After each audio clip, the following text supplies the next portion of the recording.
shit, I don't think I ever put up the BRB screen. Whatever. So yeah, last stream I was talking about the Cardinal Virtues who had been transformed from the remains of the Warriors of Light. And when I was talking about them, I was like, oh yeah, 4. I guess discounting, you know, the Warrior of Darkness. And then I was like, wait a minute, no, there's 5. Because, like, in my head, I was like, oh yeah, only one of them is still alive, so it makes sense that there's 4. But then I realized that the Warrior of Darkness is a shade, and his remains do actually exist. So then I was like, oh no, hold on. There are actually 4 bodies from which the Cardinal Virtues could have been formed. And I think that came across differently, like, when I was, like, listening back to that, I was like, wait a minute. Like, I know what I was saying, but that came across like I thought, I don't know, the Warrior of Darkness, who I guess is the Warrior of Light in this case, was, like, different somehow, but, yeah, I don't know.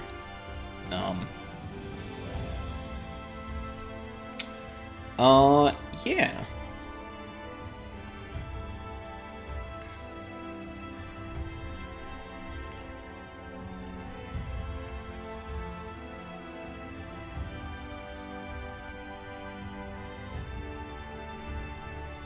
Sorry, something just caught my eye. I need to just,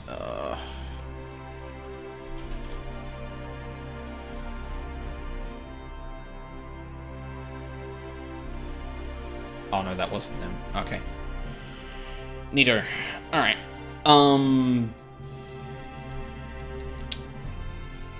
Where is this taking me? Okay, this is taking me to somewhere in Armorang I've already been, so I can actually go there. That was the thing I was worried. Oh, I may as well do the... No, I'll do Hollow Pursuits first, because we'll probably have to come back here, to complete that quest anyway, if I know how the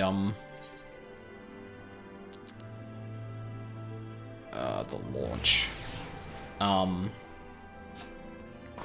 If the way these quests go, I'll probably have to end up back here anyway, so I'll do this thing that makes me go out and then come back.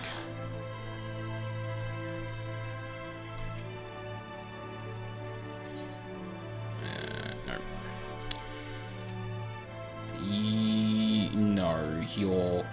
Is it you that takes me to Armorang? Yes. Cool.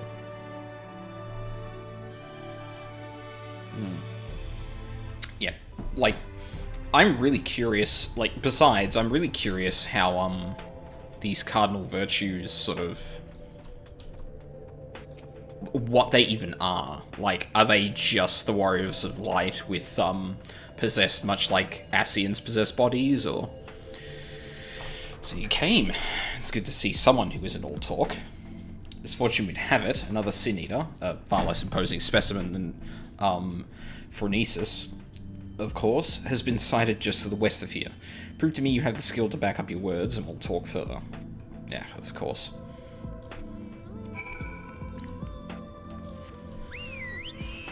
I'm not working with no chump magic users. Probably follow the walls, gonna be a bit quicker.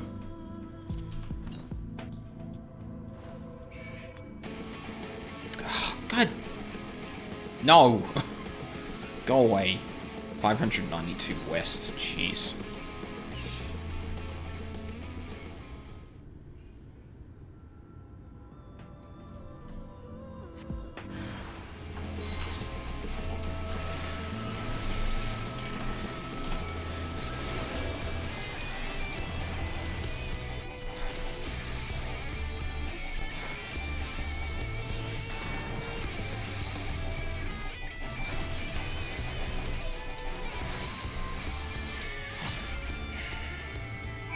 Good enough for you?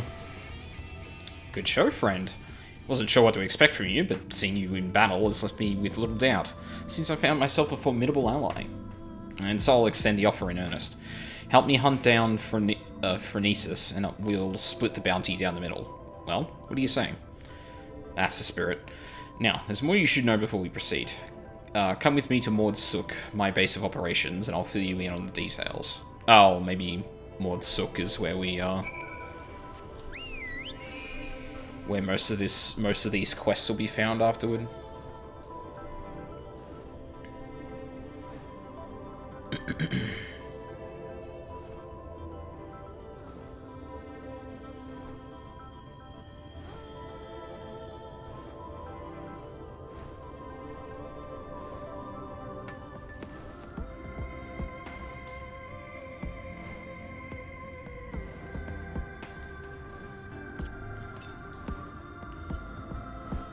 Southwest. Oh, it's probably the one that's in town, isn't it?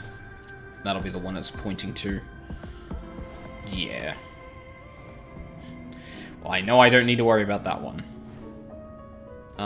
What's my free destination at the moment? Ah, still tied, right. Oh, he should be paying attention to where I'm going, but...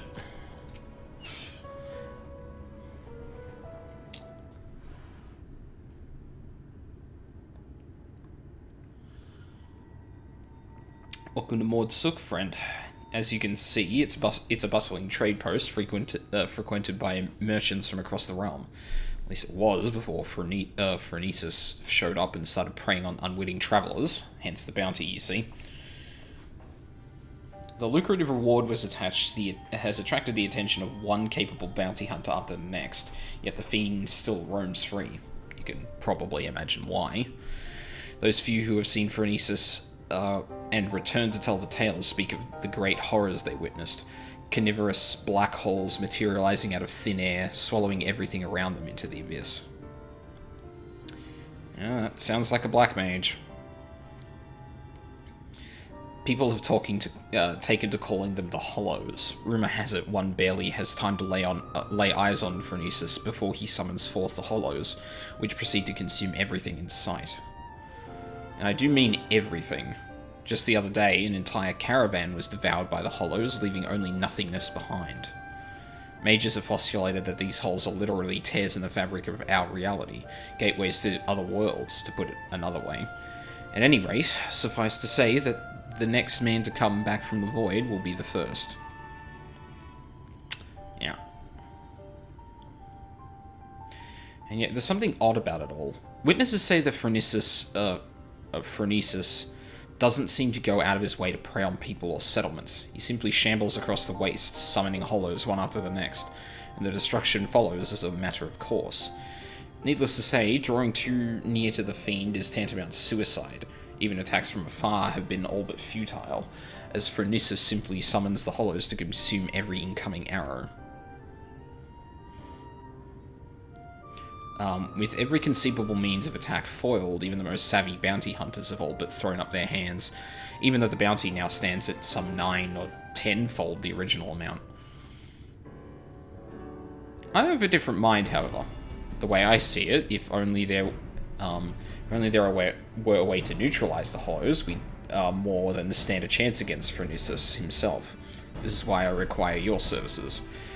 Your easy triumph over the Sin Eater spoke clear. You're a mage of no common skill. If anyone has the arcane knowledge and aptitude to help me figure out a way to defend against the hollows, it's you. Don't worry, I fully intend to shoulder my share of the burden, and so I plan to gather all the information we need before asking you to put yourself in harm's way. And with that, I'd best get to work. Once I've formulated a proper plan of attack, we'll talk again. Until then, I suggest you continue to hone your casting skills to battle them. Yeah.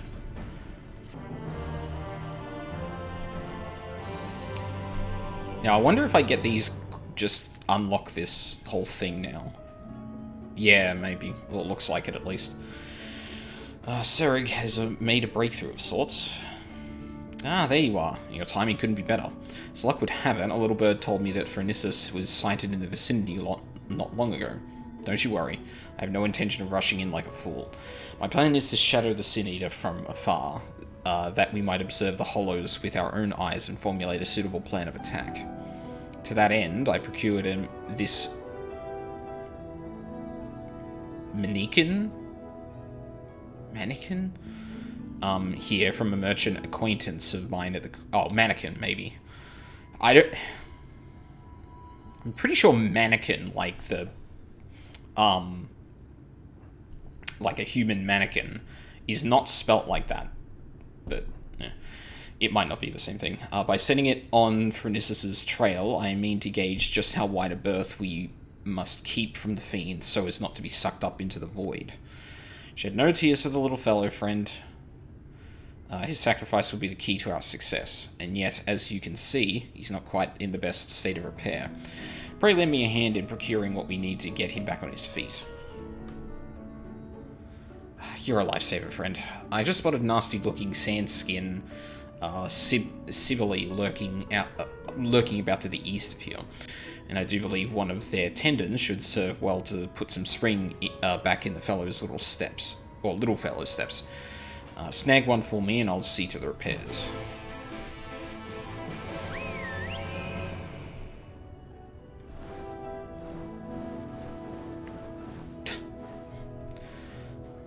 I like how that animation just repeats and replays when you fall down steps.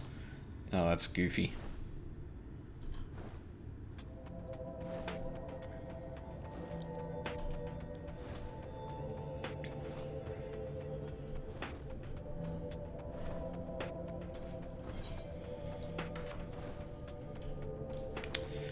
Just pull out the compass here.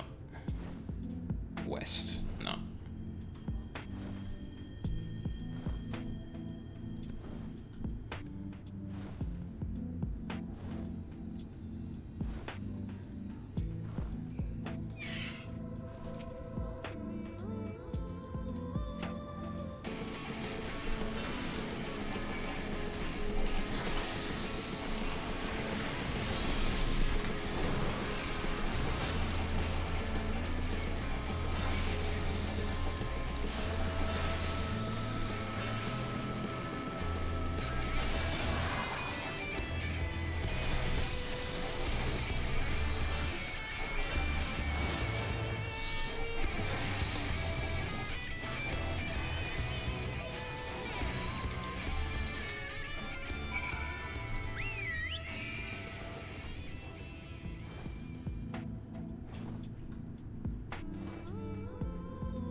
Whew.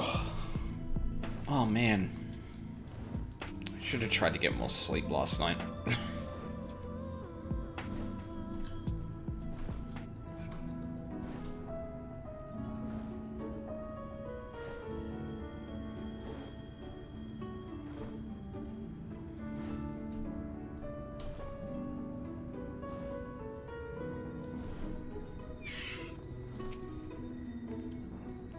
Any luck finding that tendon? For my part, I've acquired something that should serve as a makeshift gear. Cost me an arm and a leg, but hey, if it helps us claim that bounty in the end, it'll be more than worth it. I sure did. The sinewy, stretchy tendon of a sand-skinned Sibyllus. Perfect. Yes, I reckon this is durable and elastic enough to replace the mannequin's snapped drive belt. I'll fetch my toolbox and get started straight away.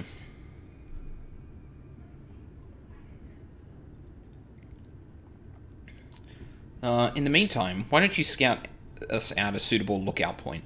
Phronissus was last sighted just southeast of town. Try to find us a spot on higher ground, out of sight from the main thoroughfare.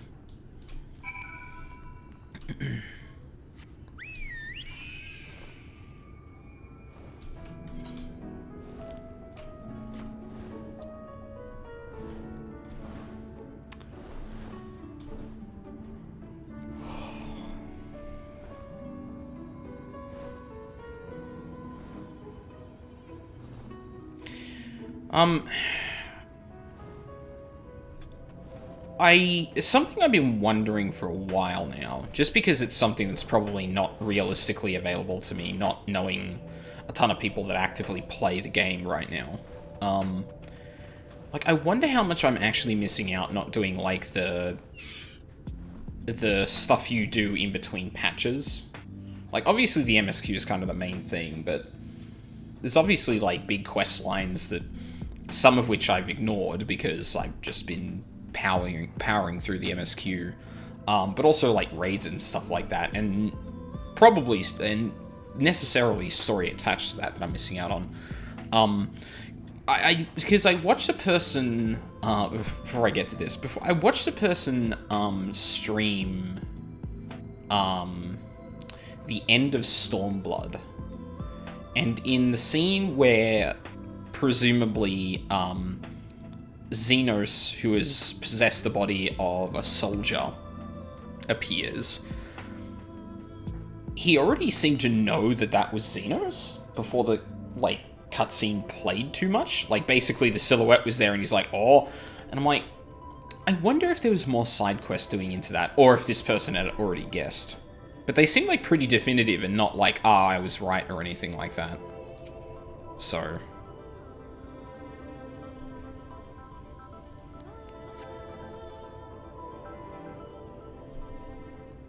like, because if the story is meant to pay, like, the story is meant to pay off throughout Shadowbringers, obviously, but, oh. Where have I seen that before?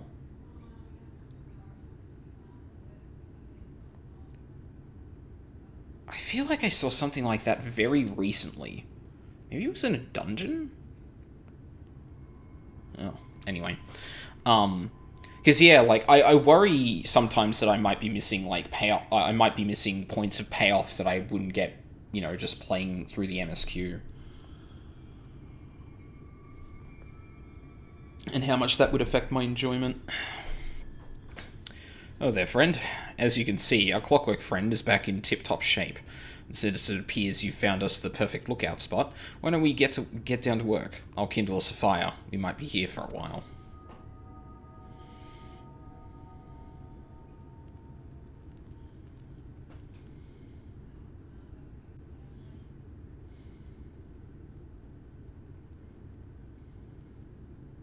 I'll be. There's the bastard.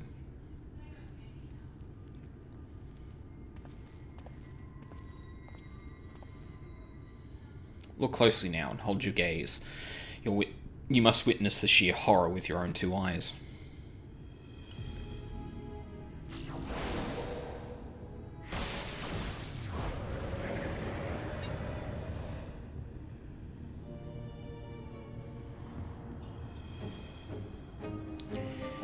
No, we mustn't send out the mannequin too soon. If Renessus sees it, he may very well blast it to bits before it has a chance to investigate the hollows.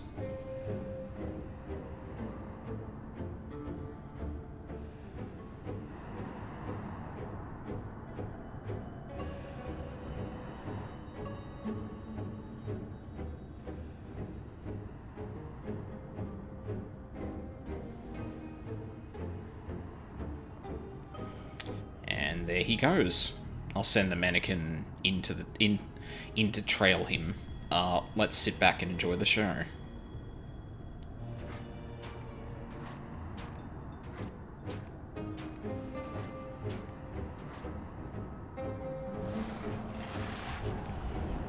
That's from far away.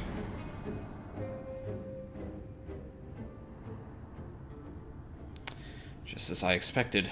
Gone without a trace. Shed no tears for our little friend. Though his sacrifice, we now know just... Through his sacrifice, we now know just how much distance we must keep from the hollows to avoid being sucked into the void. Now it's our turn. Let's edge a bit closer and see what we can observe. Mind you, take care not to wander too close, lest you fancy a vacation to a dark, shadowy abyss.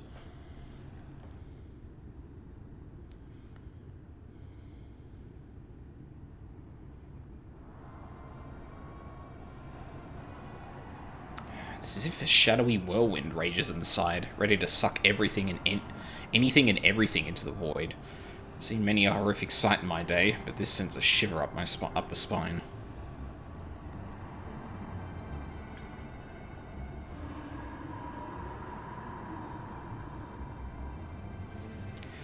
Let me out. It's so dark in here.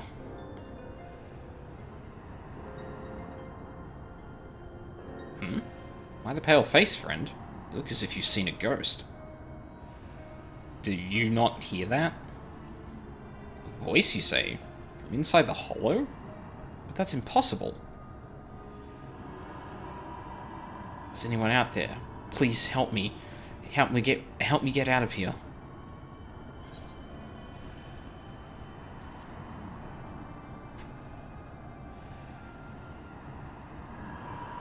Is that a voice? Is someone out there? If you can hear me, please, you must help me. I can't see anything. No road, no trees, not even an aether current to follow. Which way do I go? How do I get out of this place? This voice. What in the God's name is it saying? Can't see shit and is trying to get out. Voice of a boy, you say? Claims he's lost inside, with no aether current to follow? Sounds like he's adrift in the flow, not unlike what would happen if an aetherite to which one was teleporting was destroyed in mid-journey. Wait a minute. What if there was some way you could channel your ether into the void? Might that not follow your etheric form to... Oh, might that not allow your etheric form to serve as a beacon of sorts to guide the child back to us? Of course, not that I know how we'd go about that. Don't we usually just channel our ether to... You reckon you could do just that? I won't even think of asking how. Do your damnedest. Like, don't we literally do that going into the thing else? Oh, I guess that's not it, but... Wicked White.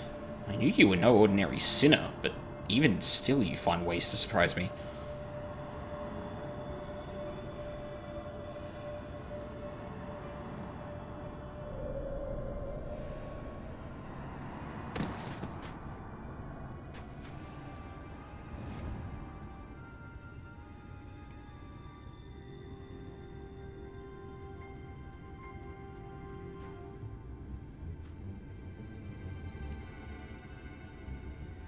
Okay, so as he was coming out, you could see these, like, red lines over his body, and they're gone. Where am I? Well, I'll be damned. There was a child inside. Only a little expedition has left us with more questions than answers, eh? But for now, this boy needs our care. Let us carry him back to Maud Sook and find him a warm bed and some nourishment.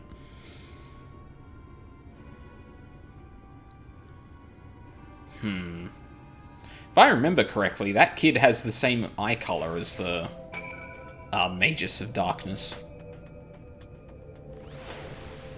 Also, like...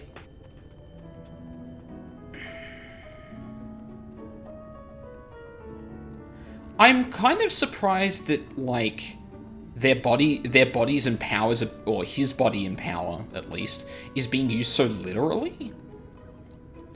Like, honestly, I would have thought that, like, you know, it was, like, this person was basically, or this person's body was basically turned into a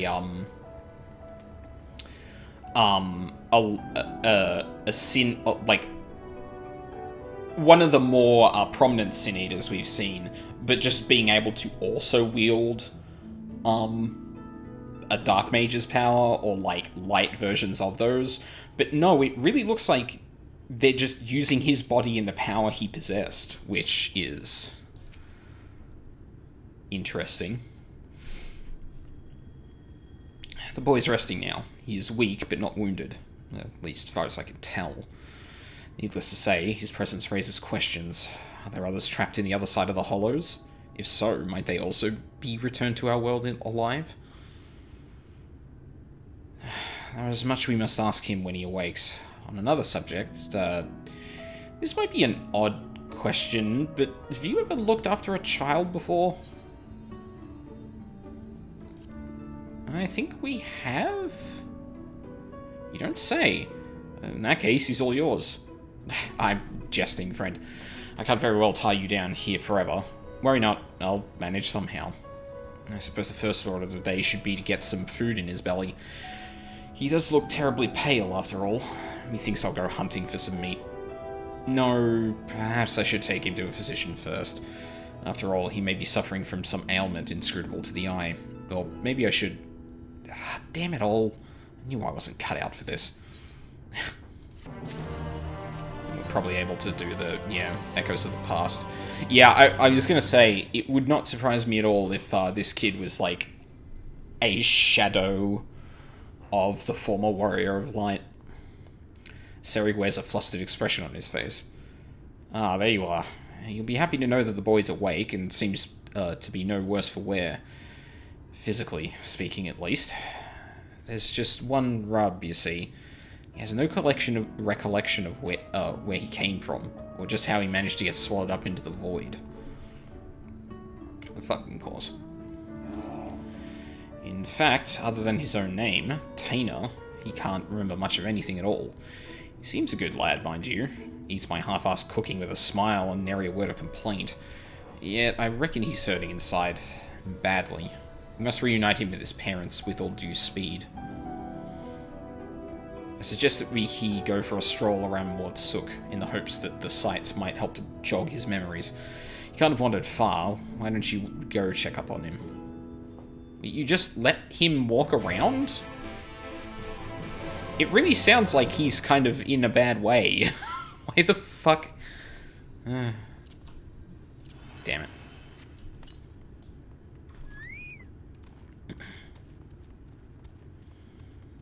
There he is.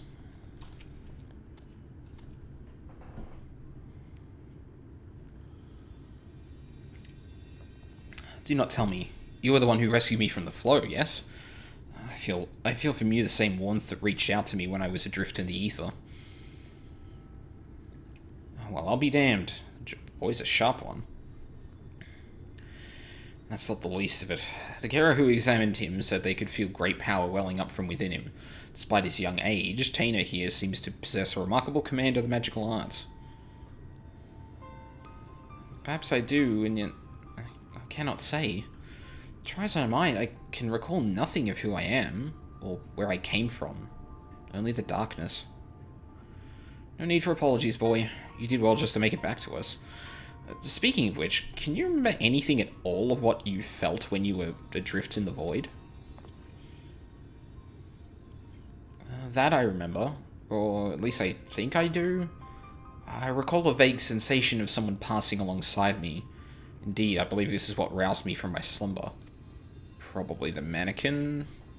The Hollows truly are a gate between worlds. That would mean that someone recently travelled from ours to another. Or from another to ours, but that's not possible. Or is it?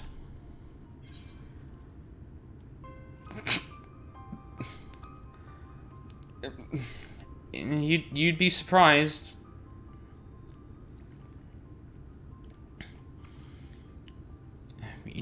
You know something I don't, friend?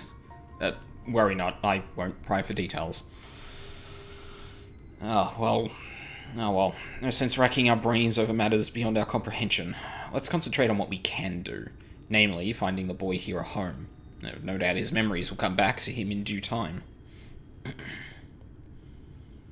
truly do that for me? Or you truly do that? For me? But the two of you have already saved my life. I couldn't possibly burden you any further. It's no burden at all. Besides, if we can figure out just who you are and where you came from, it might just lead us to the answers we seek. Now, let's consider the options. One possibility is that you're an orphan, all alone in this world, with not a soul to care for or look after you. And yet, this seems unlikely. Yes, the mystical powers you possess say otherwise. If you are truly as skilled in magic as they say, then it stands to reason that someone trained you in the art. Who this master of yours is, and whether you are of their blood or simply received their tutelage, this I cannot say. But either way, I'm certain they're worried sick about you. God. Like, there's a lot of options that this person could actually be. Now that I'm looking at their eyes, I don't think they actually do match. Yeah, he seems to have more purpley eyes than blue.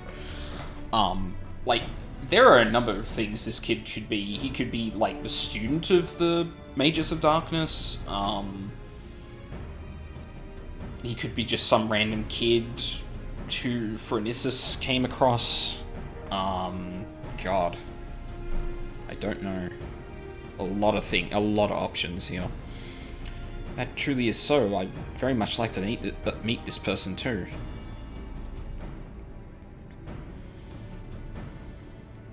That settles it then. Let's get down to business. I took the liberty of inquiring around Mordsuk and the Crystarium. Fortunately, there have been no reports of missing persons matching Tainer's description, which means that we have no choice but to take our search elsewhere. I know a merchant in town whose travels often take him far afield. Let us have a talk with him and see if he's heard any helpful rumours.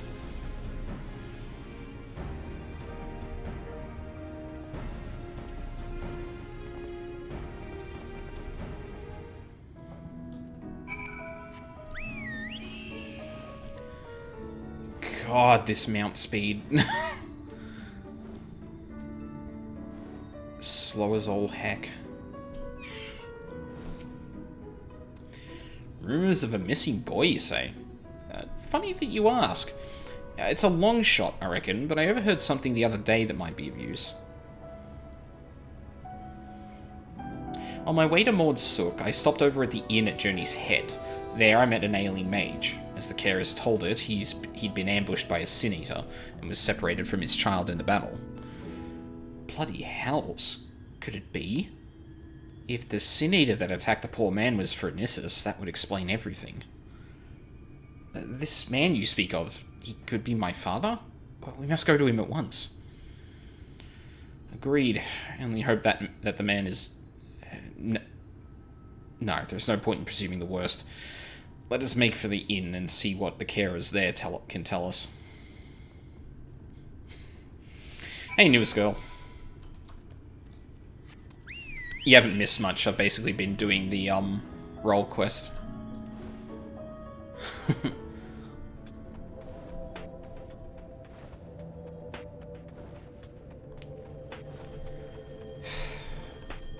My favorite Star Wars movie with my favorite Star Wars character.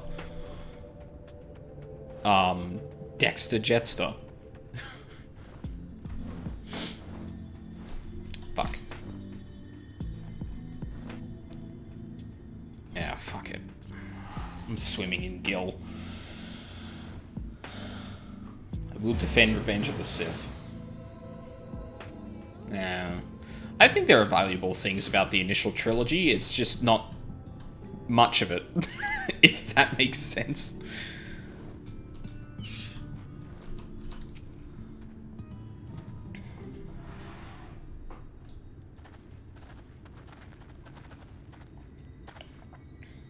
Oh there. I hear there's a mage in your care who's lost his boy. Well, I do believe we have him right here. Attack of the Clones is a real stinker, though. I mean, yeah. Before we get into Star Wars discourse, I'm going to at least see this cutscene through. Also, Sereg. We don't know if the kid is his son. We don't know... Or mage, rather. Don't know if it's the mage's son. Don't know if he is their progeny or whatever. Yeah, like... Dummy. I fear there must be some mistake. The boy in question has already been found. This is him, right here.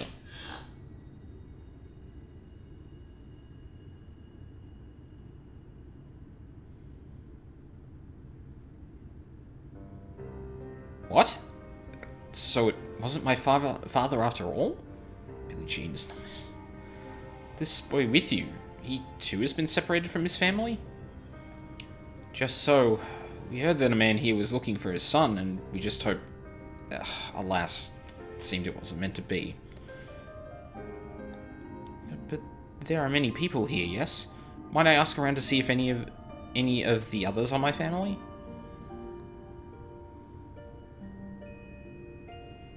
But of course, yet many of the people here are quite ill, in many cases in considerable pain. It's not a place for a young child to walk around unattended. Indeed, it's not. I guess that means either myself or Aldine here should accompany him. I'll go with him. The walk might help me take my mind off things. Right. Yeah, because if your father is here, then...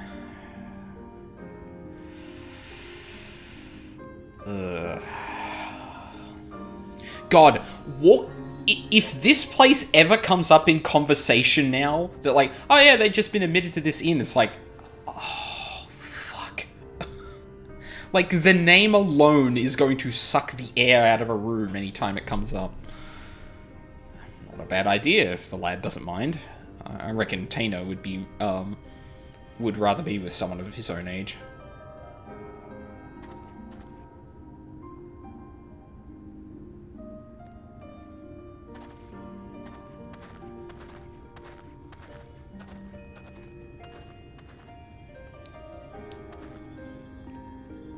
Take his mind off things?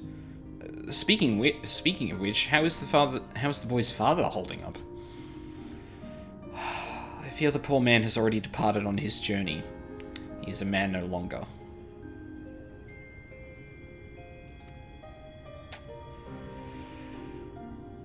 Ouch. The child insisted upon staying by his father's side until the last. I permitted this out of respect to him, though part of me regrets the choice now. None so young should suffer such horrors.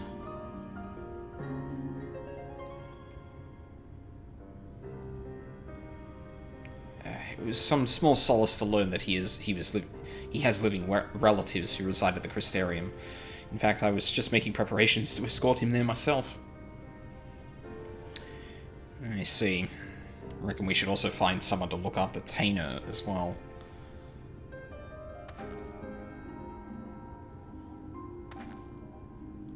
Don't get me wrong, friend. I haven't given up on the prospect of finding the boy's family, but we have no other leads and a deadly sin eater still on the loose. If the lad tags along with us every step of the way, he's far more likely to end up dead or worse than to ever reunite with his family. Here's what I propose. We find someone to watch after Tano for the time being, get back on the hunt, and gather whatever clues we can about his origins along the way. Is there not more we can do? Very well, but yeah, we must see that he is safe.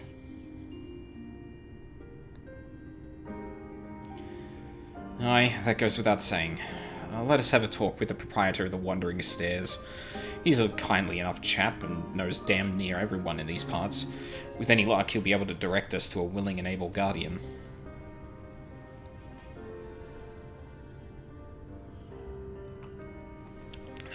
Look, I don't like this any more than you do, but it's the best we can do for the boy given our circumstances. At any rate, let's find him and share the news. Don't worry, it's my decision, and I intend to take responsibility for it.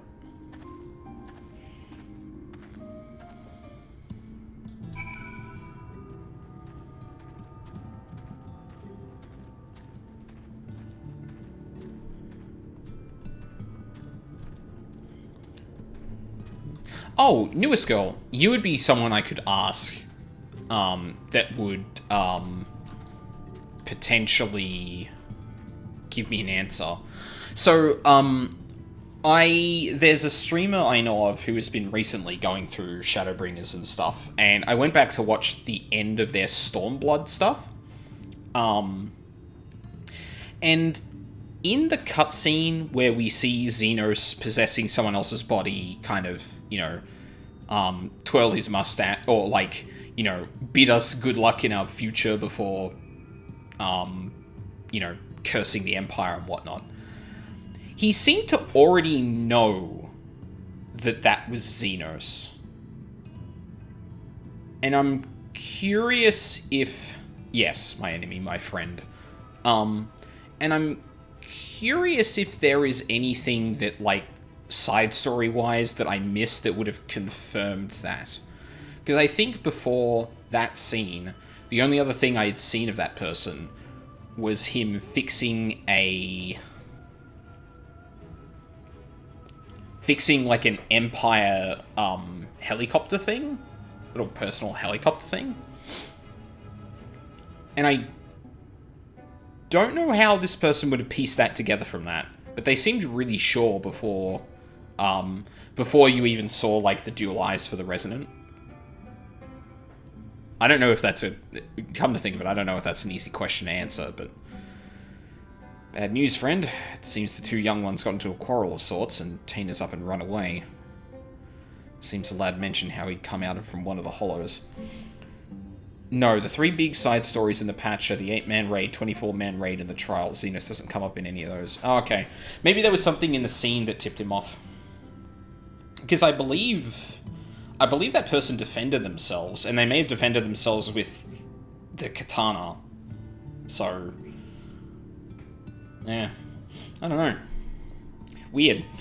It was one of those moments that just gave me pause and gave me pause enough to be like, am I missing stuff by like not doing the side stories? Like, yeah. Anyway, seems the lad mentioned. Oh, actually, I didn't read that last bit. Seems the lad mentioned how he'd come out from one of the hollows. The other boy put 2 and 2 together and figured he'd been attacked by a Sin Eater. Then I said, my dad was attacked by a Sin Eater, and then he turned into one himself. So I asked, what if you turn into a Sin Eater too? Tana's face went all white. He kept saying, what do you mean? What do you mean? Over and over and over again. I couldn't take it anymore. Before I knew it, I was shouting at him, shut up, just shut up. I bet you're turning into a Sin Eater already. Why did I say such a mean and nasty thing? Don't be so hard on yourself, lad. Both of you have a rough go of it these past few days. Nobody could blame either one of you for feeling a bit on edge. But we must hurry and find Tina before he comes to harm. Let's split up. I'll search the west, you take the east. And be careful out there. I'm getting war flashbacks. My speculation is the Stormblood 24-man raid is going to be important going forward. It's already tied into the Shadowbringers relic weapons. The 24-man raid is Omega? For Stormblood? Or is that the 8-man?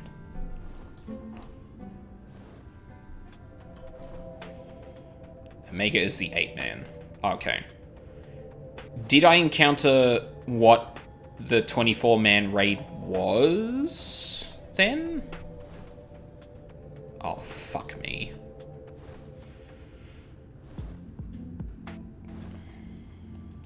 Like, from just doing the MSQ, would I actually know what the 24-man raid is? I guess is what I'm asking.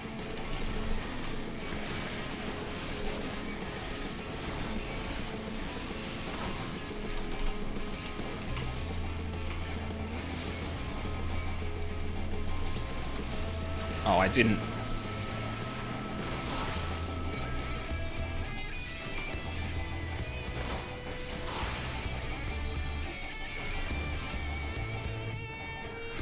Ah, heck. No, but Dalmasca comes up in the MSQ and... Ah, okay, fair enough. Alright.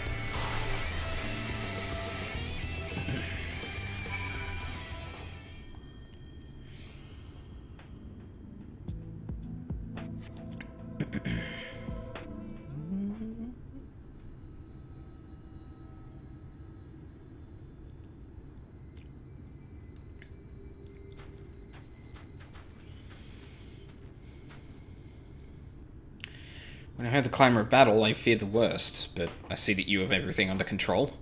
You okay, lad?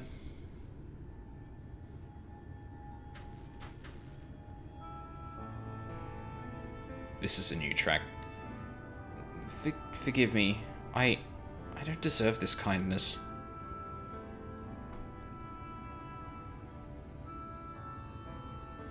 I was just so scared. I was worried about what would become of me if I never recovered my memories, and I started thinking, what if I ended up like that boy's father? What if it's already happening to me? That's one matter you needn't worry yourself with. The carer who examined you told us as much. Told me as much. You suffered no direct wounds. You're in no more danger of turning into a Sin Eater than Aldine or me. Is that so? Well, that's good to hear. But I must apologize to that boy. I should have known better than to badger him about such things, especially after what happened to his father.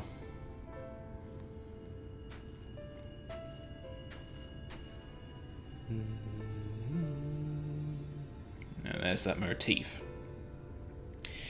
Funny thing that, he was saying the same thing about you. You both have good hearts, lad. You've been through more than any man should. There's no need to be ashamed about your feelings. There is still so much I do not understand about this world. Why does no one here know of me? Am I doomed to be alone for the rest of my days? Why? Why must it be this way? If only I could remember something. Anything. I'm sick of not knowing who I am. I'm sick of being alone. It'd be really handy if the echo triggered anytime soon.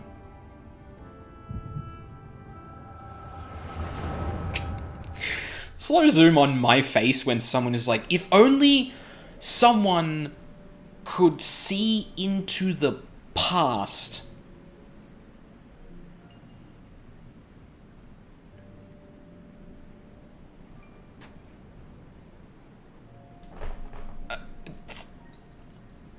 What in the fuck?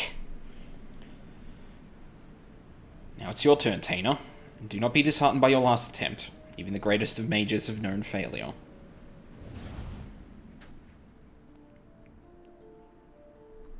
That's him. Oh my god. Oh my god. That's the Mages of Darkness. This kid got sucked into the hollows when he was a kid.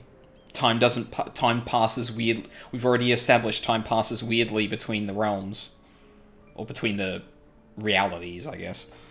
Your command of magic is the equal of my own. If I can succeed, there is no reason why you cannot. Never leveled a caster, so I've never seen this questline. Oh. New for both of us, then. See, there's something there. Free your mind of worry and focus.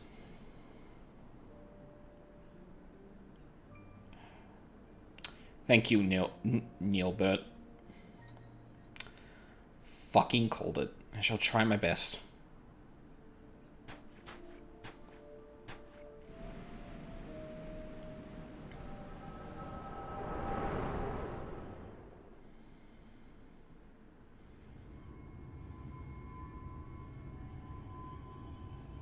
Can you TLDR the story so far for me? Sure. So, we're tracking down the Dark Mage of the Warriors of Darkness, who now is known as Phronesis, I think. What that virtue is going around doing is basically tearing holes in reality, just everywhere, and it seems to like completely absorb anything that goes through it. We tracked him down and saw him cast one of them. We walked something called a mannequin into it and saw that it slipped through and just disappeared. Nothing left of it, no sound, nothing.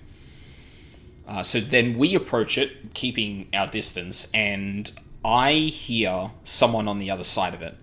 It's important to note Seri didn't actually hear the voice, or couldn't quite make it out. I don't know which. The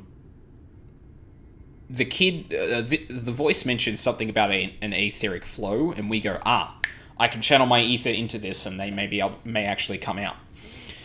The kid, the kid gets, either walks out from this black hole, or is pulled out of it. And one notable thing about it is that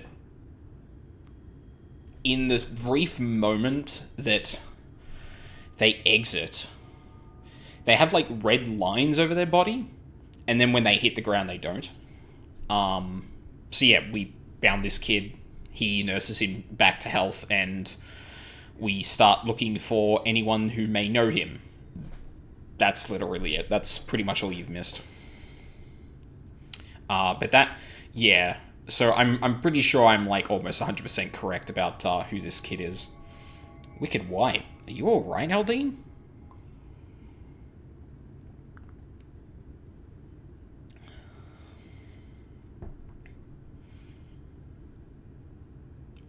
I remember now.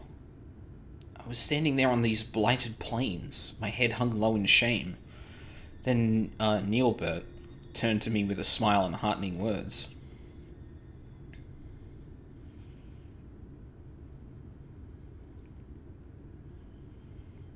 Neilbert, why does the name sound so familiar?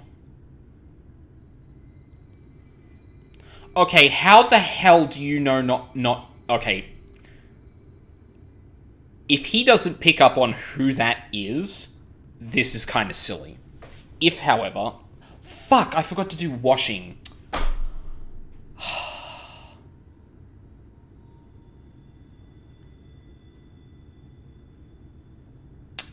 Oh, it's a really good day for it too, because it's fucking hot as balls. I might take a quick break after this quest just to put those on so I can dry them, because I'll need it for tomorrow.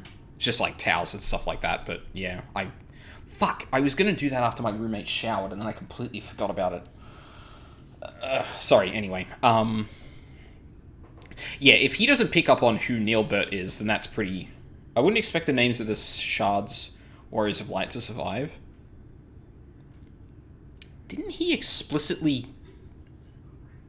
Didn't he say the name? Or am I imagining that?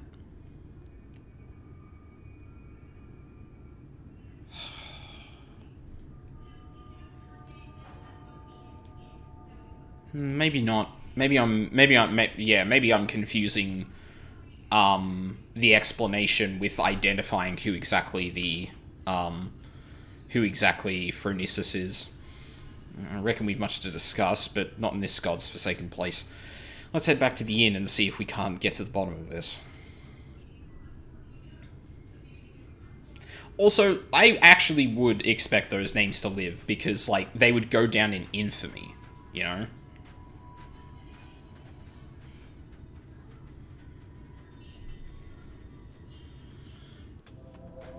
Because, as the Warrior of Darkness, or as Ardbert told us, or regaled the tale, like, they were just, like, Warriors of Light before they became, like, figures who were, like, maligned. And... oh, shit. No, we're just going to the inn. We're not going back to Mordsuk.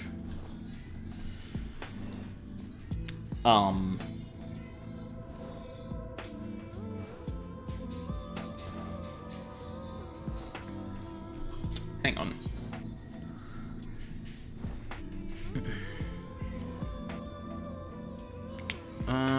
Would this be in side quests?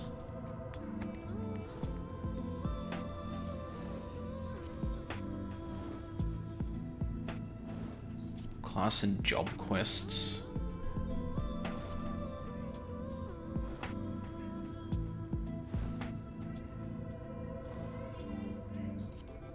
Oh, role quests. There we go. You strike up a conversation with the bounty hunter Serig, who reveals to you his plan to hunt down a sin-eater by the name of Phronesis, one of the 4 so-called cardinal virtues born from the remains of the fallen Warriors of Light. He is searching for a companion to aid him, and... no, his name doesn't appear in the... Huh, okay. I could be wrong then. Maybe the name isn't actually known to him. Hell, I don't even think... Would our character know that name?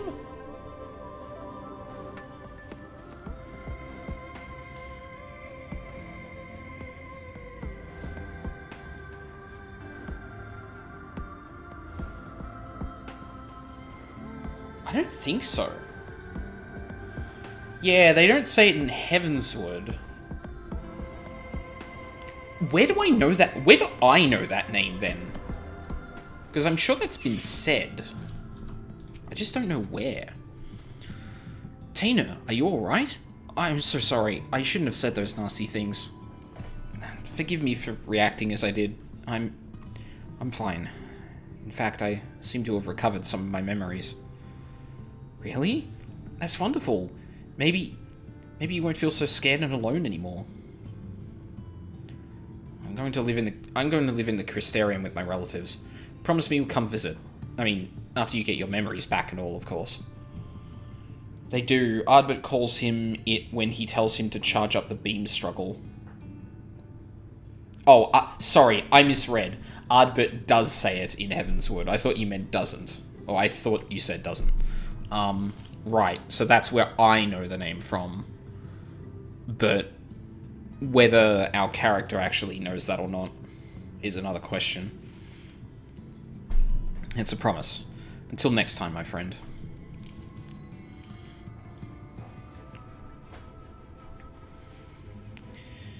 I knew that you two would work things out. Now, let us return to Mordsuk. We have more than our share of questions that need answering.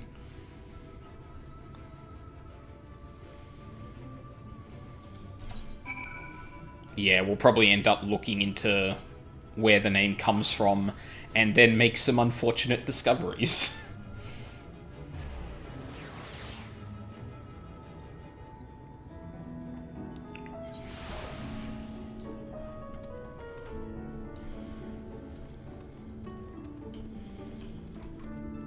And this will be the last role quest I can do before I hit a wall again.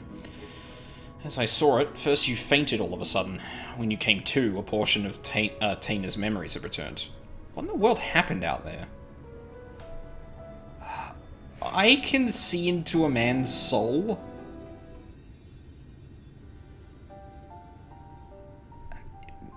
That's probably too blunt an explanation. The power to look into the past, eh? And you're certain that what Aldine described matches up with your recollection of the past? I don't know how to break this to you, lad, but your friend Nilbert, that was with you that day, he's no ordinary boy. Okay, he does know. Yeah, okay, good. I'm glad. Yeah, good. I'm glad this is happening, because it's like, no, the player should actually know this, so there's going to be a character that just knows this. He's none other than the very man who became Phronesis, one of those God's damned warriors of light. If he was just a young child in your memories, that means that what you saw took place over 100 years ago. Oh shit, that's right! Oh god, this is worse than I imagined. I thought this was like, oh yeah, it's just been like, 10, 15 years. No, like 100 years ago is when the Warriors of Light, did their shit. And when things stopped. Oh god.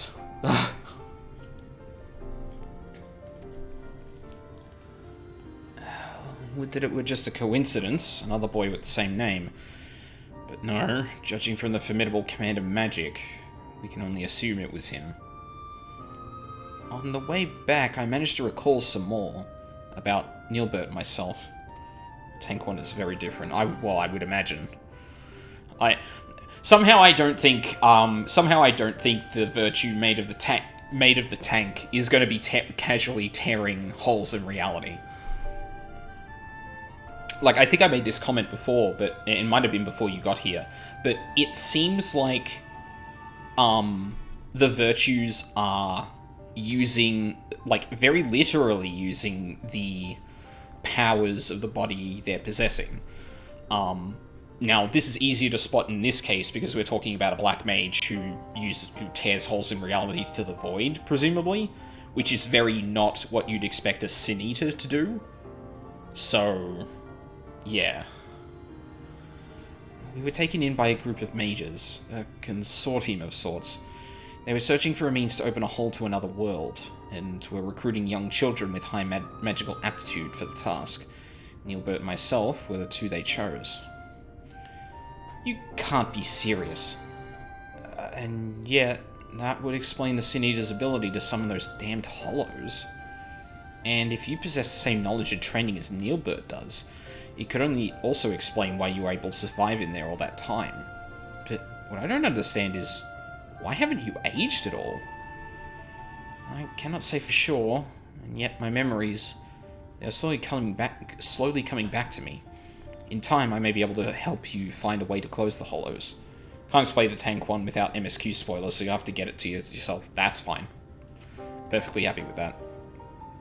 You'd be a lifesaver if you could. But don't overburden yourself. You're still recovering, after all. In the meantime, don't worry. Aldine and I will see that you're safe. What? I thought you weren't gonna...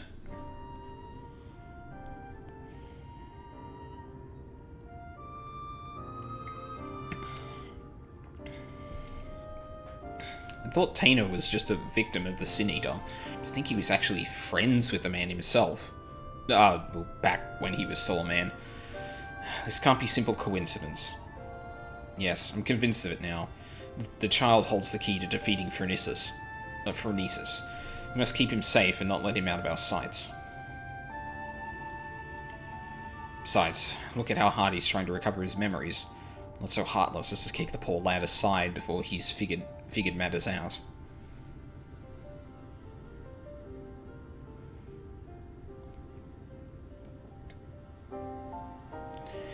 But we can't very well rush things. You and I will continue to prepare for the battle ahead, while waiting for the rest of Tina's memories to come back to him. That is to say, if that's alright with you, lad. I'm sorry, I couldn't possibly burden you any further.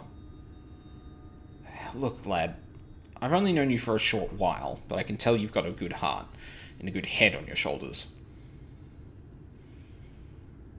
I can only begin to imagine the horrors you've been through, not to mention the fears and uncertainty you face even now.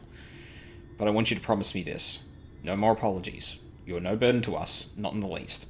You're a valuable member of our band, and as long as you're willing, I want you with us. Isn't that right, Aldine?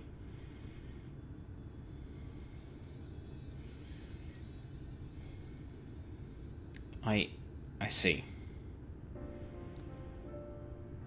Thank you, Serig. Thank you, Aldine. I will aid your quest in whatever way I can. That's more like it. We're counting on you, lad.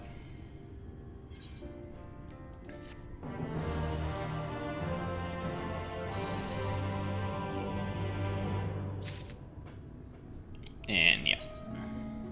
Cool. Okie dokie. I'm just gonna take a second to put some laundry on, because if I don't do it now, I'm gonna kick myself later. So I'll be right back.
Alrighty.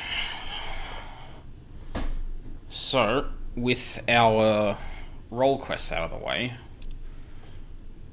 guess we're going back to Crystarium.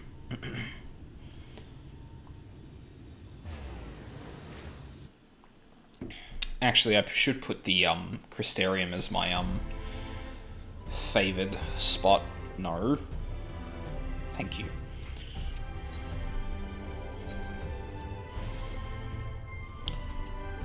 Where are we going? Speak with the manager of the suites in the Pedants. Or the Pendants. The Pedants. Jesus.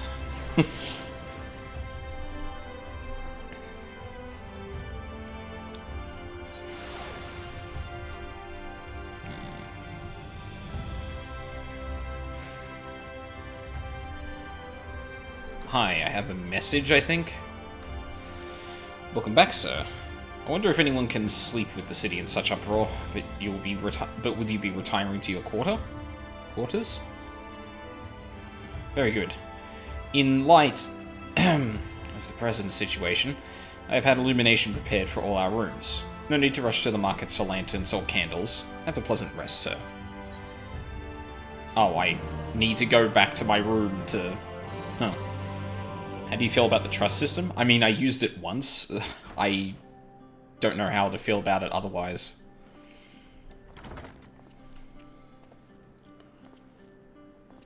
Like, I might talk about it in a sec, just after this, but the short answer is that I haven't used it enough to really say much about it.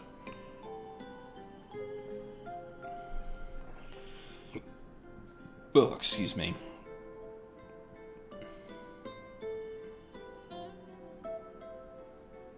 Hey, buddy. So it's your lot's turn to be the Warriors of Darkness, is it? It's funny how things work out. You could say that again.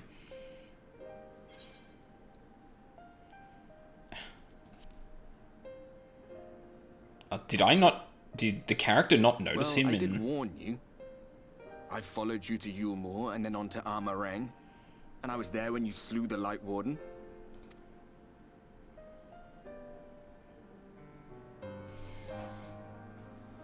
Those white-haired twins who were with you. I remember them from our battle in the Source. Are they your friends then? Through thick and thin?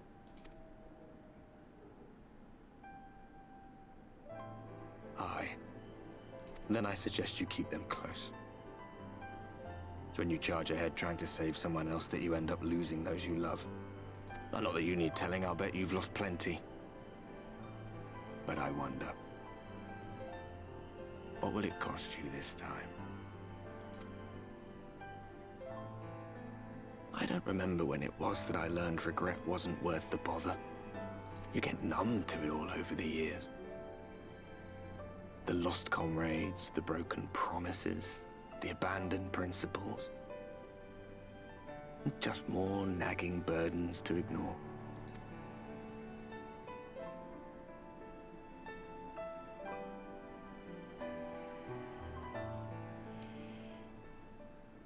That's not a bad point.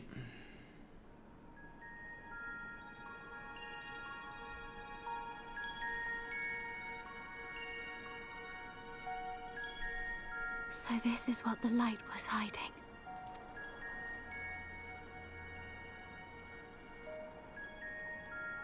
He's here. I must go to him.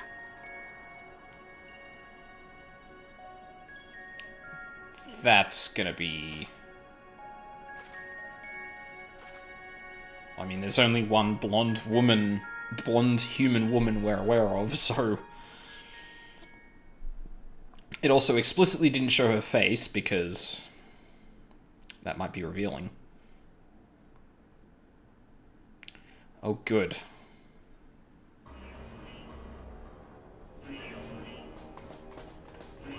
Intruders! Fan out and find them! Ooh. Oh! Out of my way! Bodied. also didn't Stay look your like... weapon. We are not your enemy. Yeah, I was about to say, that didn't look like an Imperial soldier. Hi, Gaius.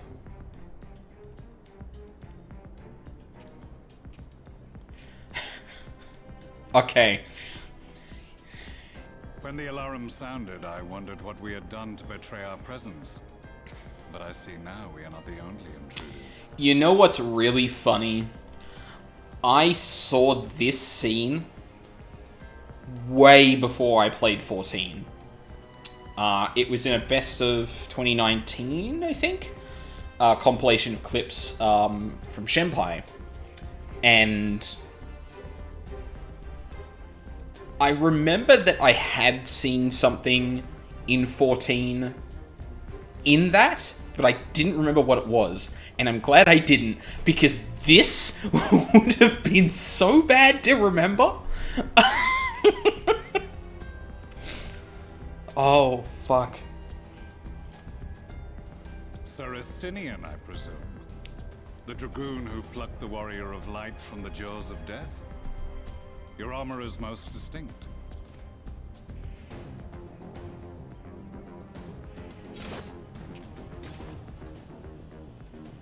Much as yours once was.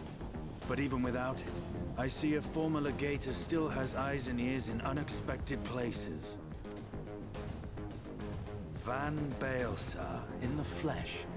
Though I understand you prefer Shadow Hunter. You are in contact with the Scions, I take it.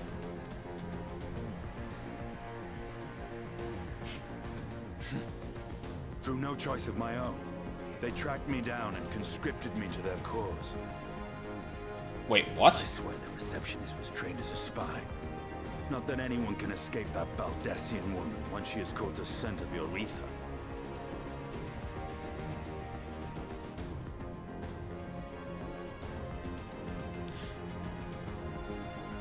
Am I missing something here?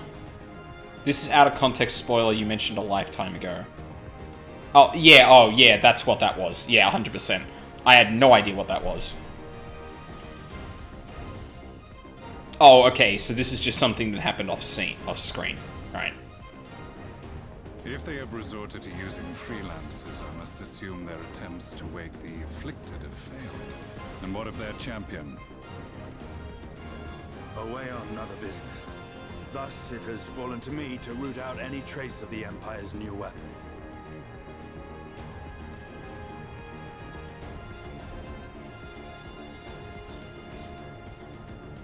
If it is Black Rose you seek, you are too late. My people have already completed your mission here. Yet this is but one factory among many. When they caught wind of our efforts, they built additional facilities to ensure production continues unabated. There will be no one left in the lands they conquer. No citizens to conscript. No skills to exploit. Nothing the Empire needs. And they will call it victory. That is also very Roman Empire, actually. What exactly does this Black Rose do? The gas is described as a poison, but its actual effect is more arcane in nature. It was created to disrupt the ether in living beings, to bring the flow of their life energies to a standstill. Inhaling even the tiniest amount will cause all bodily functions to cease, much as a potent venom will stop a man's heart. Jesus Christ. Released over a city, Black Rose could conceivably kill every inhabitant, and all without damaging a single structure. Yeah, I'm okay with expansionist fascist imperialism, but I draw the line at killing literally everyone we come up against. Fucking Gaius. Well, also, to be fair, one of the things that is kind of unclear is whether or not, like, people know about, like, the... Oh, well, no, because they all refer to everyone else as savages. And, like, it's unclear if Gaius thinks any more of people since then, or if he's just kind of dealing with it to kind of to disrupt the military does, at least. Yeah. Because there's, like, the Populares who obviously don't think that, everyone else is savages. It's unclear whether defectors necessarily do. Well, I mean, okay, the only defectors we know of are, like, Maxima and, Nero, Sid, Gaius. And, like, Nero's just fucking selfish. Like, he doesn't give a shit. He's kind of like a more engineering-focused Xenos, now that I think about it. Gaius, on the other hand, it's unclear whether he's just like, oh, the Asians? Fuck them. Everything else is fine, but... Search every corner! Rouse the barracks if you have to! I want this facility secured! I have more questions, but now is not the time. Sir Estinian, I have an offer for you, but I will make it only once. Since it would seem we seek the same answers, you are welcome to join us. From what I hear, you need all the help you can get. In case you don't know, Varys himself confessed that your empire was a creation of the Asians. I am aware of what his Radiance said at the parley.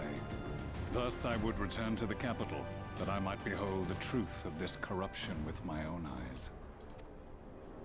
My path leads to Garlemald.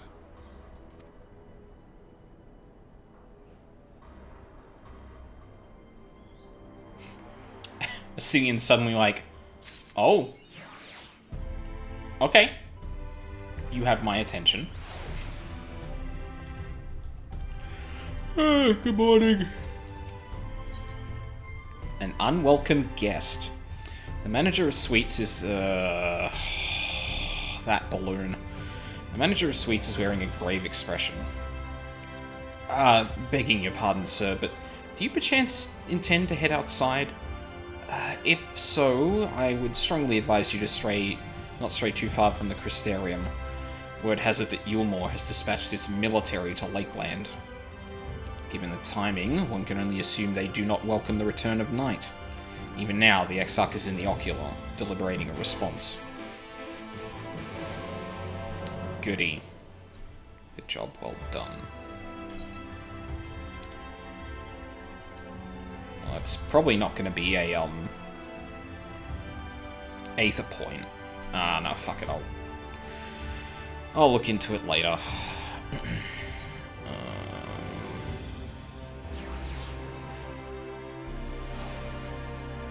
You don't get mount speed from quests in Shadowbringers. How do you get mount speed, then? Because obviously you can get flight, but...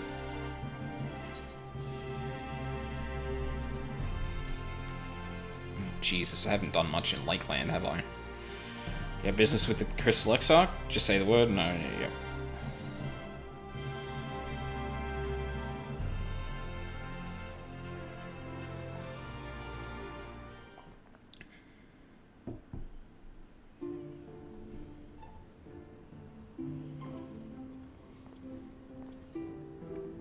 Hey.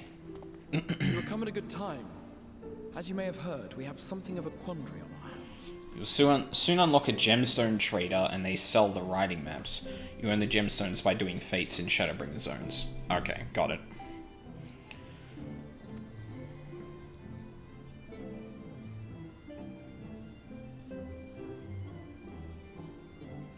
Yeah. Laxon Loft here in Lakeland. Yulmore has sent one of its airships. They have questions for us concerning the death of the Light Warden. Their emissary makes his way here even as we speak. I suppose the sky does rather give the game away. Indeed. 'Twas inevitable they would come knocking. The only question was how soon.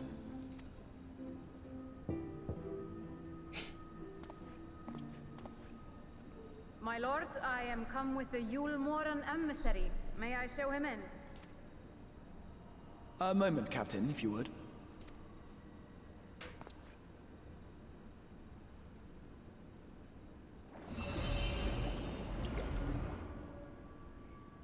Everyone, gather round.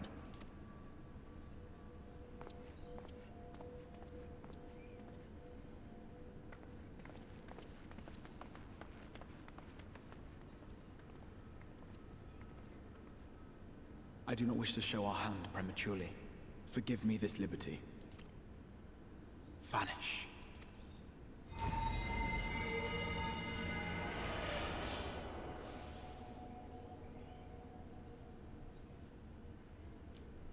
Yep, that's fair. Enter.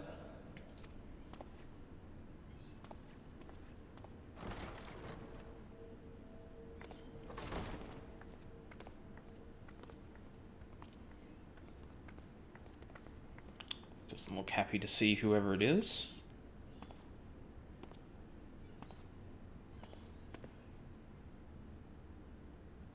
Well, well. The commander of the Yulmoran army himself. To what do I owe the honor, General Ranjit?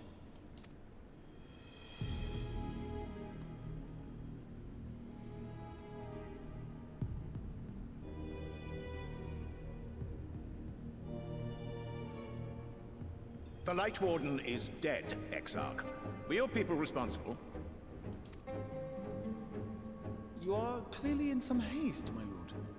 But before I address your question, you must allow me one of my own. What is Yulmor's interest in this? His benevolence, Lord Vorthri, is gravely concerned that the actions of an ignorant few may jeopardize relations between man and Sin Eater. Should it transpire that the Crystarium is guilty of abetting the villains responsible for this outrage, my lord has decreed that it suffer the same retribution.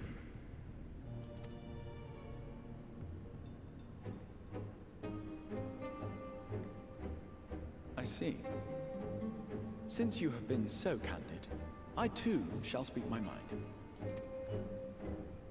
Regardless of who is responsible, the Crystarium rejoices in the Light Warden's death and welcomes the return of the night sky. If Yulmor considers this tantamount to aiding those you term villains, then by all means, carry out your retribution. Damn.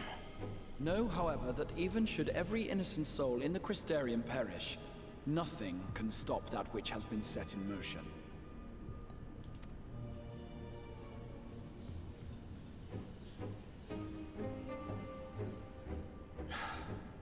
Folly. The death of one or 1,000,000 Sin Eaters changes nothing. Which is why you're here. The world is dead, and writhe as we might, like maggots in its rotting course, it will not be reborn. And by my master's grace, may we live out our days in peace. But I waste my breath. You have made your stance clear. I shall relay your words to Lord Vorthri. He looks like he's turning into Sin Eater himself. In the meantime, you would do well to counsel any here who have done more than merely rejoice in recent events, to throw themselves upon Yulmor's mercy, promptly.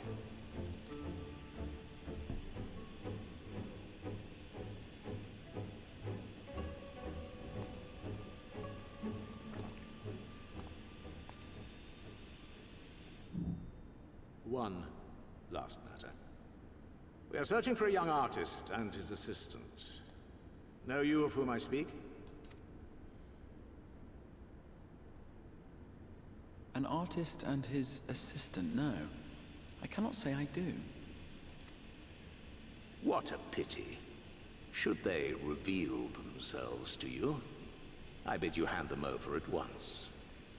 My master is most eager to see them again.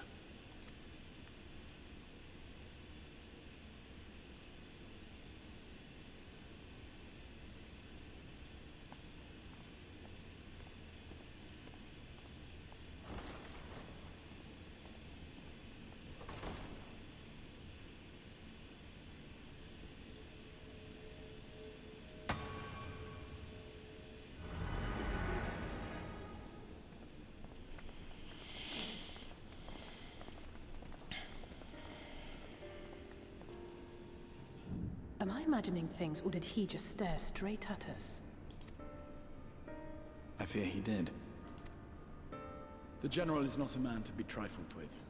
He is a warrior of fearsome repute who has led Yulmore's army since before Vorthri's time, when the nation still spearheaded the fight against the Sin Eaters.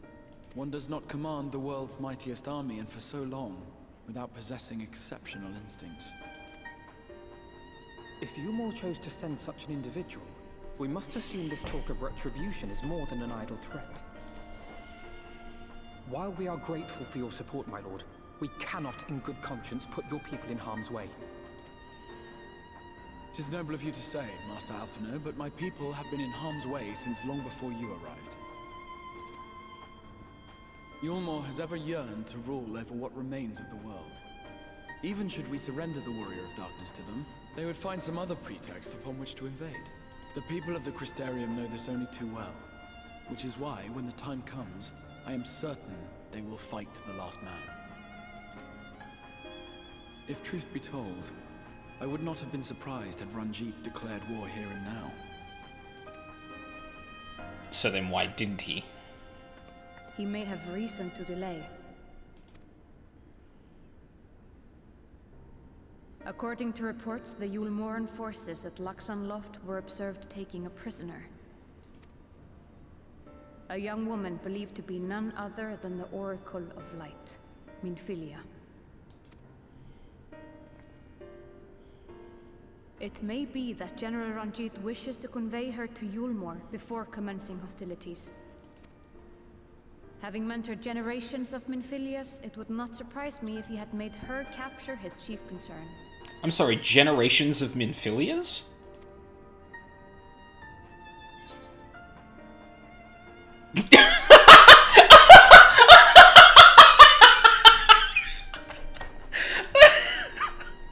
Read me like a book! What the fuck? What the fuck? Holy shit. That hasn't happened yet. Literally word for word. Of course. How remiss of me. I had intended to speak to you of Minfilia. There is, however, yes, much do to that. say, and precious little time in which to say it. I think it best that you seek out Moren at the Cabinet of Curiosity. He will be able to enlighten you. Oh, that's good. Alphino, Alize, would you care to accompany your friend? You doubtless have insights of your own to offer on the matter. All right. Though I'm still not sure I understand it all myself. In the meantime, I will set about making provisions for war.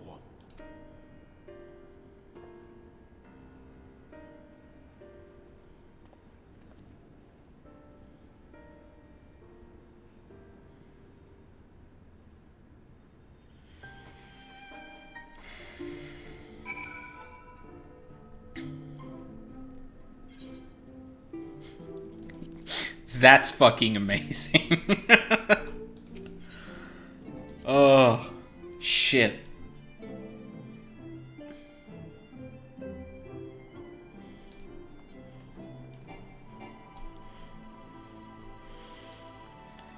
Cabinet of Curiosity. Yep. Yep.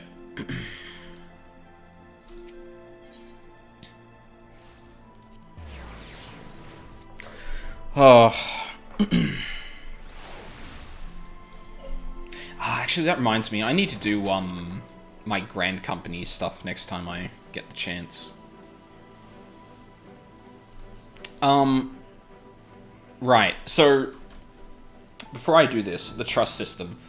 Like, as far as I can tell, it's just like, hey, you can level up your companions to use in dungeons as well instead of, like, people. Which is a neat feature, in terms of ensuring that people can, like, make their way through the story on their own. They don't need to rely on people who are dungeoning, stuff like that. I do think it, like, pulls people out of the pool of Duty Finder, though, which is a bit weird. But I guess the reason I don't have much of an opinion on it at the moment is because that's all it seems to be. Like, a completely optional thing to assist with dungeons. Like, it just doesn't... Like, unless there's stuff that happens later on when you've leveled to max and stuff like that, unless there's, like, on-flows from that, from, like, having well-leveled or well-journeyed companions, it doesn't seem like there's much to it. Or, like, much reason to invest in it. It's just a nicety. Which is fine. But I guess, like... Like, I wonder if there's more to it, or if, like, it becomes a more expanded system later on, if that makes sense. That's why I'm just kind of, like, whatever on it at the moment. Yes, if you're after books pertaining to the Warrior of Darkness, I'm afraid most are out on loan at present. They are experiencing quite a surge in popularity. No, we're looking for something about Minfilia. Oh, you wish to learn about the Oracle of Light? Then it would be my pleasure to assist. After I have finished off some few outstanding tasks, that is. While I attend to them, perhaps you could fetch me a book. The Illustrated Tale of the Oracle of Light, it's called. Though it's intended for younger readers, it provides an excellent summary of the subject matter, and the artwork is quite lovely besides. I would not hesitate to recommend it to anyone with an interest in learning about Minfilia. But you must see for yourself. The book should be located on the level below. Should, I say. For while there is a place for everything here, not everything is always in its place, despite my best efforts. In short, if the book is not where it should be, it will almost certainly be somewhere it shouldn't. So, good luck.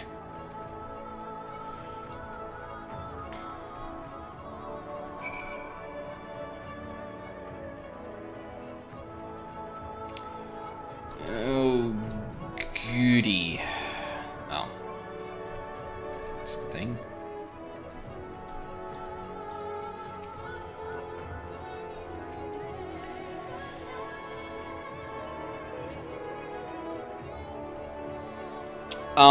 So, hang on.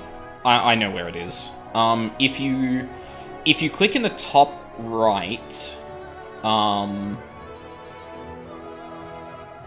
no, you're on mobile, right. Shit, I don't know if you can see that. I, on the other hand, should be able to find clips you've made.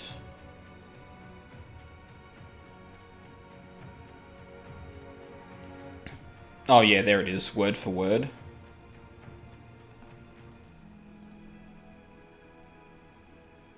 No, I want it. No, give me the fucking link to it, you... It surprised me if he had made her capture his chief concern. There we go.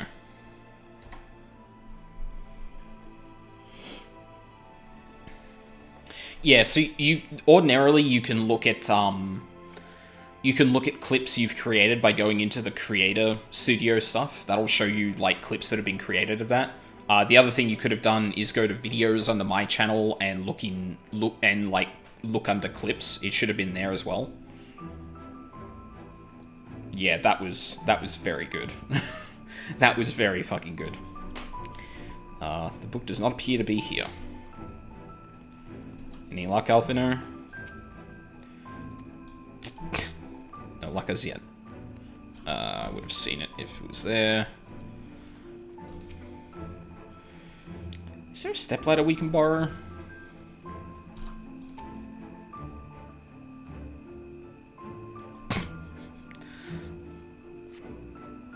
Just as your eyes begin to blur, they finally come to rest on a copy of the Illustrated Tale of the Oracle of Light. Nice.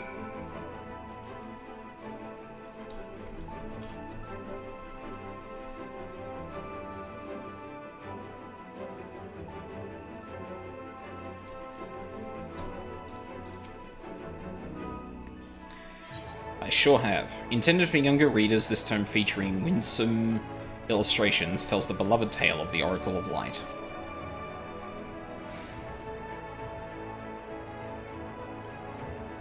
Yes, this is the one. I hope it wasn't too difficult to track down. I'm happy to say I've finished all my pressing tasks. If you want to call your friends over, we can begin learning at once.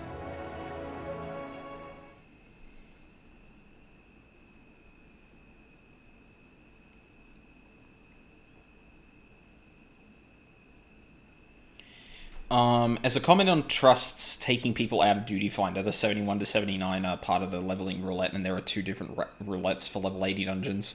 Well, I mean, that might be true, but it still takes people out of it. Like, there are going to be new or old people that may use that system instead of doing the dungeon when they would otherwise do it. Unless people are going out of their way to specifically level trusts, in which case, like, yeah, that's engaging with the system without, like, taking way too many. And I guess on the whole, like, you would get better experiences in queue, but what I'm saying is that, like, as an absolute, there is going to be less or barely a noticeable change in the amount of people in the Duty Finder queues. Like when I say less, I mean like anything from -1 to minus everyone, you know. I don't know the extent of it because, again, like I identified, you'd probably be using the trust system. It's definitely designed for solo players. Yeah, which is honestly like a nice feature, right? Because in some ways, like, it lengthens the amount of time you'd spend in dungeons and stuff, or increases the number of times you'd spend in dungeons by allowing you to solo queue for them to get, you know, loot for yourself, farm minions, stuff like that. It's kind of neat in that regard, but I'm wondering if it's just a convenience feature in that way, or if there's going to be more to it. Like, there are a lot of, like, WoW systems that come to mind with this sort of thing, with, like, table missions and stuff like that. But yeah, like, if that's the extent of it, then that's a neat feature. That is a lot... Well, actually, it's probably not a lot more work, because they've had the AI, like, play with you during duties and stuff like that. I guess it wouldn't take too much to just bolt that AI onto a couple of NPCs in a dungeon and just let you go. Sorry, give me just 1 sec. I'm going to see if it's any cooler outside, because it is fucking boiling in here.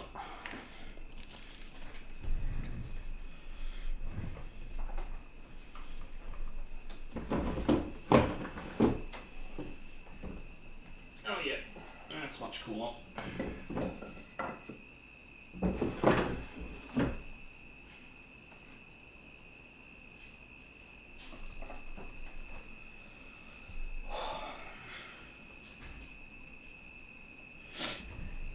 Trade-off on time in queue versus time in dungeon is interesting to me.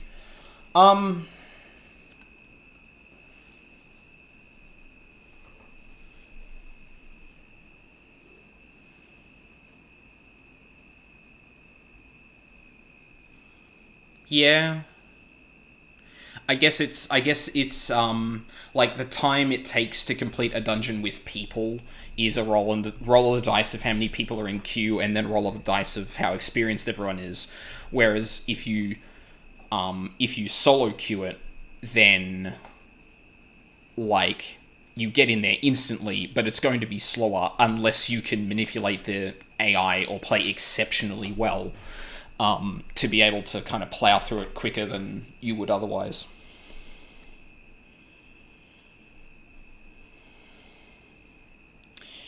It began 100 years ago, when the flood of light threatened to swallow Norvrand. Just as all seemed lost, a savior appeared who halted the all-consuming radiance. A maiden with hair of spun gold and eyes of clearest sapphire. There's only one party member that uses AoE consistently. Yeah, which is true, but, like, I imagine, like,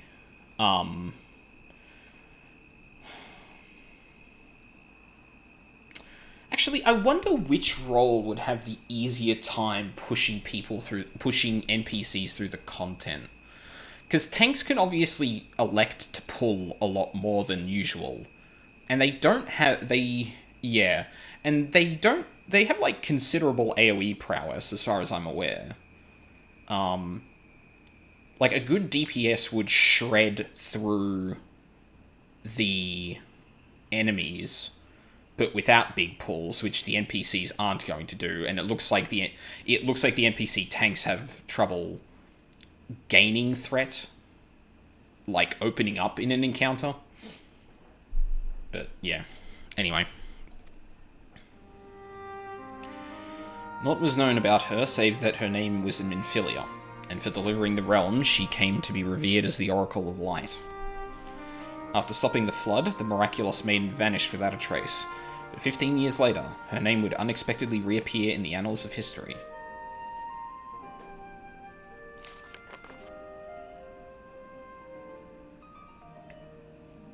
Very stylized.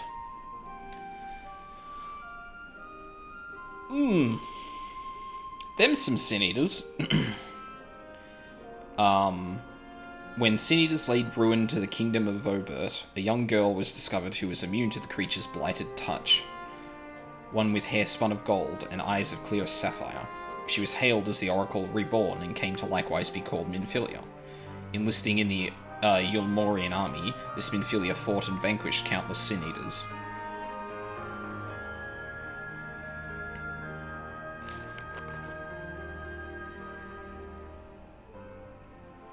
Oh no, Danganronpa. Alas, like so many other soldiers, she eventually met her end in battle. Yet with her dying breath, she whispered unto her grieving comrades, Minfilia will return. And true to her words, some years later, another girl was discovered who possessed the selfsame eyes, that selfsame hair, and those selfsame powers. She too took the name Minfilia. She fought Sin Eaters as a soldier of Yulmore, and she too fell in battle. Many more were to follow in her footsteps, and so the cycle continues to this day. So, literally, like, quite literally, that one tribe of Al-Ra's beliefs about death. Quite literally. And that concludes the tale. By their valor and sacrifice, these women have saved Norvrant on numerous occasions, and were it not for them, we might never have learned of the Light Wardens and their true nature. And their nature. They sound like formidable warriors. Just imagining, like, a buff Minfilia. Some, perhaps. The truth is rather less simple. Though the Oracle is reborn with certain common traits, she does not inherit the memories or the knowledge of her previous incarnations. All of the Minfilias thus far were discovered as ordinary girls, unversed in the ways of war and ignorant of the power they harboured. While some embraced their fate and devoted themselves to training, others did not. But all were made to face the Sin Eaters, and all died to keep our hopes alive. The woman who wrote the quests and lore for the Azim Steppe is the lead writer for Shadowbringers. Well, I mean... Yep. She seems very interested in this idea of, like, reincarnation. And here we're exploring a different avenue, right? Or... It's similar, but it's a role of more importance than just a name and a title thrust upon you. Like, there is also a fate thrust upon you.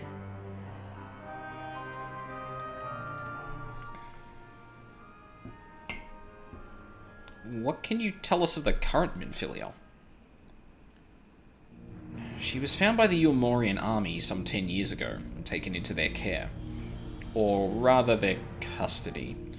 She was a prisoner in all but name, for by that time, under Lord Volthry's rule, Yulmore had already abandoned resistance in favour of decadence. Minfilia was an uncomfortable reminder of the war they no longer wished to fight, a potential threat to peace, and so they kept her under lock and key. Okay, but she was taken prisoner recently. For a long while, we heard nothing more of her. We couldn't even be certain she was alive, save that it was the Yulmorians' best interest for her to remain under their control. But then, 3 years ago, a gallant soul stole into the city and rescued her from their clutches, just like a hero from the tales. I fucking wonder who that was. You should check out the longest side quest chain with the Dorthal when you get a chance. I should. Yeah. Indeed. Well, I believe we now have a good grasp of Minfilia's fate. Or tale. Thank you for your time, Warren. Might I trouble you for a word, Aldine? Outside.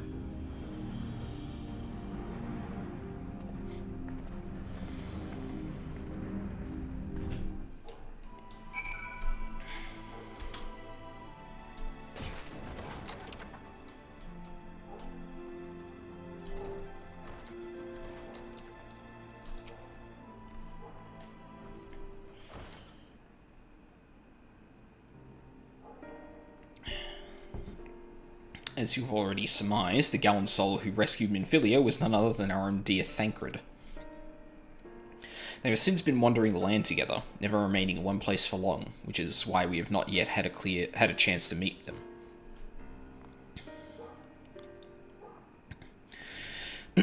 We know that Minfilia journeyed here as Hydaelyn's emissary to hold the Flood of Light. It could only be her that the people of the First witnessed 100 years ago, the original Oracle of Light. But while there's plainly some connection between the woman we knew and her namesakes, the fact that these girls do not share her memories must surely mean they are not the same person. Thancred has to understand that. I have no doubt that he understands. The question is how he feels. Regardless, the Thancred we know would not forsake his charge. If she has been captured, we may be certain he will not stand idly by. There you go again, talking in your roundabout way. If you think we should rescue Minfilia, just spit it out. It just so happens I agree with you. It's quite clear that this Minfilia possesses Hydaelyn's blessing. Based on what? And it wouldn't hurt to have a second such individual on our side, right, Aldine? One's generally been enough, but fine. No, quite. I see you've made up your minds. Exarch, yep. Exarch, what brings you here? A report and a proposal. First, the report. Our scouts have confirmed that the Yulmorian forces at Laxon Loft do indeed have Minfilia in their custody. For the present, they are holding her there, but we can be certain they will move her to Yulmor ere long. Should that happen, we may be forced to give her up as lost. So if we mean to act, we should do so quickly. Which brings me to my proposal. I ask that you entrust this undertaking to us, the people of the Crystarium. Okay. Why? Scenes with Ardbert have such a different tone depending on your character's gender. Really? Interesting. The Exarch is eager to delve into the details of his proposal.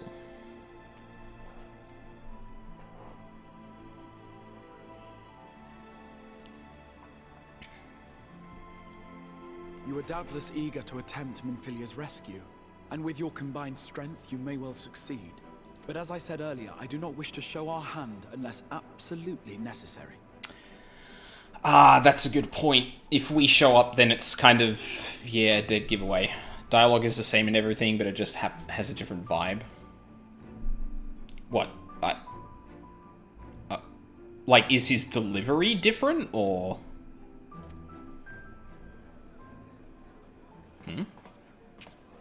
Noise. Uh-oh. 'Twas not merely the night sky that you restored to us, but hope. Hope for the future of Norvrand. Unlike you, we cannot contend with the Light Wardens, but so long as hope burns in our hearts, we will fight on regardless. This I will prove to you. Okay, well maybe if I go through the dialogue with one of my female characters, then that might come to the forefront.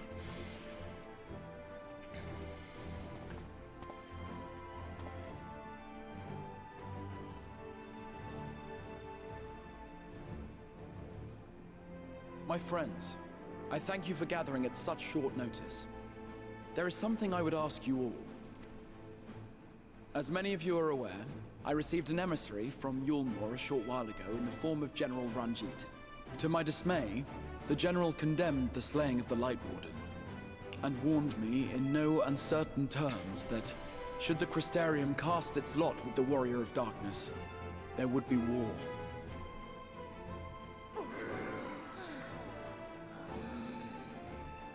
Let none be mistaken. We would be hard-pressed indeed to resist the might of Yulmor. Some would even call it suicide. And yet my heart cries out to fight. Better that than relinquish the hope that swelled in my breast when I beheld the night sky for the first time in 100 years.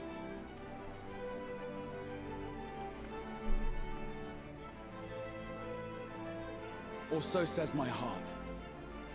My mind, meanwhile, reminds me that to follow my heart would be to risk everything we have accomplished thus far.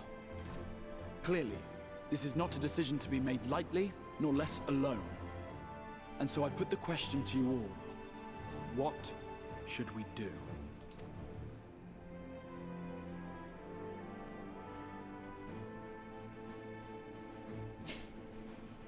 My lord, you already know our minds. It brought tears to our eyes to witness the knight's return. The whole of Norvrad deserves the same, and not just because some children's story tells us so.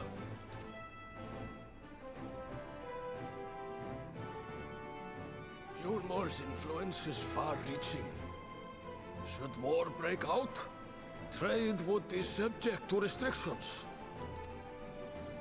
The flow of goods will dry up, and we will struggle to make do with what little trickles through. But make do, we will. Aye, we can weather such hardships. Is that not the very thing the Crystarium was built for?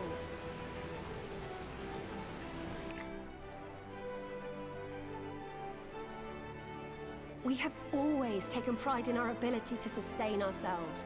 Not just to endure, but to thrive. When all falls down around you, rise up. Those were your words. There may come a day when all hope seems lost, but even should the rest of the world give in to despair, we shall not. We shall fight on, that our children and our children's children might know a better tomorrow. Rousing words apart, I never much cared for those Yulmoran bastards anyway. No better than common swindlers, most of them. Wouldn't know a fair deal if it came up and kissed them on the arse. Trust you to spoil the moment. He's not wrong. It appears we have a consensus. Let it be known that the Yulmoran host at Laxon Loft has taken the Oracle of Light captive. They fear the power she holds over the Sin Eaters, and doubtless intend to imprison her once more. So, I move that we rescue the Oracle, grant her a place among us, and let that be our answer to Yulmor's ultimatum. I mean, potentially. Hear, hear! Hear, hear! I don't know what the state of that growth is, though, like... Wait. Okay, this is really fucking stupid.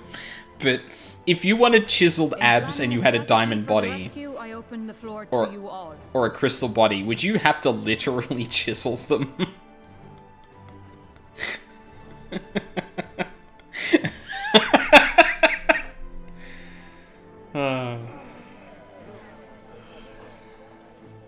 And there you have it. If Yulmor wishes to denounce us as villains, then we shall embrace our villainy. Will you do so as well?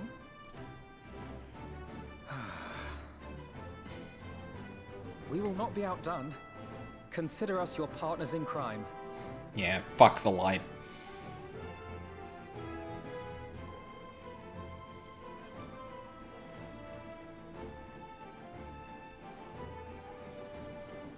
My lord, our proposal is as follows. We begin by deploying Amaro to occupy the skies over Lakeland. They should serve to delay the airship's departure. Talk. Damn it. At the same time, we scatter dream powder from the air. Not all will succumb to its effects, but it should thin the enemy's numbers, affording us an opening to swoop in and liberate the Oracle.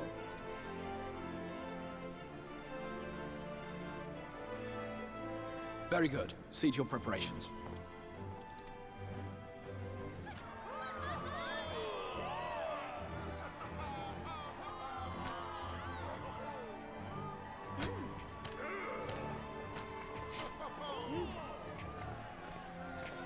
That was a very, very powerful thwack from that old woman.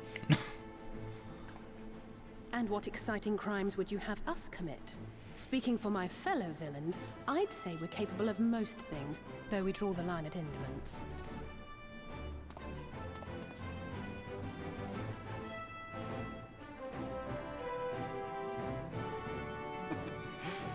If excitement is your desire, then I bid you join the guard. Captain Lena will give you your orders.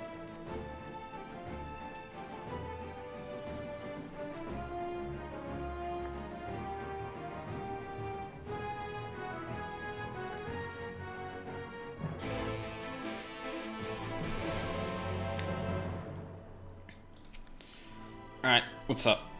So you'll be joining the guard, but however highly the Exarch thinks of you, you will receive no special treatment from me. Is that clear?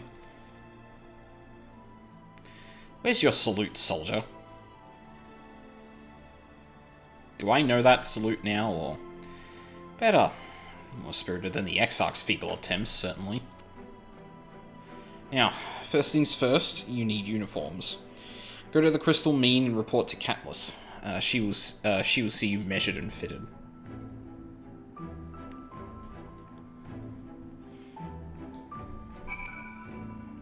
Glamour.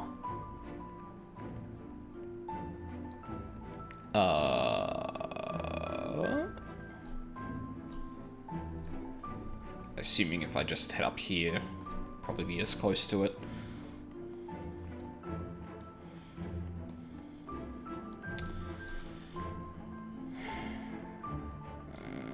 Oh no, it'll be upstairs and then to the... yeah. I know where we're going. Well, oh, well, I shouldn't say that. I hope I know where I'm going. Oh, fuck off.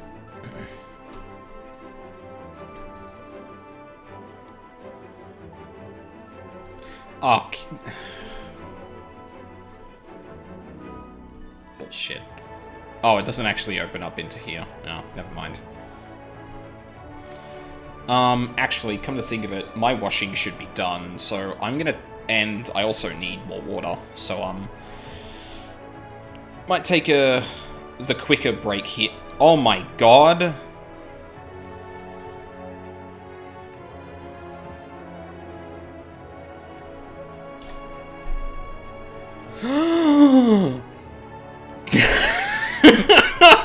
Oh my god, that's so fucking cute.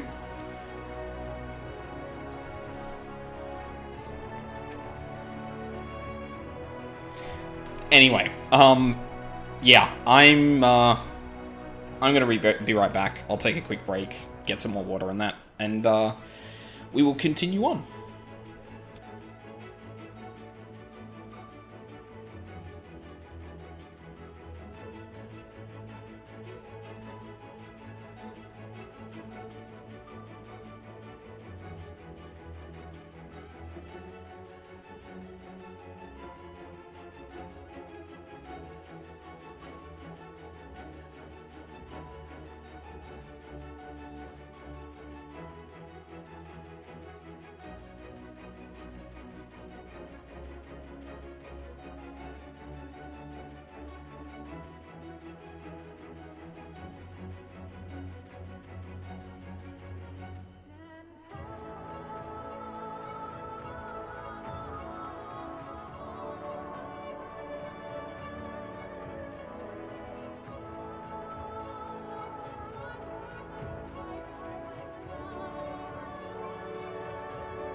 They make giant stuffed animals of them. It's over 200 bucks. No, thank you. Whoa. That's a lot. Okie dokie. We are back.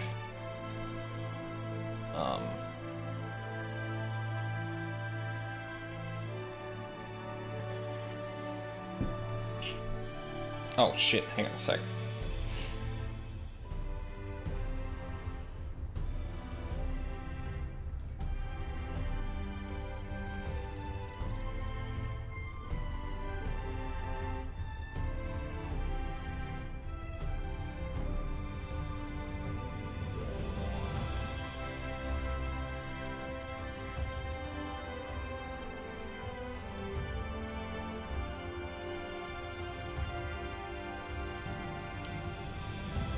£16, almost 3 feet tall. Okay, that makes a bit more sense then, but still, that's steep. Whew. Ah, and there's the last of them. Your friends are being measured as we speak. Right, this way. We'll see to it you look your dashing best for our first outing. Ah, no, that's fine. I'm all good. I can imagine that. And it's big. It's almost like a bloody beanbag.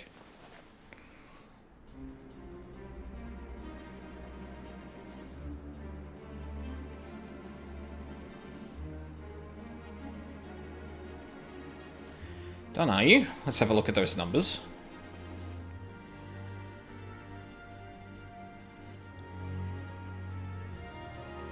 I see. How goes it?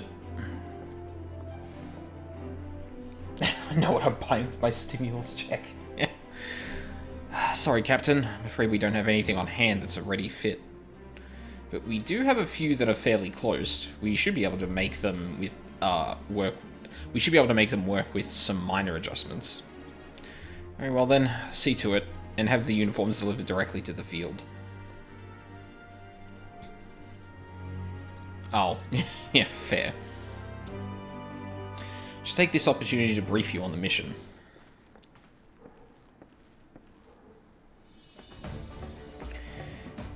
As mentioned earlier, we will deploy ammo to scatter dream powder from the air. Once the powder takes effect, an elite unit will storm the fortress to rescue the Oracle. A safe liberation is our sole objective. Engagement is to be avoided wherever possible. I assume we're to be part of said unit? Correct. The unit will be divided into 2 contingents, one deploying from Fort Job and the other from the Ostal Imperative. You and Alfino will join the former. Aldine, meanwhile, will join the latter with me.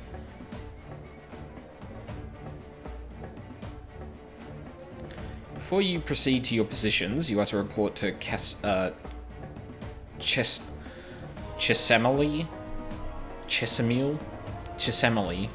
at Spagurix. She will issue you with a serum to ward off the effects of dream powder. We shall be on our way then. Take care, my friend, and we will see you in the field.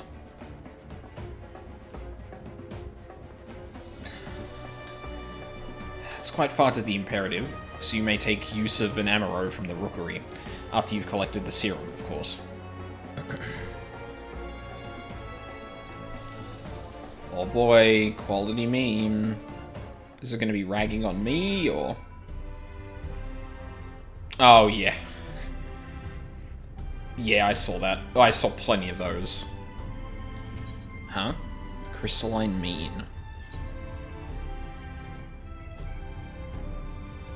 Oh, that's, crafting stuff. Okay, I don't care about that right now. Alrighty, let's go.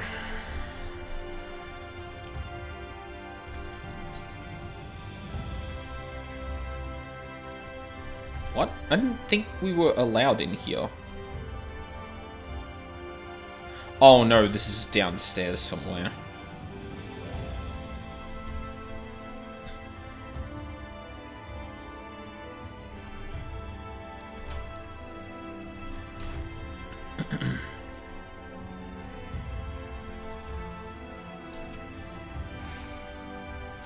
Yes, sweetie? Is there something you need? Oh, one of the guard come for your dram, are you?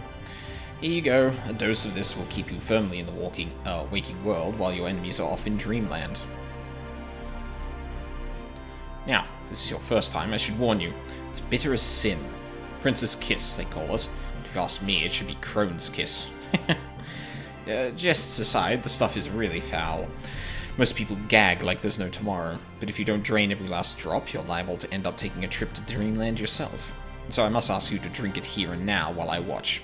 Come on, give the old crone a kiss. Oh boy. Down the hatch, let's fucking go. Well done, sweetie. I'm proud of you. Why, if I didn't know any better, I'd say you enjoyed it. God, you're getting loud out there.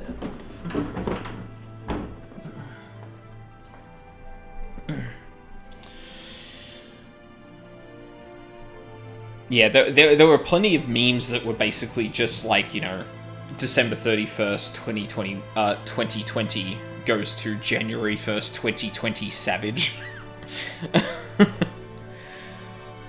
And there's a couple of tweets that were like, you know, 2020 Savage, what was it? The Hornet, the Killer Hornets are back, I don't remember the middle one, and the coronavirus has 3 extra mechanics. Which is just like, yeah, that's perfect. And now you needn't fear falling asleep on the battlefield. Just have care you don't lose any limbs out there, alright? They don't tend to grow back. Morbid, but alright. Actually, I think I retweeted that, or at least liked it. Hang on. Because I don't want to, like, half-quote that, because it's a good one.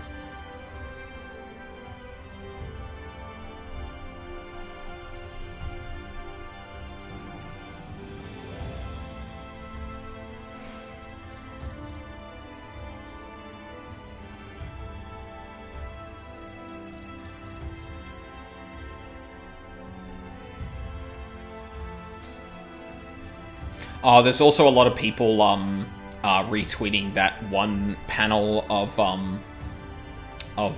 Josuke in Diamond is Unbreakable, talking about a fresh pair of pants. Or underwear, sorry.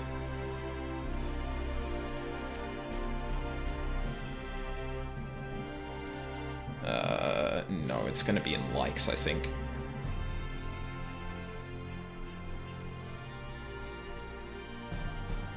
Fuck, it is gonna bother me though, like I don't remember the middle part of that tweet.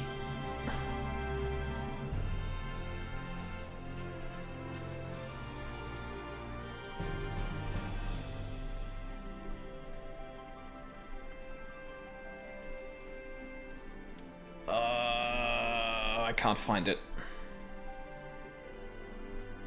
Yeah, and this is going back into last night now. Shit. Ah, fuck.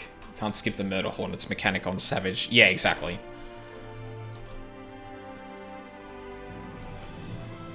Yeah, no one's standing in the Hornets, because you will die this time. That was always something I loved about, like, going from, like, normal to heroic and heroic to mythic in WoW. It's just, like, in some of the mechanics are there, but they don't do much, and sometimes, like, there are brand new mechanics. And the times where they're just more deadly, some people would inevitably stand in them, and it's just like... Okay, guys. Don't know how many times we have to tell you this. You don't get to stand in that on heroic. It actually deals damage. It can actually kill you. Stop fucking standing in it. This ain't free anymore. You don't get to do that. Yes, what do you require of me? I'll have your finest amaro. Yeah, exactly. As much as I would like to oblige, all our mounts are reserved for the coming operation. I fear you'll have to go by foot. But wait, there might be another way, assuming you are willing to lend a hand. Why not?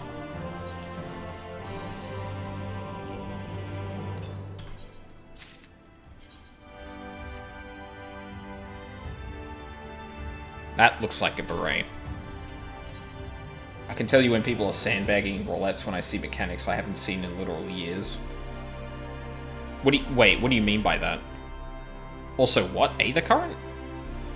Zemjamai has a task for you. Should you be willing? I was about to deliver an ammo to Radiska's round, one of the locations whence the beasts will fly for the operation. The tower lies along the route to the Imperative. I fear, or if near enough is good enough for you, you may make the delivery in my stead.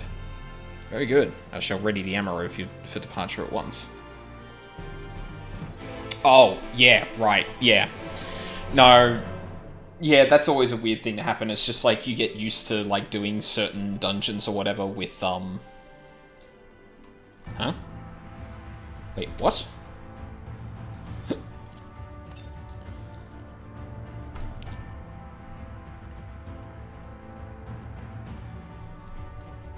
Yeah, I knew it.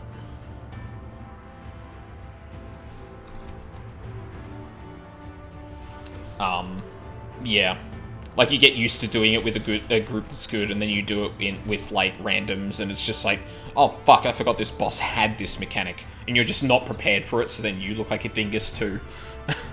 Radiska's round is to the north and east. You can take the road, or you can fly. It's up to you. Upon arriving, make yourself known to the sentry, and she will give you further instructions. If you should become separated from the ammo, worry not. The beasts are trained to return to the rookery. That is all. Go well. Oh. Oh, wow. They actually just give you a flying mount for this bit. That's nice. I actually get to have a close-up of these guys, too.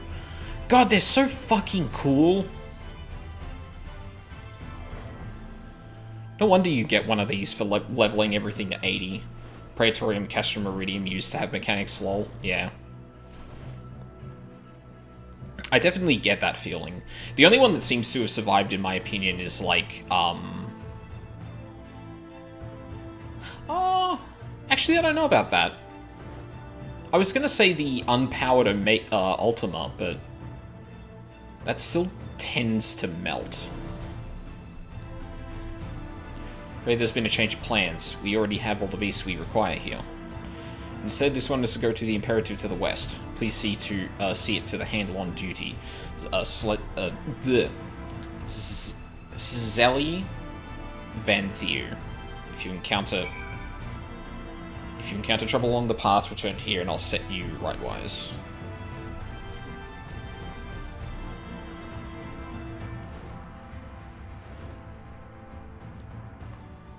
Because I do like how the Ultima fight goes. It like, it gets pretty hectic in the end. Ultimate Weapon is just dodging really even at the time. I think there's an ingot in rage. Yeah, it definitely feels like a... Oh. Can I... No, I know this is here. Deliver the thing and then go get it afterward. Ah, the last ammo. My thanks, friend. You may leave the beast with me. Nice. Two things real quick. Yeah, it definitely feels like one of those fights that just ramps up over time. It's just a DPS race, more or less. Which is nice, because, I mean, like, it definitely feels like, as, like, the final kind of thing for Ultima, like, a very appropriate thing. God, I hate that stupid bird so much. Listen! It's a badge of honor in, the steppe. I will not have you besmirching its name. Thank you very much. Or its appearance.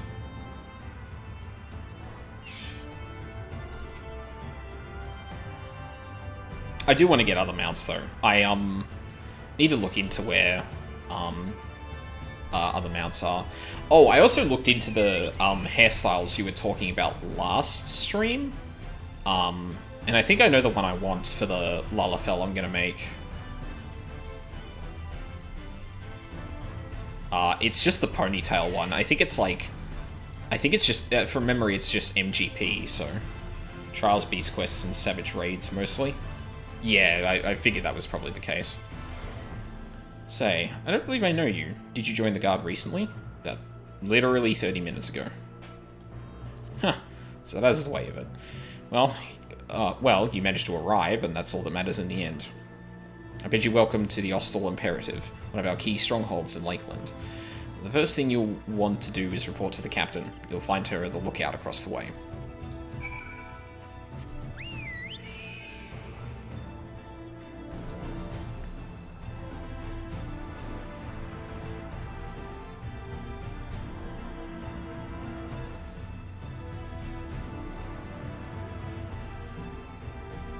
Actually, that's a good question, because I don't think I've done any of them. What do the beast quests entail, exactly? So it seems that rather than the Amaro delivering you, you deliver the Amaro. I'll not thank you. I expect all my soldiers to make themselves useful. Speaking of which, I have a task for you. The Oracle of Light. With the operation fast approaching, Lena means to put you to work. In readiness for the operation, the Amaro will need to be treated with the same serum as us. As you well know, however, it is not pleasant. In order to coax them into taking it, we have sprinkled it in on their fodder. All that remains is to feed it to them, a task I am sure you will enjoy. Fetch the fodder from the Amaro launch and see to four of the beasts. Dismissed. Mostly daily chores, but every time you rank it up, you get a new story beat. If you do all the beast quests for an expansion, you get an extra quest. Oh, neat. I guess that's stuff that I can... Oh, hang on a sec. Are these all... Yes. Okay, I'm gonna grab these while I can. Damn it all. We can ill afford to lose another. Ho there, friend. Might you lend me your aid? One of my best men is yet to return from his patrol, and I fear the worst. As you can see, his Amaro made it back safely, but my man's nowhere to be found. Could you search for him in my stead? I would go myself, but I can't very well abandon my post. Gui. Uh-oh. Bloody beast! Where do you think you're... too late, I suppose. But wait, do you reckon he's gone back for his rider? 8LLR has 4 battle, 1 crafting, HW and SB with 2 battle, 1 crafting, SHB is 1 battle, 1 gathering, 1 crafting. Oh, lovely. Sorry to trouble you, friend, but do you think you could follow that arrow for us? That scaly brute might be my best chance of finding our man. And take this salve with you. I reckon there's a good chance he's out there, too wounded to have made his way back.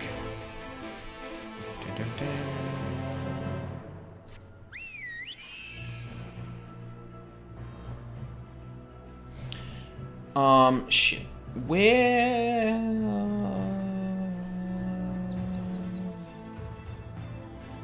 Soon unlock a gemstone trader. Okay, so I haven't done that yet, so I can't do the mount speed thing. I couldn't remember what that was, so thought I'd double check. Shawned. Shawned could use a helping hand in doing some much needed repairs. Oh there, if you're not otherwise occupied at the moment, how's about lending me a hand or two? They've got me on repair duty, and what with the sorry shape this place is in, it's definitely not a one-man job. It's a simple enough task. Just take this here pail of mortar, find a couple of spots where the walls are looking ragged, and apply a healthy dab. Thanks, friend. What with our ranks thinned as they are, we need all the help we can get. I mean, fuck it, I can do that right now. I might as well. Fuck. There was something about looking up at this very specific piece of architecture that I was like, oh, Jesus Christ, this is Sen's Fortress. Gemstone Trader is located at the Aetheryte in Lakeland. You don't get prompted to visit it or anything. Oh. So, should I just go and do that then? Because if I've never run into it, then if I don't run into it on the MSQ, then like... Well, okay, sorry. You said that you aren't prompted to do it, but I still could walk past them, I guess. Also, Aetheryte and Lakeland. It's like next to this one. Okay. No worries. I'll have a look after then. That's fine. But yeah, something about like the supports here and the parapets just got me thinking like having bloody war flashbacks to Sen's Fortress are getting destroyed there. Fuck me.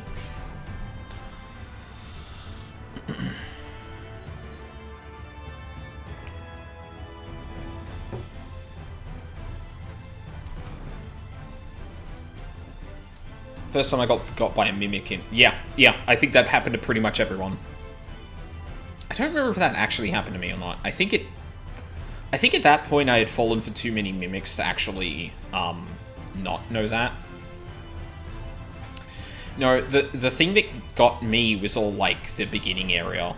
Like, usually when a game beats you down, you don't really expect it to, like, start to tune it up, you know? Like, in such a spike. Mortar. I was traumatized. Yeah, same here. Like, the rock traps and the snake people, guarding them and that was the bit that just got me. I think at that point I learned that, like, no, I should just be hitting things hitting chests lightly just to make sure, before I knew the actual trick to it. It's such a small arena for the boss. Yeah. Yeah, that was definitely a rough fight. Moonbreeder, fuck. Move. Thank you.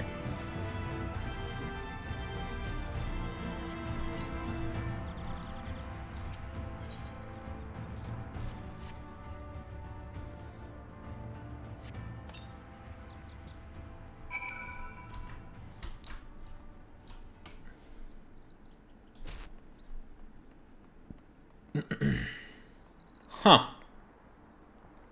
The tick rate at which you passively gain healing from, being not in battle doesn't start with you being damaged. Weird. God, I hate epilating my legs.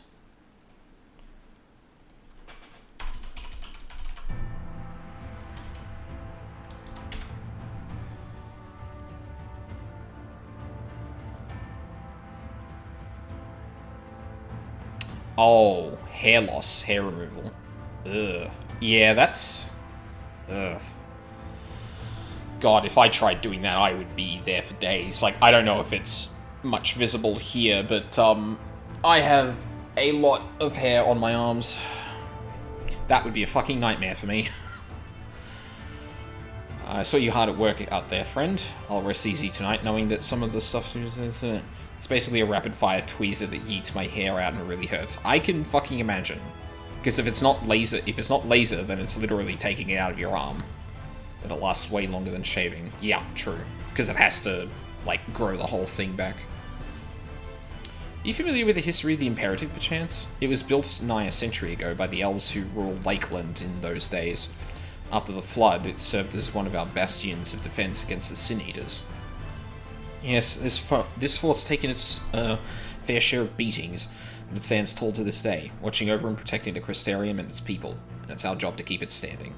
Material and manpower shortages be damned. Of course, we couldn't do it without the generous efforts of volunteers like you. I reckon you have a real talent for repairs. May I could interest you in joining the Guard as a full-time wall mender? I jest, of course. I've already taken enough of your time today. Thank you, friend. Be careful out there.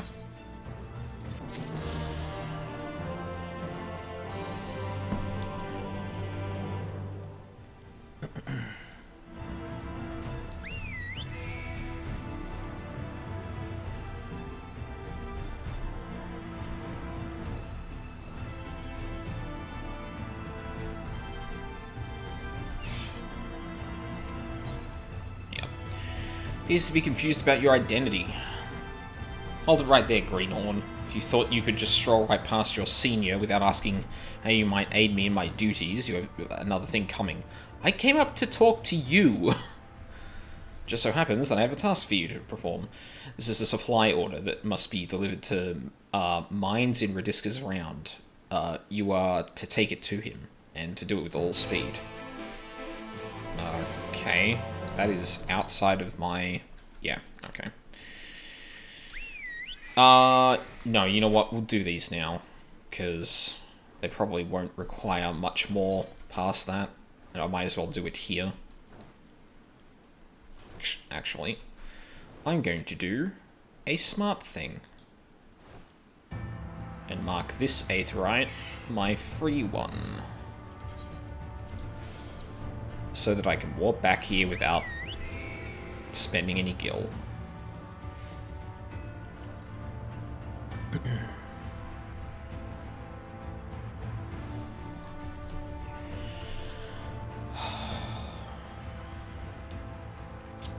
Yeah, despite my best efforts, I'm still, like, over-leveled for all the shit I'm doing, which... like, it's not really a big deal because they level sync you, I think I've said before, but, like...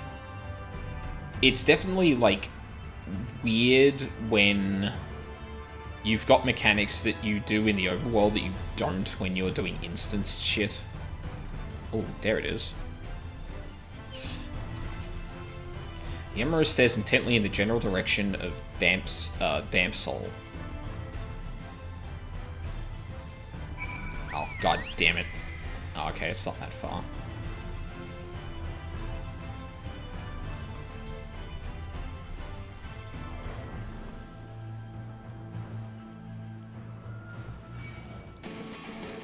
Go away!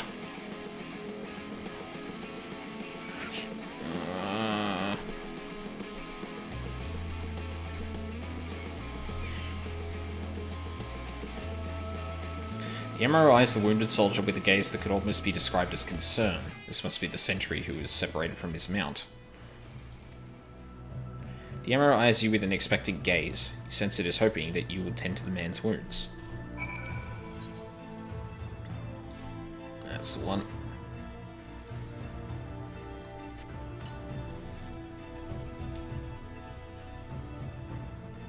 That is pretty neat armor. Like, really simple color scheme, but looks like real nice. Thank you, friend. When the beast knocked me from my mount, I thought it was the end for me. But sure. I thought it was the end of me, for sure. But however did you know where to look? Did you not see your Amaro literally walk up with you? With me? My mount led you here. Or led you to me. You don't say. I owe you an apology, little fellow. Here I thought you ran off in fear of my foe, but it turns out you were looking for help the whole time. Can you forgive me for doubting you?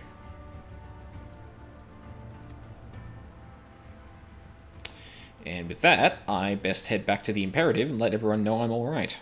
Thank you, my friend. You saved my life today. Nice. Alright. Next up on the list...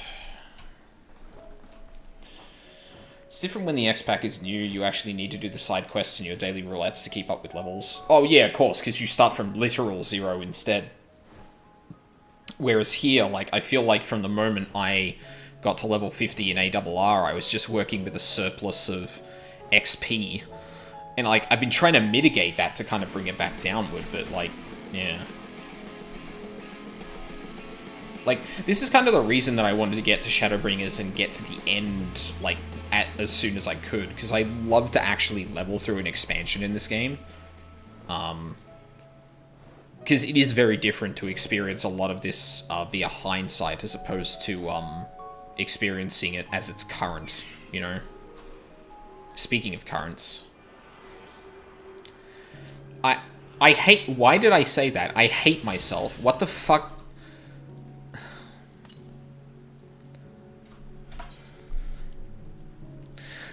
6.0 should be out this summer. Yeah, from what I hear, people are ballparking, like, third quarter, I think. So, like,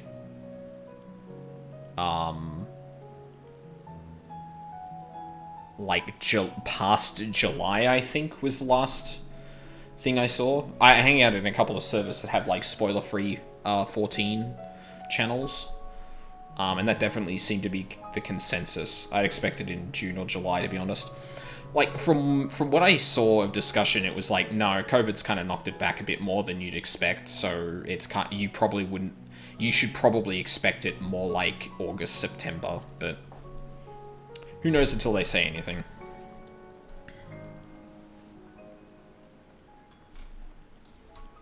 And Lord knows I have plenty of stuff to go through until then, but... Yeah. Well, Met Traveler, what brings you to our outpost this day? I have a thing. Supply order from Tiana at the Ostal Imperative. But why, pray tell, are you delivering this and not one of our own men? Well, I mean... we should get our first teasers next month. That is definitely something I heard. Mistaken for a new recruit, you say? You really should make a point to clarify the situation next time. Not that I don't appreciate your service, of course, but Tiana has a reputation for running roughshod over anyone she can. While I'm loath to impose upon you further, if you'll be returning to the Imperative regardless, I was hoping I might trouble you to deliver the supplies Tiana has requested. I'm afraid the recent Sin Eater attacks have left us rather short-handed. It will just take a short while to prepare the materials for delivery. I invite you to make yourself comfortable while you wait. Not that there's much in the way of entertainment here. It is a military outpost, after all. Perhaps you could converse with the soldiers. It'd be sure to raise their spirits, and you might just glean some useful information out of them.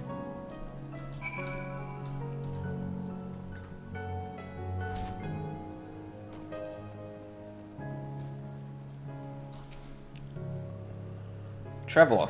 Huh. You're an odd one to pick this place for a leisurely excursion. Me, I can think of 100 places I'd rather be.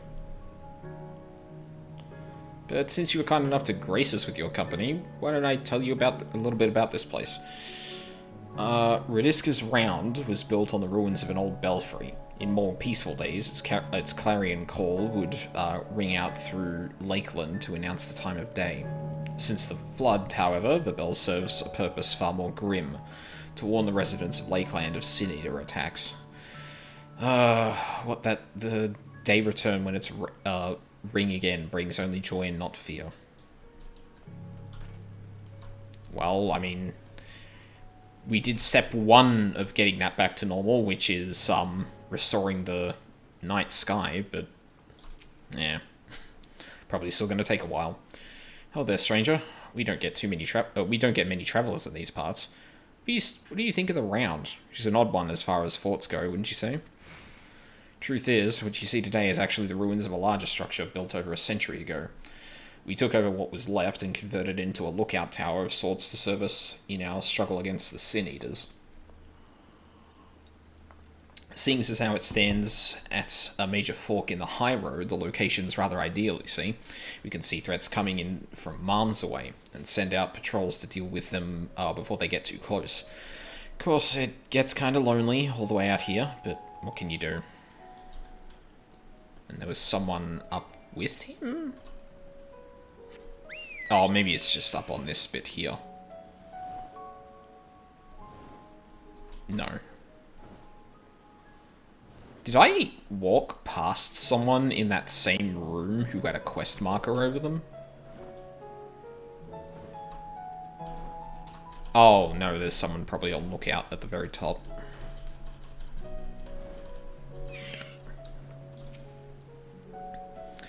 How there, friend. Say, have you ever wondered how Radiska's Round got its name? Wait, don't answer that. I have a mind to tell you anyway. Radiska was a guardsman in the early days, one of our best and bravest, as the records tell. They say he gave his life holding off a horde of Sin Eaters just long enough for a group of refugees to flee to safety. The body of this hero was discovered right here at this tower, and ever since then it's been named in his honor. Makes a man proud to serve, I say.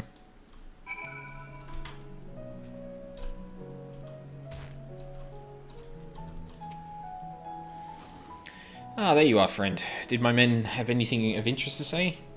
In any event, I hope your stay here was not overly tiresome. I'm pleased to inform you that the materials have been packed up and are ready for delivery. Before that, though, please allow me to compensate you for your services. Oh. Thank you. Anyway. So about that delivery...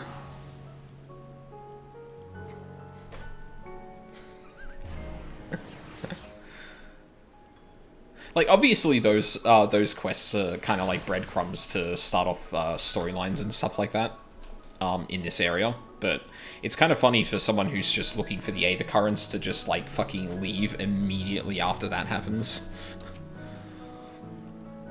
Ah, there you are. I was hoping that you returned so I could properly express my gratitude.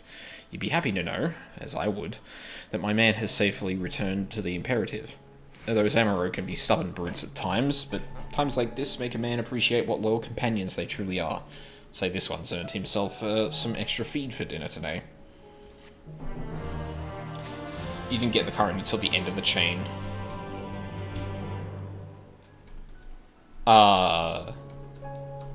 No, some of them still started off other quest lines though, right?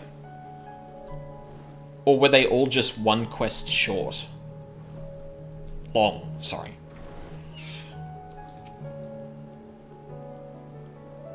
They changed it. Oh, maybe I'm thinking of Stormblood then.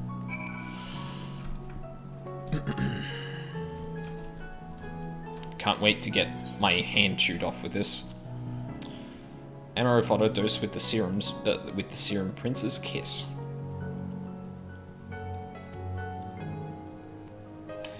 The Amaro happily devours the fodder.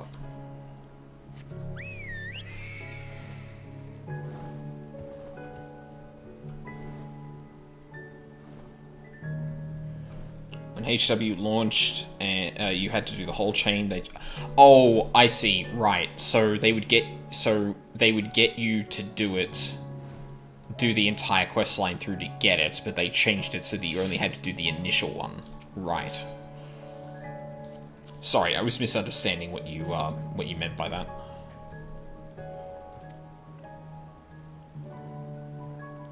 The Amaro absent-mindedly munches on the fodder.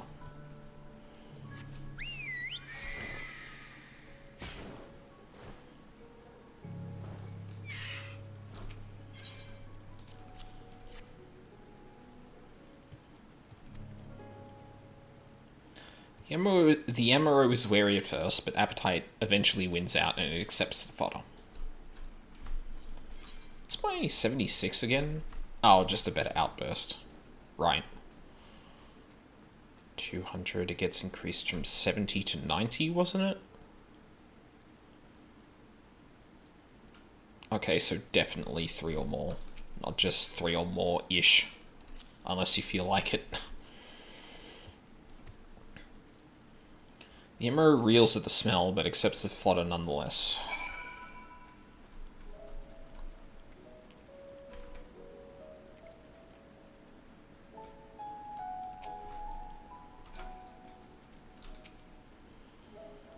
The Amaro are fed. Good. The rest have already been dosed, so we need not fear any of our mounts succumbing to the Dream Powder. All units have now entered the final stages of their preparations. The time is nigh. Make ready and await deployment atop the main watchtower. I will send your uniform along as soon as it arrives. That is all. May night smile upon us. That is a big tower. Inglorious Bath Stewards.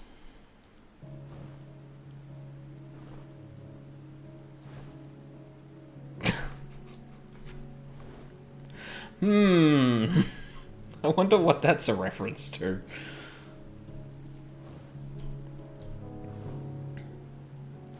It's fucking stretching it, I'm not gonna lie.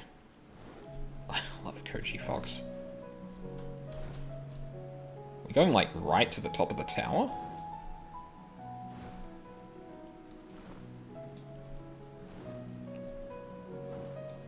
Wait, is Koji Fox one of the translators, or is, like, are they one of the writers?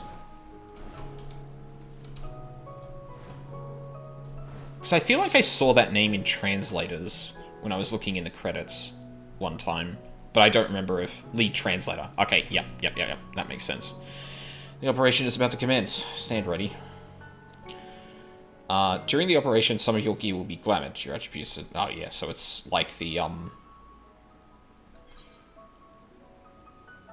Really? They have an item level sync too? Huh. Interesting.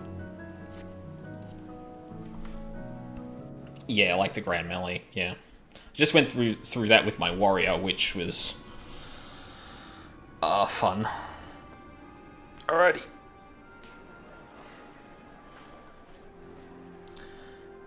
Oh, man. They actually have really good armor, too. Wow, that is like teenage, barely 20 Infilia. Keep moving.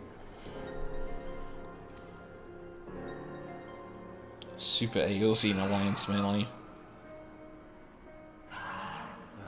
What now?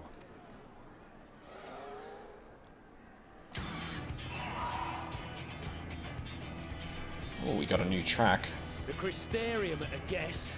Desperate fools. It'll take more than a handful of overgrown lizards to ground us. Heh.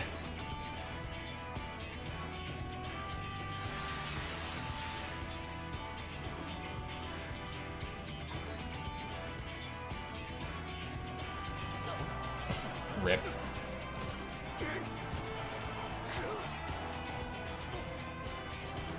You're gonna be... Sound the alarm! Stolliver smash. I love how they're like, huh, that couldn't be anything dangerous, and then fantastic troops they have in Yulmore.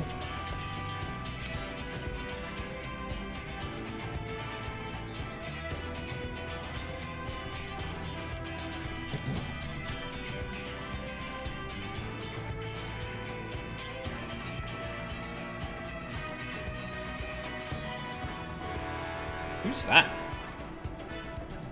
Captain, the powder has taken effect. Oh, random soldier. It is time. Let us free the Oracle from their clutches.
Okay, sure. Where are we going now?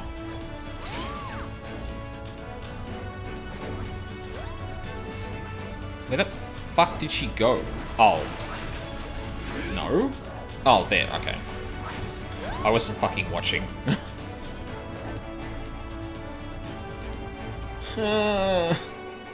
Not very fast. Please slow down. On guard.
Hello, friends. Can we help you?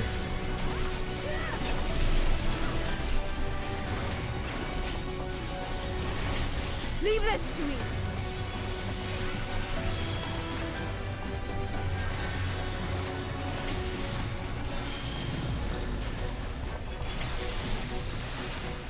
Now.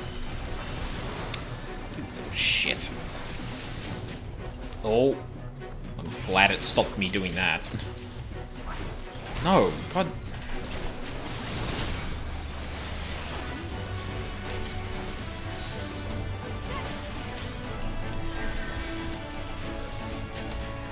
Let's give them a show.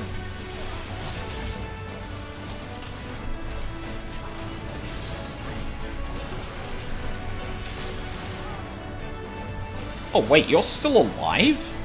Fuck me. There we go.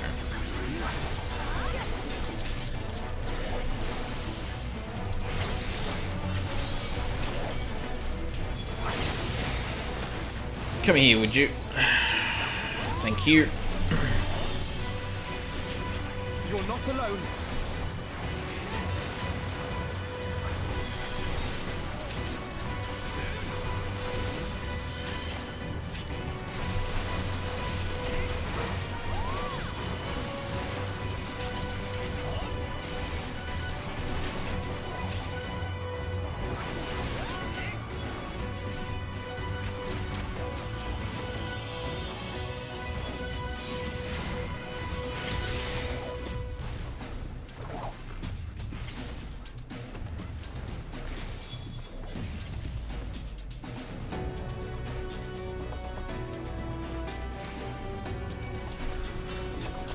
Oh, come on.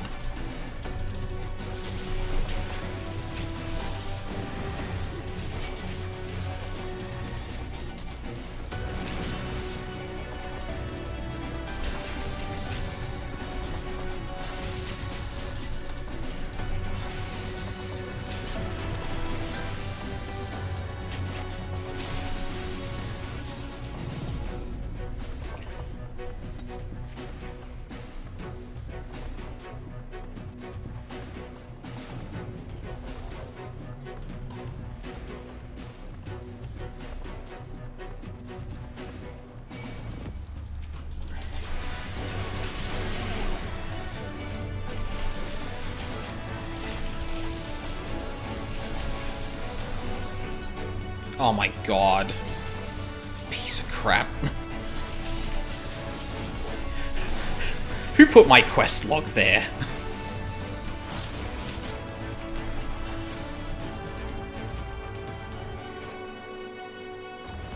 Why is she awake?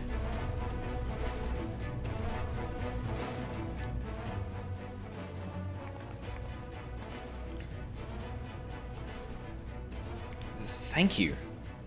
Are you from the Crystarium? Correct. We've come to rescue you. Your weapons, made to the same specifications as Thancred's. Be ready to use them. Understood. Please lead the way.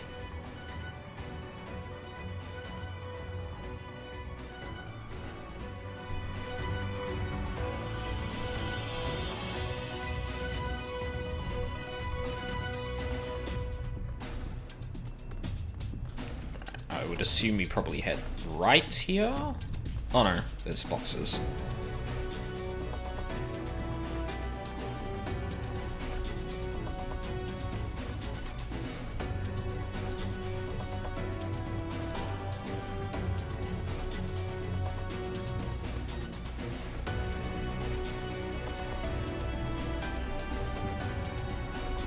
What? Oh god.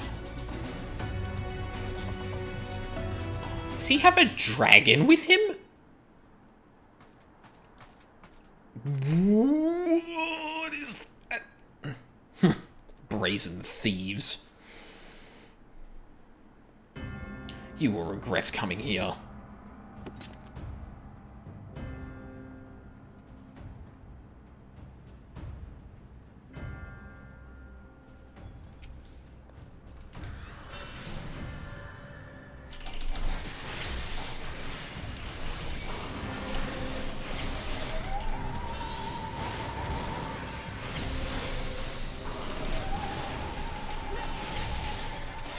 Ooh, he's not dying fast.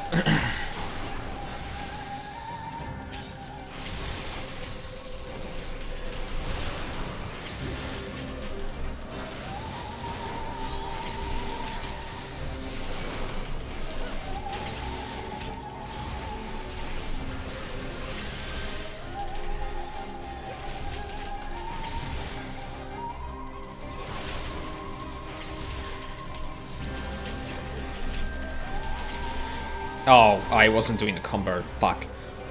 Damn it. Wasted that.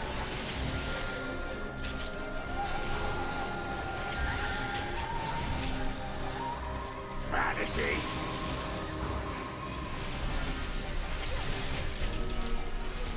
Be gone!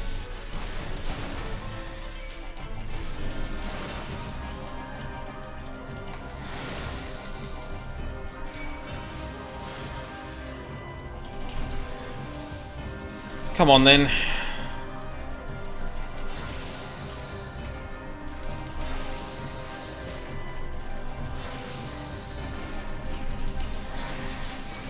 Yeah, you got it, old man.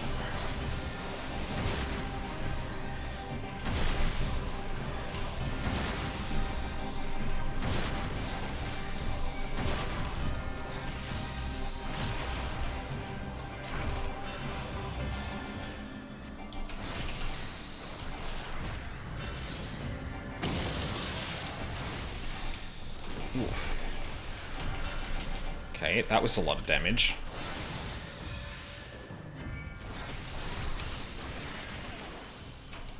Ah.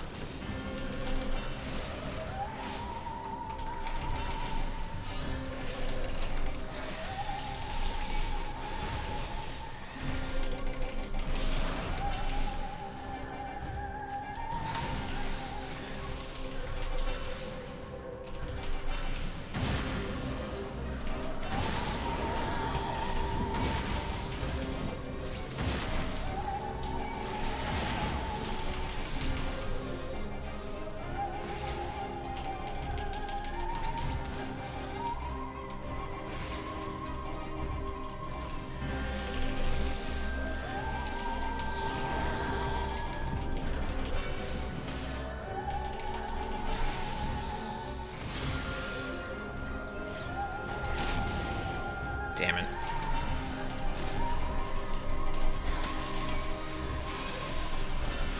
Why do you persist in this folly? Because I'm better than you.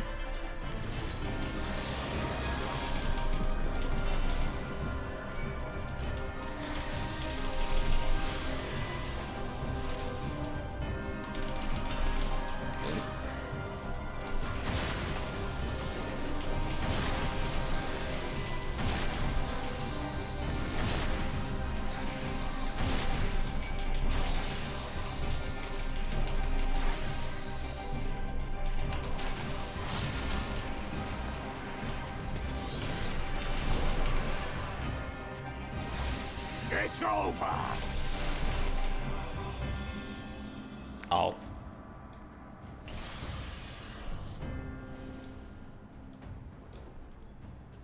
I'm just down. What? Sat there for a little bit, like...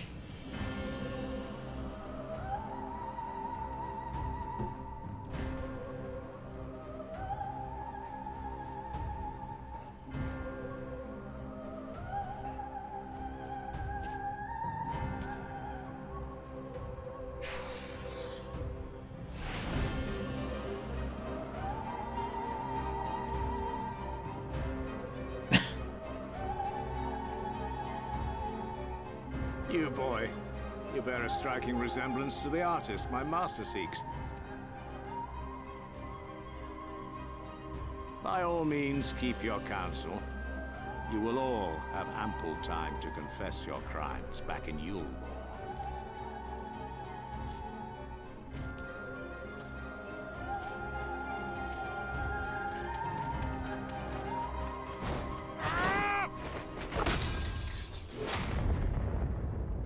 Oh!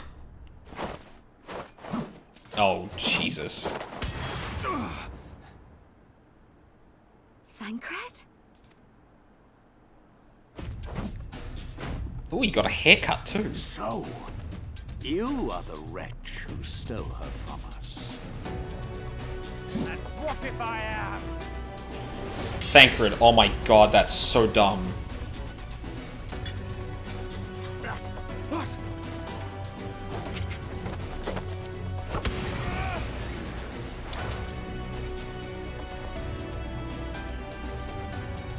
Pathetic. Vermin such as you are not worthy of the Oracle.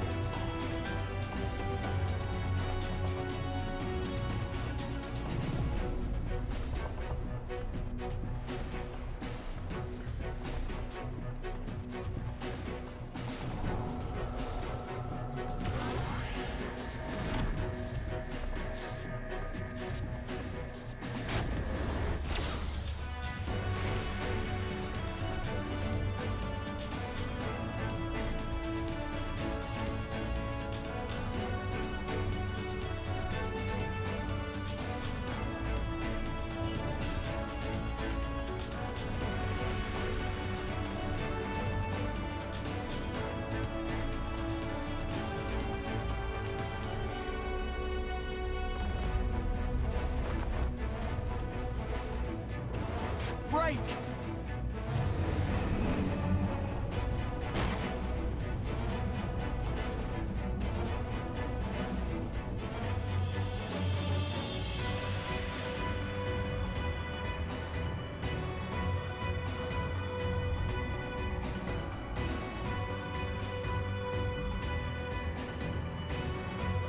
Fool! You would see your city razed. I would sooner see it razed than conquered. Suffice it to say, we are ready to receive you. What now, Exarch? Will you face me yourself?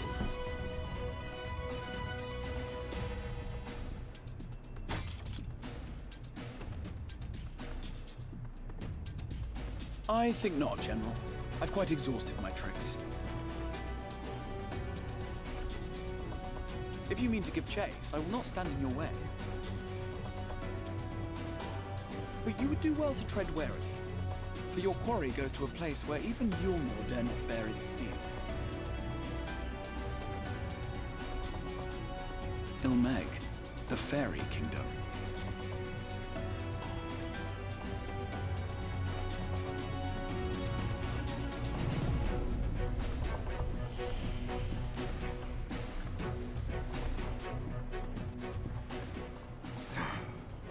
Think that mountain of indolence still had the energy to unleash his hounds. How are you here? This may alter a world's course. And now the plan has gone awry. Well, actually, I know exactly how, like, but...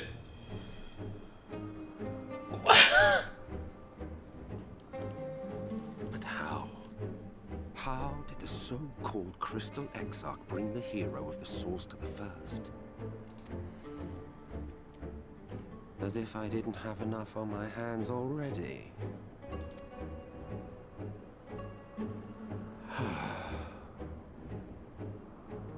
Then again, with a soul such as that,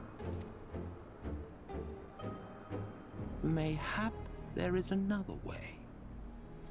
One which does not require bloodshed. That is very true.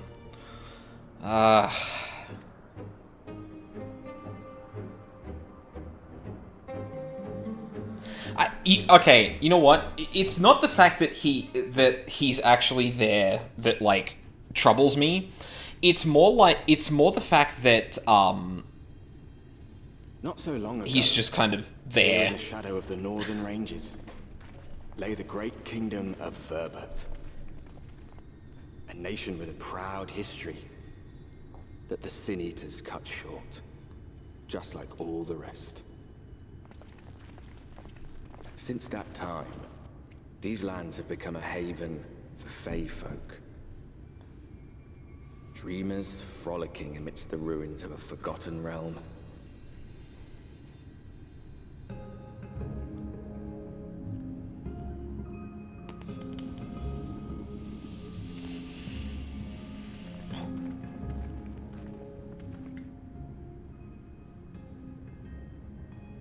We should be safe enough here.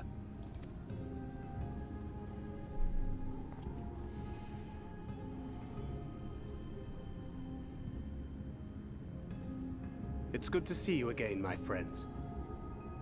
I don't know about you, but it feels like years since last we met. 5 of them in my case. Why, it only feels like 1 to me, but long enough to warrant a more convivial reunion either way. Convivial?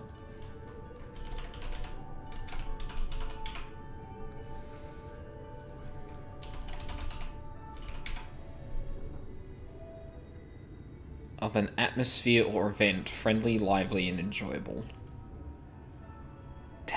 Dad crid. What brought you to Laxon Loft?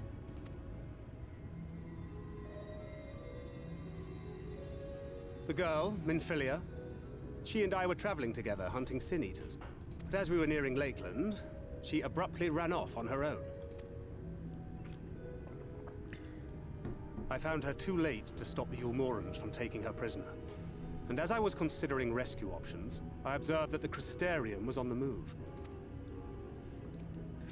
So I consulted the Exarch, who apprised me of the details of the operation and issued me certain instructions. Should the situation take a turn for the worse, I was to see you all safely to Ilmeg. And here we are. Orianger has called this place home for a while now, yet we have never called upon him, I am ashamed to say. 'Twas only at the Crystarium that we met. Hardly surprising. This is not the sort of place one visits on a whim. Yeah, I mean, if it's inhabited by Fey folk. Happily, having trespassed on Orianger's hospitality for a spell, Minfilia and I have an idea of how things work around here. Sooner or later, the Ulmorans will come after us. But before they do, the Exarch bids us accomplish 2 things. Fuck the Fae. Yeah, that's right. Yeah, that's them in a nutshell. How you doing, Dowie? And what's that? First, rendezvous with Orianger. Okay, yep. And second, eliminate the Light Warden of this land. Yeah, I kind of saw that coming.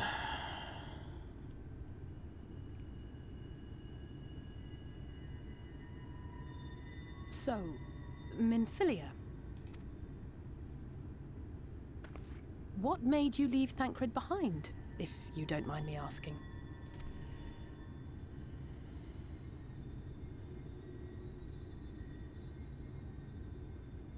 You. The hero from another world. I was asleep when I felt it. A presence. Someone I was meant to meet. They were close and I knew I had to go to them. But with all the commotion in Lakeland, I was afraid that Thancred wouldn't let me. And would I have been wrong?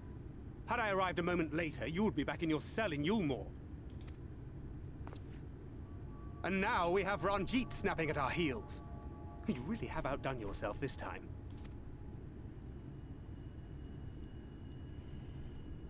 I'm sorry. Thank you for saving me. Wow, he really is Dad crid.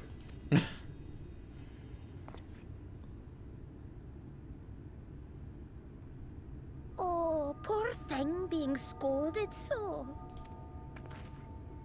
Uh-oh.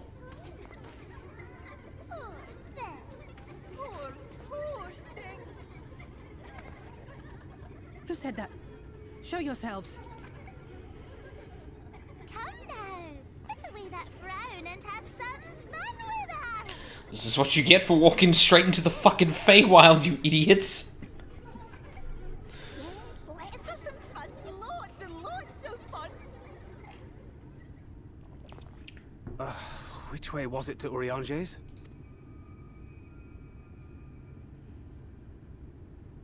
We've been there so many times, but I can't. Oh, why can't I remember? Damn it all. We're already caught in their spell.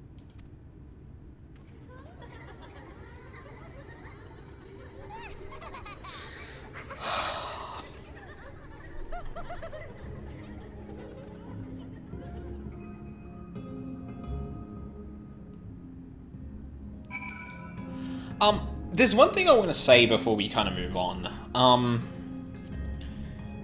So 14 has already... Hang on a sec.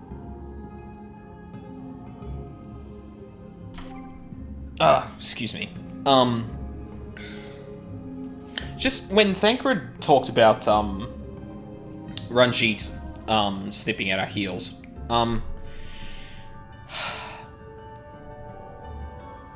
so they did a similar thing to what they did with Xenos here, but so far, from a character perspective, Ranjit is like, doesn't hold a candle to Xenos in terms of, like, being interesting. Like, he commands a pretty fucking cool, like, Chinese-inspired dragon, right? That's probably the coolest thing about him. And the fact that he's just an old monk master, more or less, the way he fights. But it's in, like...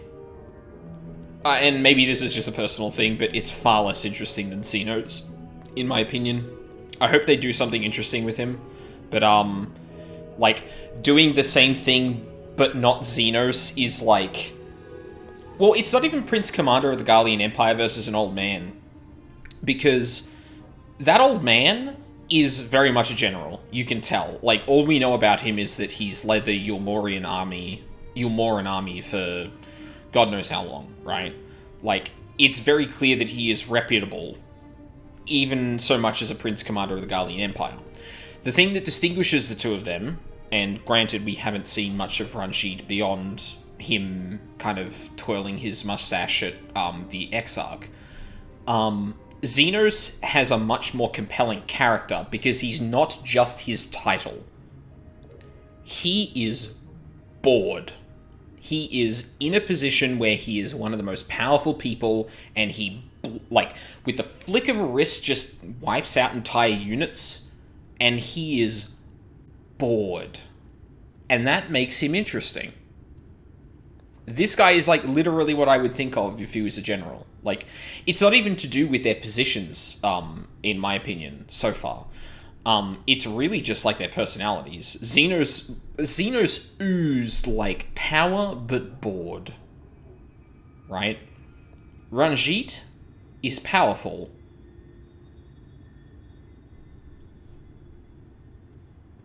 And that's about it?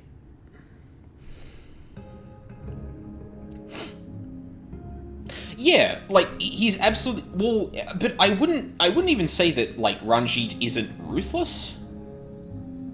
There's, like, a certain...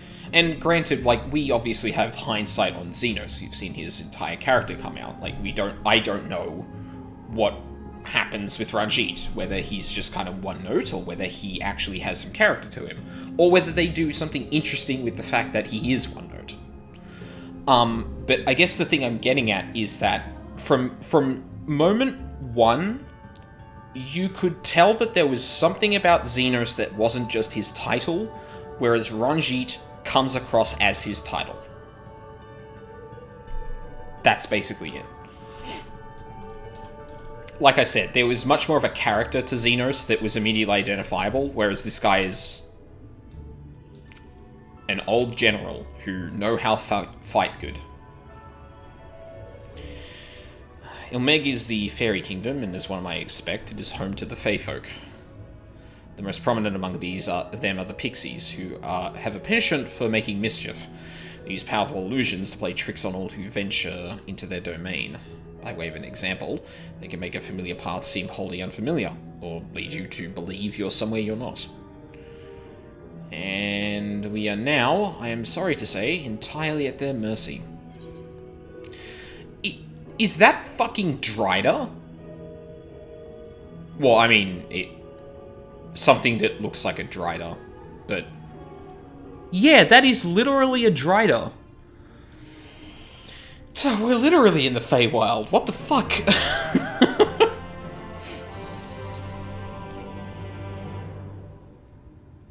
Thancred is trying to think of his way out of the present predicament. As it stands, we cannot hope to find the way to Orion-Shane. For that, we must convince the pixies to lift the spell. From what I could make of the voices, the creatures want to play with us. If that is the case, they should permit us to find their village. Lead her Ran. Oh, God. in before Welsh and Celtic names. Oh, God. Well, actually, no, that would make sense. Being the Fae and whatnot. Come, I have a sneaky suspicion this path will lead us directly into their midst. You nail it, actually, lol. Which part did I nail? Oh, and I should mention that Minfilia has been informed of our situation, of the different worlds and our mission. You may consider her an ally. Sorry, I said a lot in the last few minutes that I'm not sure which you were applying to.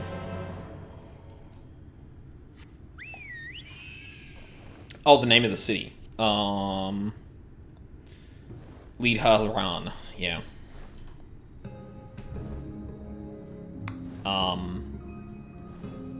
Fortunately, my name is like the Welsh. My full name is actually like the Welsh equivalent of John Smith, apparently. So I did actually end up looking into sort of Gaelic, other words, Celtic and stuff like that, kind of pronunciations and that, because I was curious if the way my name is actually pronounced is the way. Wolfie Smith. Yes, that correct. That is my full name. How dare you dox me? Well, here we are. Yet the pixies are nowhere to be seen. Knowing them, their games have already begun. In which case... Aldine, there is a variety of plant native to these parts with a distinctive furled tip. Looking Grass is its name, so called because it can be used to spy pixies, believe it or not.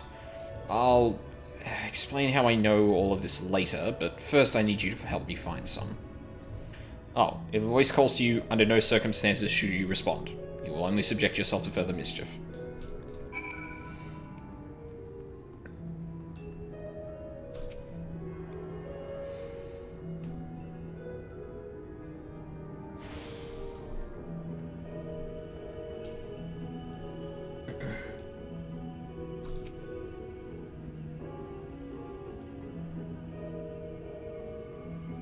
To moisturize my legs now I'm taking a break from eating all these hairs. Well, make sure you look after your legs.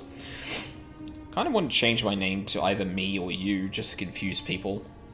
You're such a scrub, but nothing resembling Looking Grass. Suddenly, a voice rings out.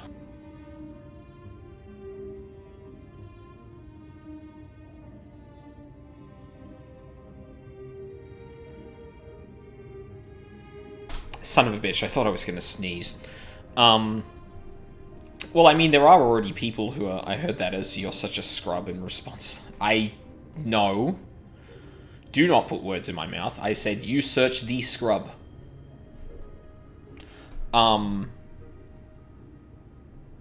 Yeah, I mean, that's basically a who's on first situation. Fuck, I love that bit. I should look that up again. It's the worst feeling to have a sneeze start and have it not happen. Exactly! God, especially when I've been sneezing so much lately. Greetings, mortal. What is your name? Oh, you don't have a name? How very, very sad. I could have had so much fun with it. Do not respond to the Fae. Who's the mage? Who's the mage? Yeah. Yeah, they are the mage. No, who? Yeah, who? Why are you asking me? No, who's the mage? I'm asking you that. Yeah. What is it you seek, child? Perhaps I can help you find it. Huh, such a rude child. And too clever by half. I shall seek my fun elsewhere. Okay, fine. What's the name of the tank? Yeah.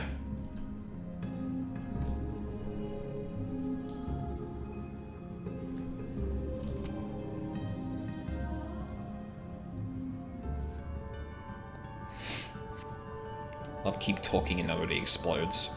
I haven't played any of that, but watching people play it, it's like, I can definitely see the appeal, but unfortunately that's like that's a game type that unfortunately frustrates me. Because like I'm super competitive when it comes to that in cooperation, and because it's like reduced to such a level that it should actually be pretty simple, the fact that I might be with a person that doesn't quite get it is like, I'm usually pretty good at keeping it in control, but inside I'm like, saw a video of retired bomb disposal.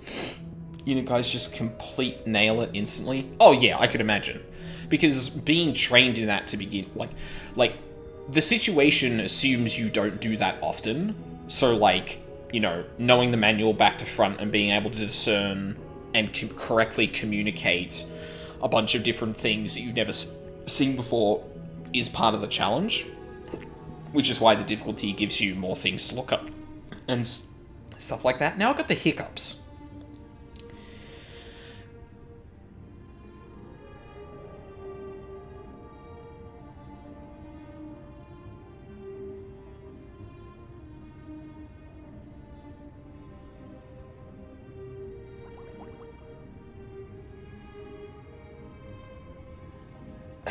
That should be enough.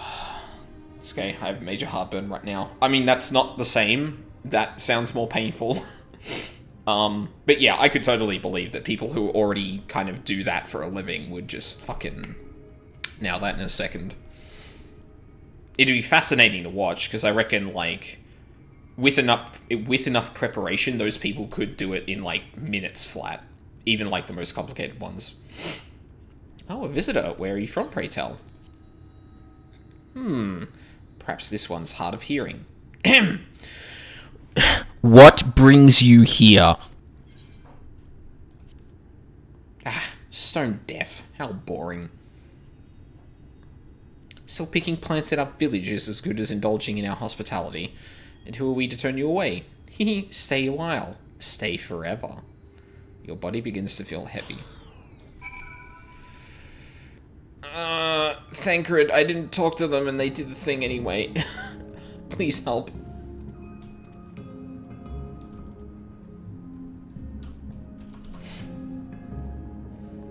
I take it you met with some trouble? Apologies for subjecting you to that. I assume from your presence that you managed to find us some looking grass? Oh, I did. Oh, I didn't realize that. Possessive of a furled tip, this peculiar plant can apparently be used to see hidden pixies. Found it on YouTube, it was a BuzzFeed video. Ah, that makes sense. Yes, this is the stuff. Thus armed, we should be able to see through the pixies' veil of invisibility. Seeing them is the first step to dealing with them. Come, let's gather everyone and put Oriange's little trick to good use. Oriange's little trick? Well, I mean, of course he knows how to deal with the fucking Fae. Goddamn galaxy brain over here casually fucking figuring out how the cosmology of the world works without so much as a god to tell him.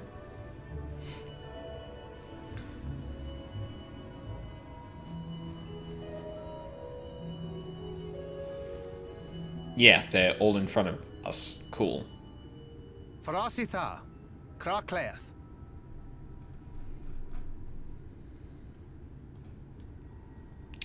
Okay.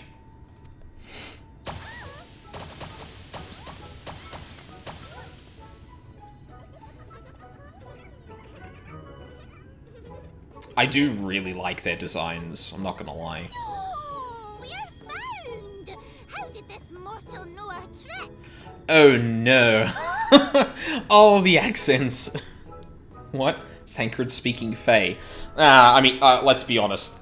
Oriange taught him that specific line and nothing more. Wait! I recognize their souls. Wait. These two have been here before. You had your chance to change your fate. Look, twins! How adorable! Oh! Lee, with us! We have neither the time nor inclination to play. We have come to see Oriange. Oh yes, Urionje, the peculiar one. In return for a place in El Meg, he agreed to a riddle contest with us for 7 days and 7 nights without any sleep. You know what? I think Urianger is like the only person in this entire universe who could meet that kind of contest. Oh, that was so much fun! We must do it again! I'm sure he'd be delighted. Now, if you'd be so kind as to lift your spell.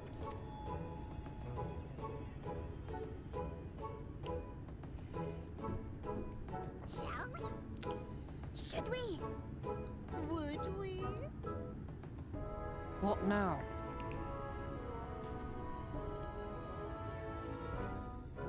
There it is. I don't know, but this is their home, so we must indulge them.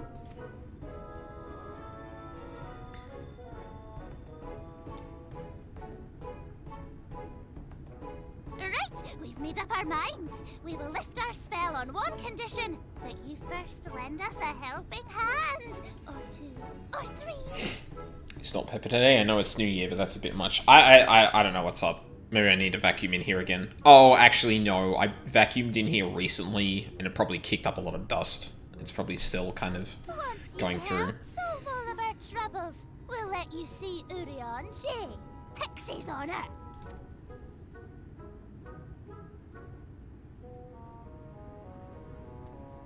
Well, there you have it. Pixie chores. I suggest we split up.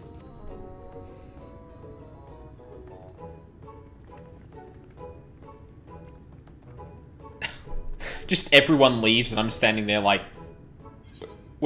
Wait, what am I meant to... okay.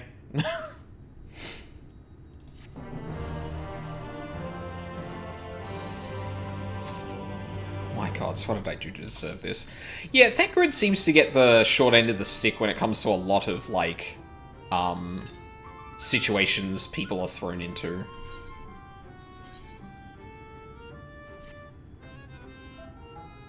Oh, very appropriate. What does that tome look like?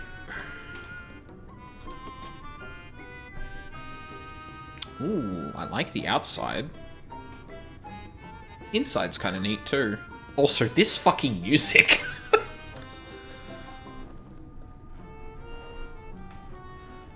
God, this sounds like something from Paper Mario. Sul-Uin aches for your attention. I don't know why I pronounced the name right, or like well enough, and then just didn't know what the word ache, how to pronounce the word ache. Ooh, look at me, I have a task for you. Oh, sorry. Leader there is our... Oh, no, I'm not doing that accent. is our beloved village, and we want... Oh, God, can I do it? You know what, I'll give it a shot. We want it to always look lovely, and it can't look lovely without flowers blooming, and no flowers bloom lovelier than everblooms. So here are some everbloom seeds. Take them, sow them here and there and everywhere around the village. Simple as a dimple, yes?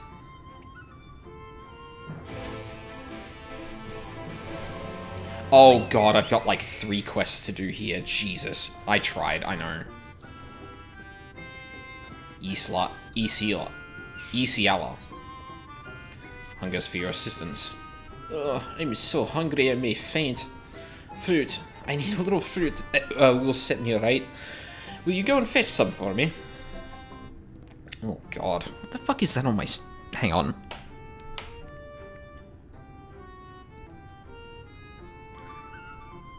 Something stuck on my screen. Just outside the village you'll find a hillock.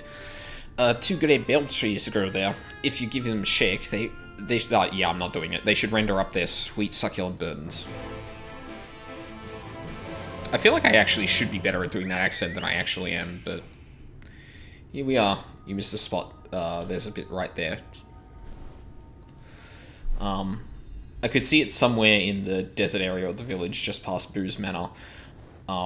forget its name, where you fight Tubba. Yeah, well, the music more reminds me of the Cloud area, though. Like, a mix between the Cloud area and the area you're talking about.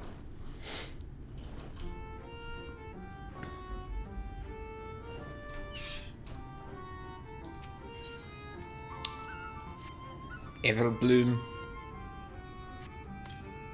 Should actually try and do that accent a bit more. Helping us grow flowers, are you? They'll make this house look so much lovelier.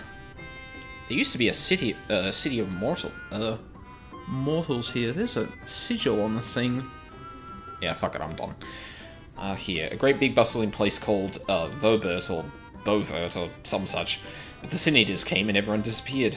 Since then, we pixies have been living here, and we've given the old houses our touch. Lovely, don't you think? Gusty Gulch, that's what it's called. Yeah, that's the one.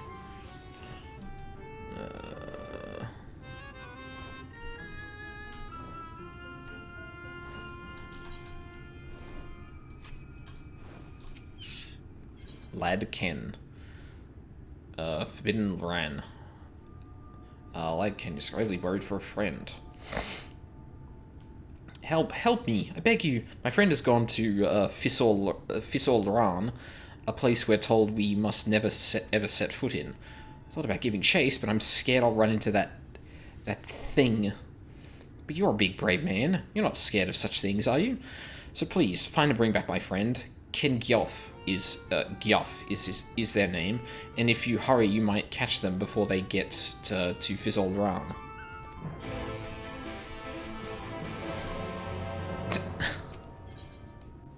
Sure, I'll plant seeds on the roof. Why the fuck not?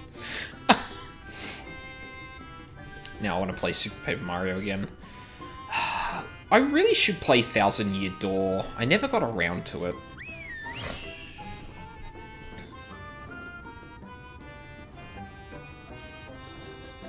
Like, I really enjoyed the first one, and from what I hear, Thousand Year Door is pretty good. The other ones tend to be hit and miss with people, but, like, I do also want to play the Origami King. I've only played the original, yeah. Ah, yes, the one that retconned a trans character in the translation. Yeah, there's also that.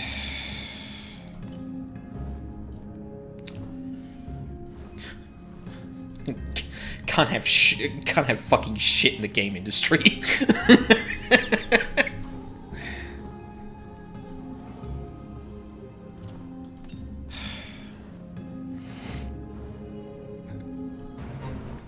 Yeah, there it is.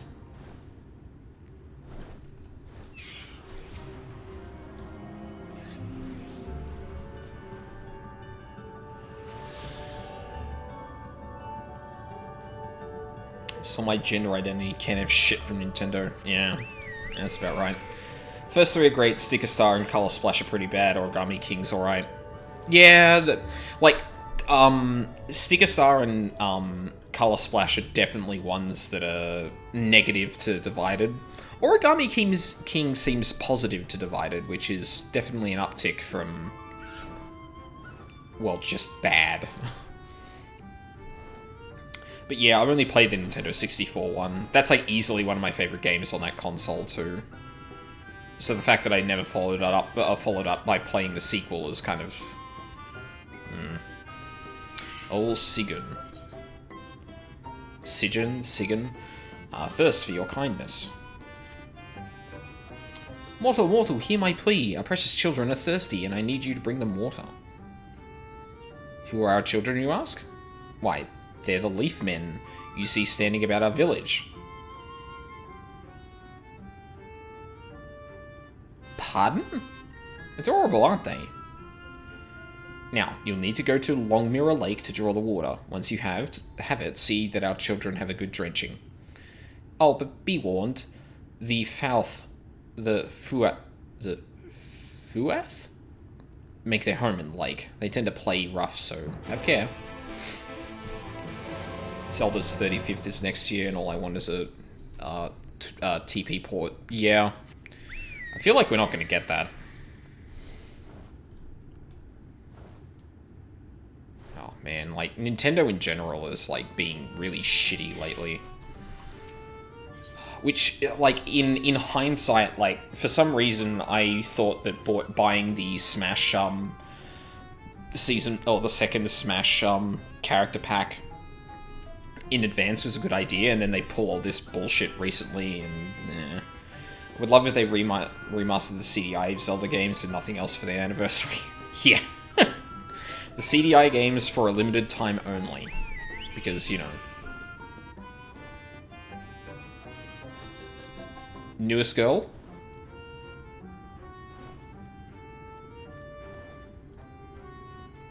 Gemstone trader? Immortal, purchase something from my shop. Spend your... What do you models trade at these shops of yours anyhow? Shiny rocks or something, I expect? Very well, spend your shiny rocks here. You now have access to the region's gemstone exchange, through which bicolored gems can be traded for a variety of rare and exclusive items. Successfully completing local fates will allow for the delivery of more valuable goods, increasing the number of items for trade.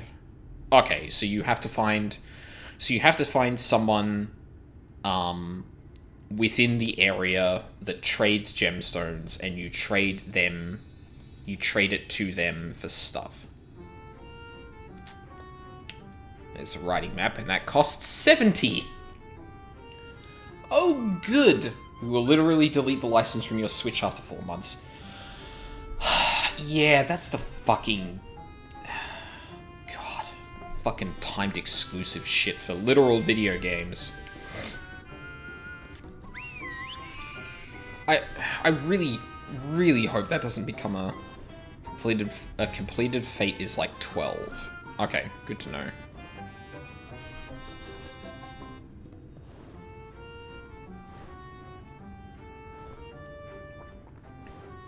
Hello.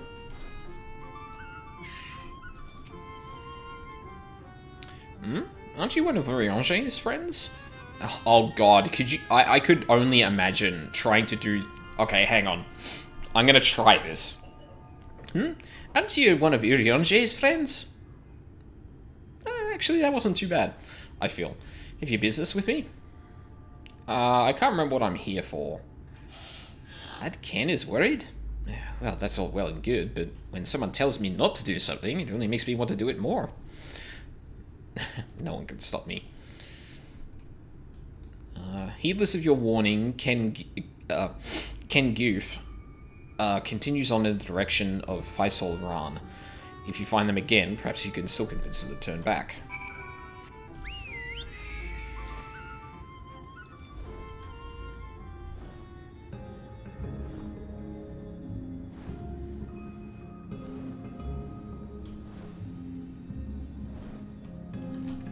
Actually, where are we on the map right now?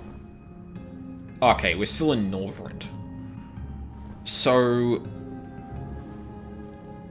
I'm assuming the place we're currently, like, bordering on in the real world... Okay, so we're, like... Oh, man, we're kind of bordering on the, what used to be the or the equivalent of the Kurthus, yeah. Oh, damn.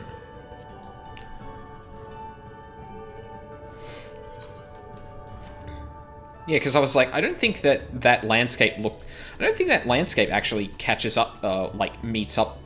Oh, fuck, I keep saying the wrong words. I feel like that, landscape doesn't line up with what I know Kurthus to... Oh. Oh. No, it does.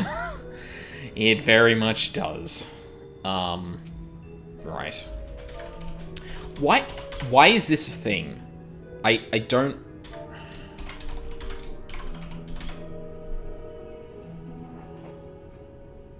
I don't know why they keep doing stuff like this. Like, at first it was kind of neat. Like, if you had to do, like, actions specifically, I feel like those are fine. But, like, literally having to say lines is like... Uh-oh.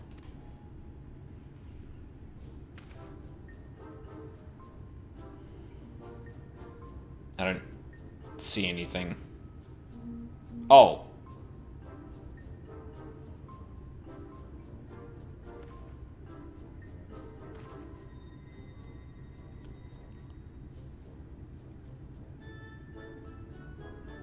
That is so fucking cute. Yeah, knots and crosses, God. Okay, this is so fucking cute, but we're in the Feywilds. What fucking hellish creature is this thing? Though your beaver speak is a bit rusty, the creature appears to want milk.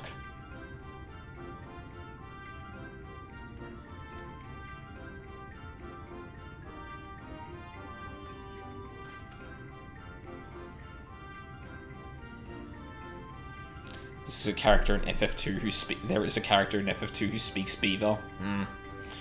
However, you see no signs of Ken Guff. You resign yourself to bearing the bad news back to Lad Ken.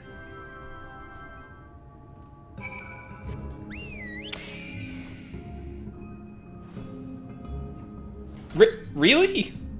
We just run into the first creature we find that runs up to us and go, I guess he's not here, and run and walk away. His name is Guy. Nice. I mean, to be fair, that is a name. Rose Bear? Oh, what in the fuck? Oh. That's... Oh, Jesus, it's fucking possessed by a plant. The exact quote is, Guy speaks beaver. Oh, Guy speak beaver. That's pretty good. Alright, what the fuck are we doing here? A bunch of shit. It's like the mushrooms that take over ants. Yeah. Yeah, except they're enchanted fucking fey plants. Undyne! No, not that one.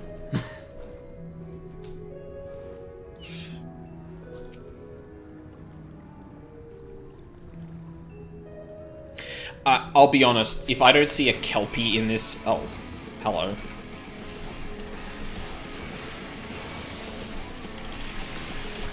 If I don't see a Kelpie in this area, I'm gonna be a little disappointed.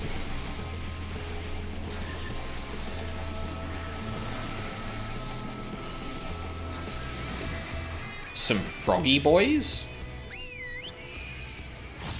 What do you mean, some froggy boys?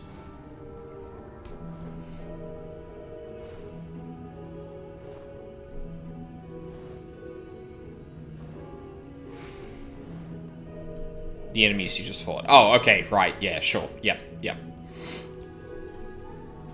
was gonna say for a second, like, that's not what Kelpies are, newest girl. I feel like we went over this in the last stream. That is a fucking big moth. Oh. Oh, they mean literal trees, not, Huh?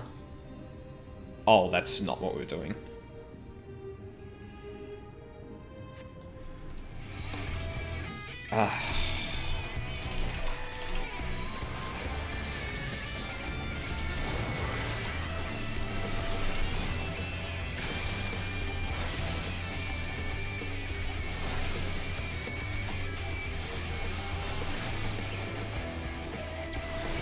Man, like, heavy rotational... or at least, like, rotation-focused, classes and jobs, I should say. Rotation-focused jobs are always really weird to play in the overworld. Like, I feel more at home, playing a class that works with, like, what do you call it?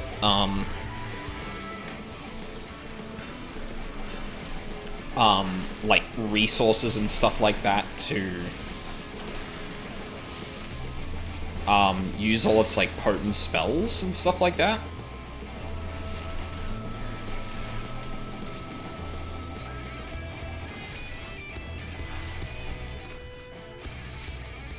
Like, having a far more rotational build, or, like, job, I guess, is, very weird.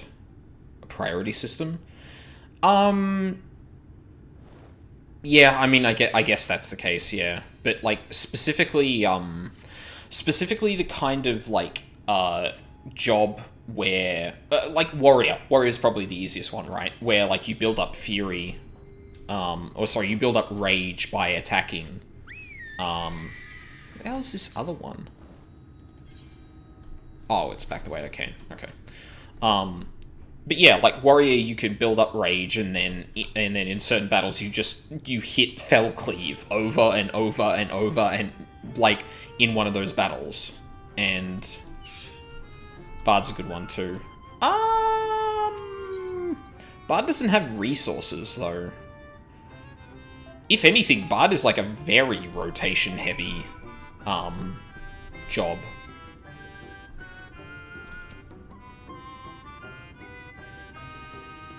They do?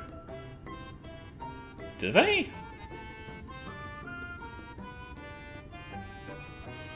They're song procs. Yeah, but I'm talking about stuff that works in between those, and that, yeah, like, something that would persist between fight, right? So in the overworld, there's a good, like, 10 seconds downtime if you were just plowing through, or if you were, like, kind of sitting there and doing stuff like I'm doing. I'm not talking about that. Like, but even then, that's like dictated by rotational ability, which is specifically an ability on a cooldown. Like, I see what you mean, but it's... Yeah, like, it still has a cooldown component to it, whereas I'm thinking, again, something like Warrior, where you have a bar, and you spend that bar to deal a lot of damage. And then you have some buttons that you can fill the bar up with to... Yeah. But, like, the main thing is that you can store the rage, like, between fights, and then go into one fight and just Fell Cleave until everything is dead. Even more to our children? Thank you ever so much. Or Decimate, in some cases. They're all very dear to us. They wandered into Ilmeg as stray mortals, but we grew attached to them and decided to take them in.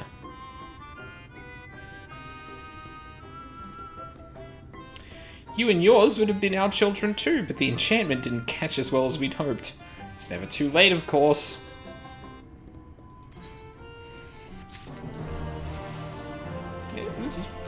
There's nothing creepy about that.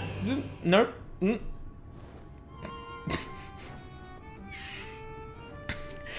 Warrior of Light returns to Thancred and says, "Get that the fuck out of here now." I didn't read the first bit of that. You've done sowing the seeds? Thank you. It shall help Leader Ran live up to its name, which means flower house, in case you weren't aware. I didn't read the thing that was... Fuck me. We weren't always here, you know. We used to live deep in a lush forest. It was beautiful beyond compare, but almost all of it was swallowed up by the light. For a while we roamed, but eventually we found a place that men had abandoned. Together, with our fellow Fae folk, we decided to make it our new home. The land of everlasting spring. This is our home, and it could be yours too, forever and ever and ever.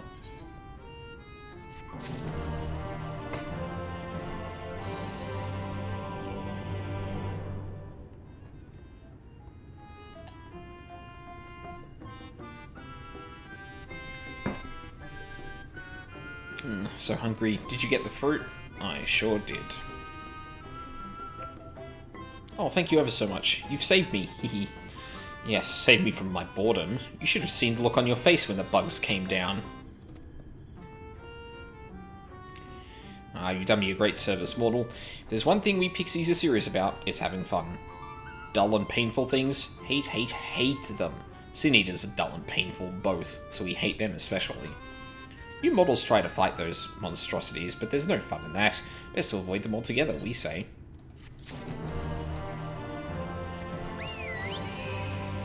Right, and then one more. Where the fuck were they? They were around out here, weren't they? Yep. You're back. Where's Ken Gyuff? Please tell me Ken Gyuff is alright. I don't know, I saw a beaver and then I ran away. What? Against your warning, they went to FFXIV Ran, where you found only a strange animal? Then the tales were true. Oh, Ken Gyuff, why didn't you listen? Oh, I'm so sorry. I shouldn't assume the worst yet. Maybe there's still hope. I just need to stay calm and think things through. Avoid them. Yeah, kind of don't have that luxury of that. Really hunt people down. Yeah.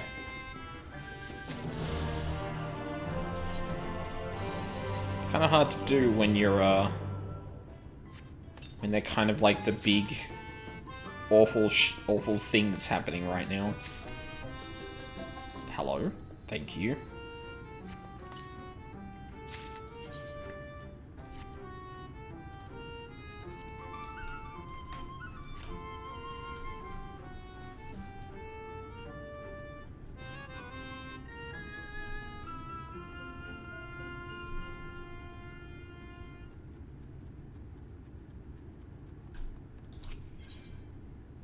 Unto the truth. Thancred looks just like you feel.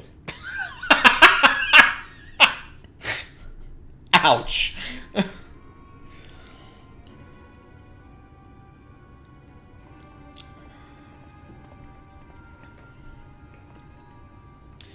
How goes it, Aldine? I don't know, I did a bunch of jobs for them. So a mix of menial tasks and pranks. Yes, that pretty much sums up my own experience. Was that just a shrug emote, but sped up a lot? Because usually it's like... But he went like... Oh, that was so weird. I have no troubles worthy of the name.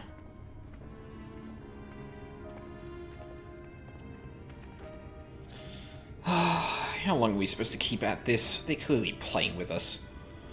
Indeed, whenever I inquire how much more there is to be done, the answer is ever the same. A little. I doubt they have any intention of releasing us in the near future. Urianger once told me a story about the pixies. They're born from the souls of those who died as children, or so it's believed.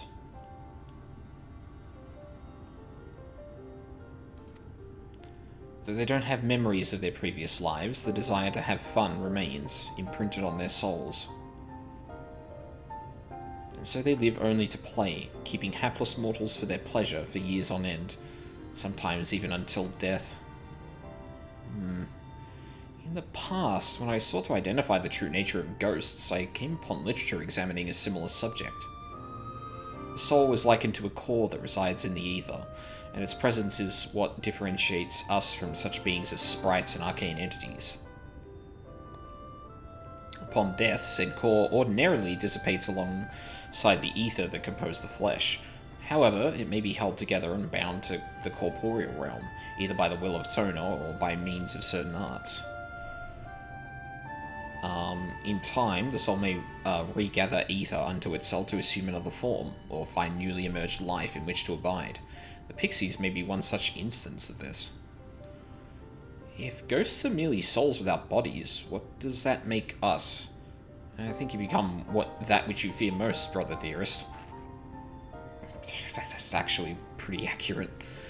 However the pixies may have came into being, if we leave them to judge when they are satisfied, they will never be satisfied. Nay, we must negotiate new terms with the creatures. But where to begin? It seems to me we would need at least one among them to sympathize with us. In the course of your chores, did any of you encounter a pixie who seemed even faintly amenable to reason? Yeah. Not any here, but... What? You knew a pixie from before?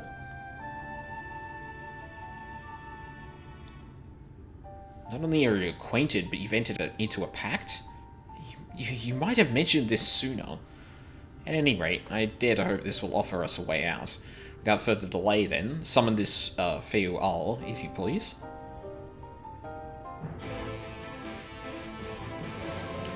With the chat mode in...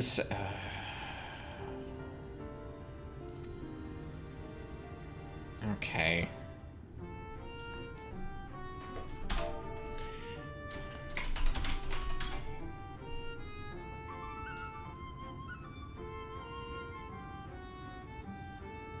Huh? Oh, why? Why does it have to be here? Jesus. Voice rings out in your mind. So, my sapling has finally remembered about his lovely branch. But with such a half-hearted call, he may as well lop me off and cast me aside. I have no sapling.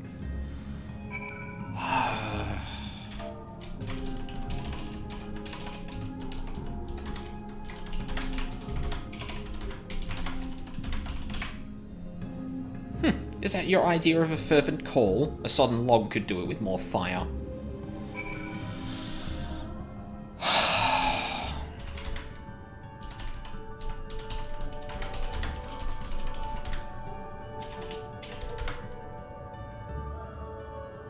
I spelled that right? Yeah.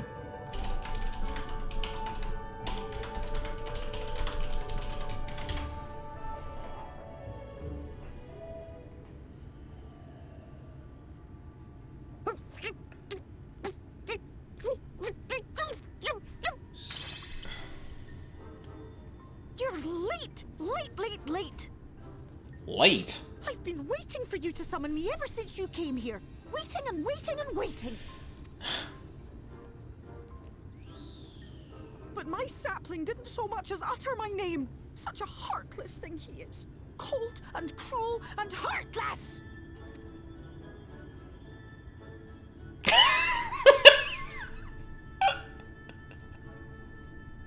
Another self-important little brat.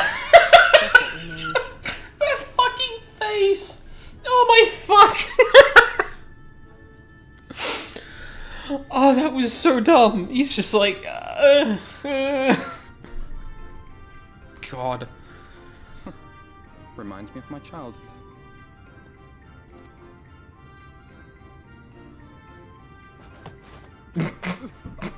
Yeah, good. Just a joke. Good. But just now you called for me so earnestly, so fervently. I couldn't possibly stay angry at you. Very well. As your lovely branch, I will lend you my strength.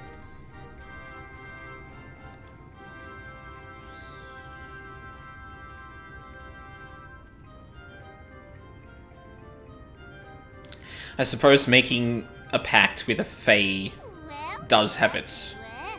If it isn't fail, ooh, the mold feel. It's been too long. Not long enough for you to think of any new games, though, apparently.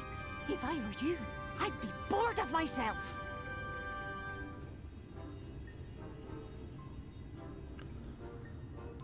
That's actually a massive fucking insult in this culture. Holy fuck. Let me make something clear. That mortal is mine. No matter what you do, he will never be yours. Never, never, ever! Oh, not even a bit. But what about the others? Surely we can keep them. No, you can't keep them either. They're for my amusement and mine alone. See, this should have like this should be framed where the Warrior of Light is just off screen, like.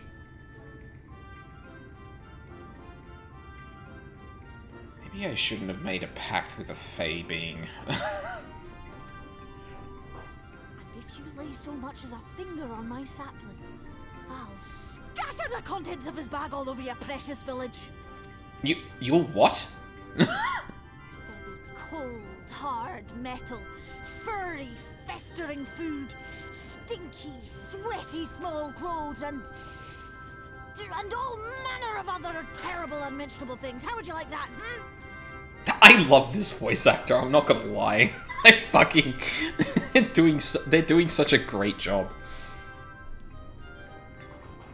All right. But will you not at least let us play with the twins? Just while the others go and see Urianger? Aye, that's all we ask. And we promise we'll play nicely. It seems we won't be joining you. We'll reveal the hidden Fernic to you at once. Is Abby thought. She's the link between you and the source while you're here, meaning even after you return to the source, she'll still be able to pop in. Think about that. Oh, good. She's not just bound to the first. Oh, they're not just bound to the first. Great. I love that. I'm not gonna lie. Like, jokes aside, I do actually really like this character, but just in this situation, it's like, yeah. This deal seems to be a bad one. The more it kind of, god damn. the more it, like, is spelled out, I suppose. So this is the true Ilmeg.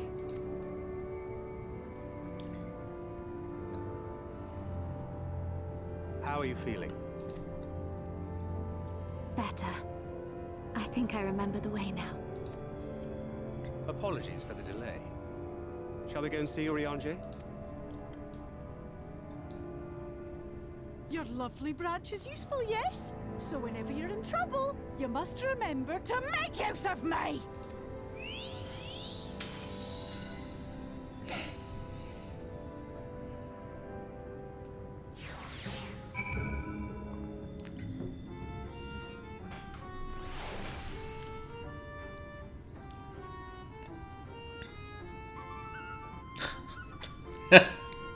I've been upgraded to PC draw distance.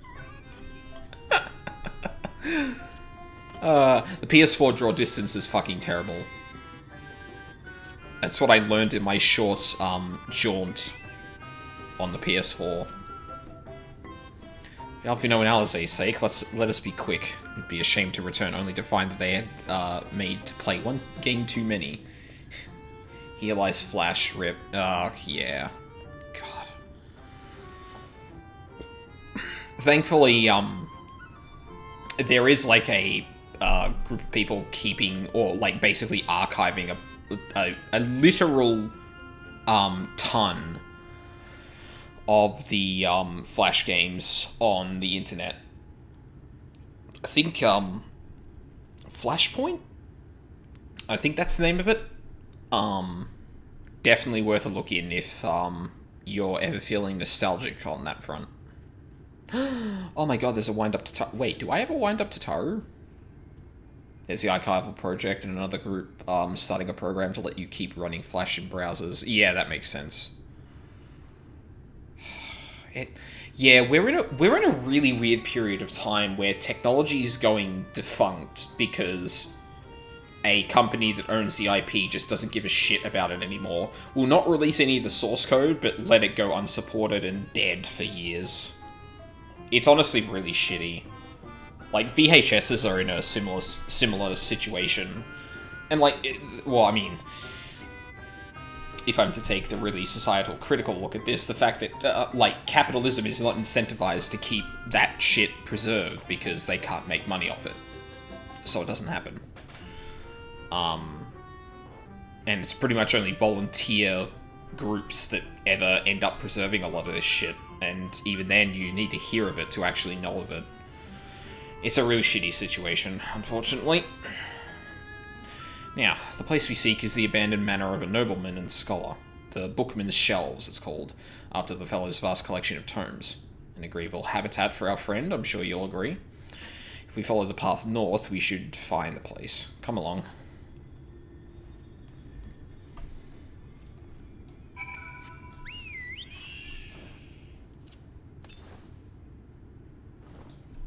.314 northeast.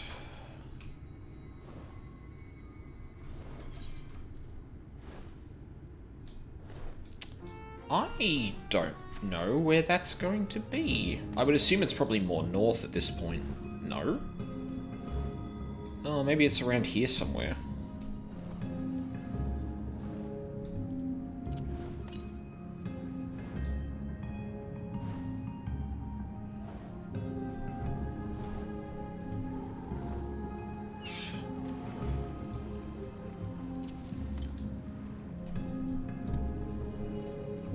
.57 east.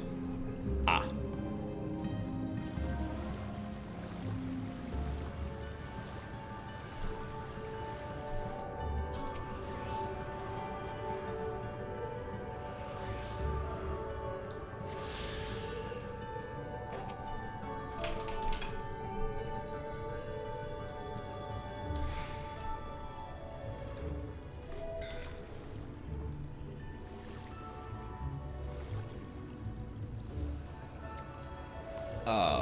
We're heading up the north road, right?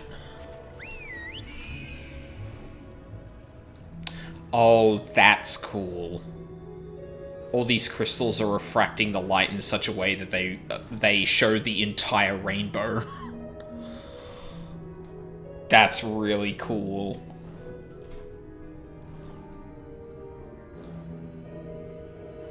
Fuck, that's really smart. That's a really smart way to make this land, like, really kind of feel like almost a Fae sort of area. I wonder if it actually... Oh no, it might just be around certain crystals. I was wondering if they, like, actually kind of calculated which ones should be giving off that kind of light. Oh no, I feel like these ones weren't giving it earlier on. Either way, that's a really neat touch and I love it. The Bookman's shelves. Fuck.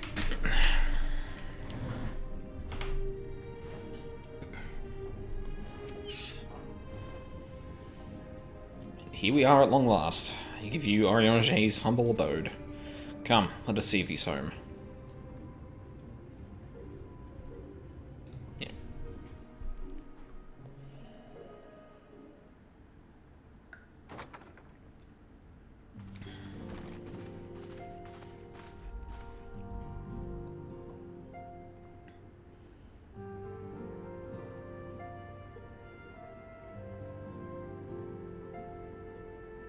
Urianger, are you in?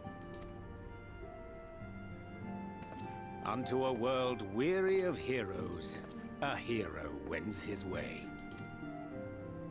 The Exarch did send word that thou wouldst seek me out, but ne'er did I imagine thou wouldst arrive so soon.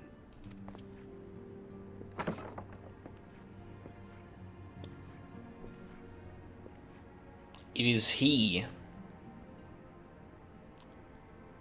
Full glad am I to see thee once more, my friend, and none the worse for thy travails.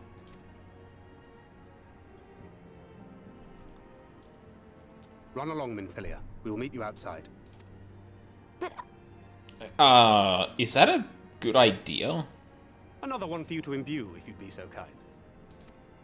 Huh?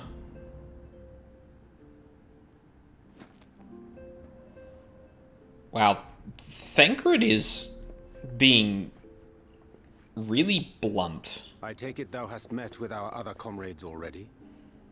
Everyone but Y'shtola.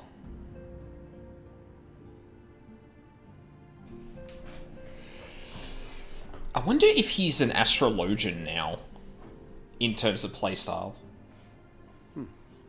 That Master Alphino and Mistress Alize now travel in thy company is of great comfort to me. As for the rest... Who are the rest? It beginneth in earnest. The hunting of the Light Wardens, and perforce the war with Yulmore. Hark thee then to my words, and through them behold the vision that I did glimpse, that of the 8th Umbral Calamity. Oh, interesting. That makes sense. Yeah, because a gunbreaker's abilities are through enchanted shells, and he wouldn't be able to create them. Oh, damn. That fucking sucks. As I drifted hither to the first, traversing the boundary twixt reality and potentiality, I did bear witness to events yet to come.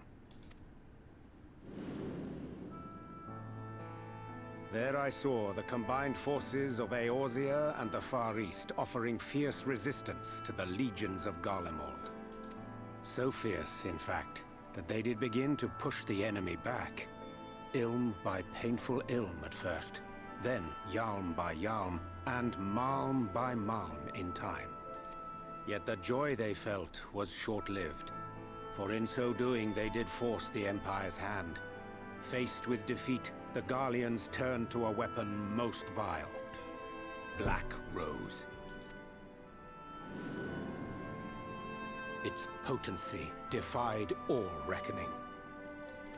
Once released, the gas took on a life of its own, wreaking untold carnage not only in Eorzea, but in the provinces of the Empire besides. From fighters upon the front lines to babes in their beds, none were spared. And as the casualties became too numerous to count, so did the fabric of civilization begin to unravel. Oh, fuck. I just realized something. So, usually when you die, your soul goes back to the life stream, to the Sea of Ether. Oh, sorry, I don't think those are the same thing. But it usually goes back to the Sea of Ether to just, like, disperse. But if Black Rose literally, disperses the ether in you, it may not actually return to the Sea of Ether, and may just be flat out robbing the universe of ether. Nor did the land itself escape unscathed. For spreading from the site of its release, Black Rose brought death to the very soil. To survive amidst the chaos and upheaval, men came to live by the sword, the rule of law giving way, inevitably, to the rule of might. Thus was the spark struck and the fire kindled, and swiftly did it spread as a blaze in a field of straw to engulf every corner of the world. Nations worthy of the name did then cease to exist. And those souls brave and true who might have risen to restore order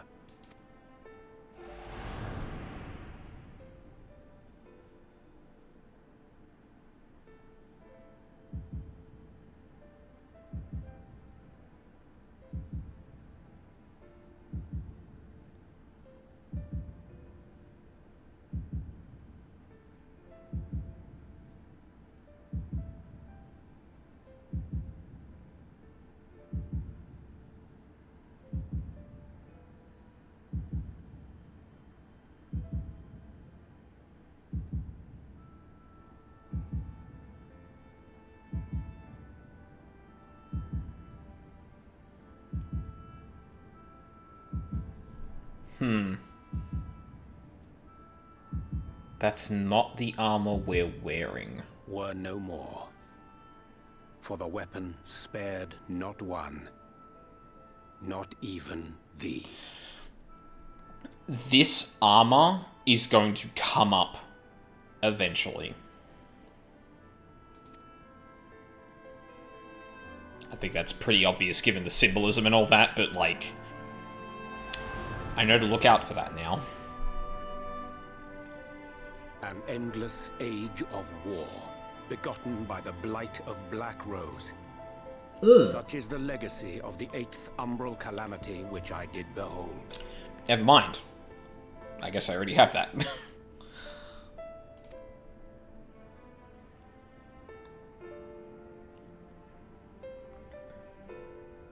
No matter the cost, we must forestall this tragedy. To that end, I have labored during my sojourn in this world, discovering in so doing the answer to a pressing mystery. That of Black Rose's inexplicable potency. Indeed. Come.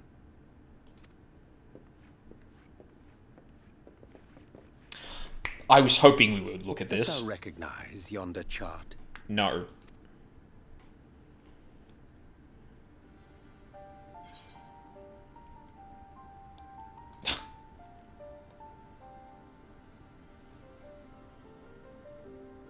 Oh, although it has 6 points like the Seal of Light. Wheel, such as one might find in classrooms across the source. As the chart maketh plain, our world is composed of 6 elements, in addition to which there exist 2 poles in fundamental opposition. Astral, the active, umbral, the passive. As a reflection of the source, the first naturally compriseth the selfsame forces. Yet, curiously, there is a notable divergence in their nomenclature. To be specific, the denizens of this world employ not the terms astral and umbral. Thus was I moved to inquire what names said forces had been assigned. A simple question which yielded a most unexpected answer. Upon demanding the name of the pole aligned with activity and growth, I was told that as life's myriad colors combine to produce black, the people of the First had called it darkness. At this, my mind began to race. Sorry. Yet 'twas only when I asked what name had been given to the pole aligned with passivity that mine eyes were opened to the truth. Peace and tranquility being as purest white, unmarred by color, I was told it had been given the name of light.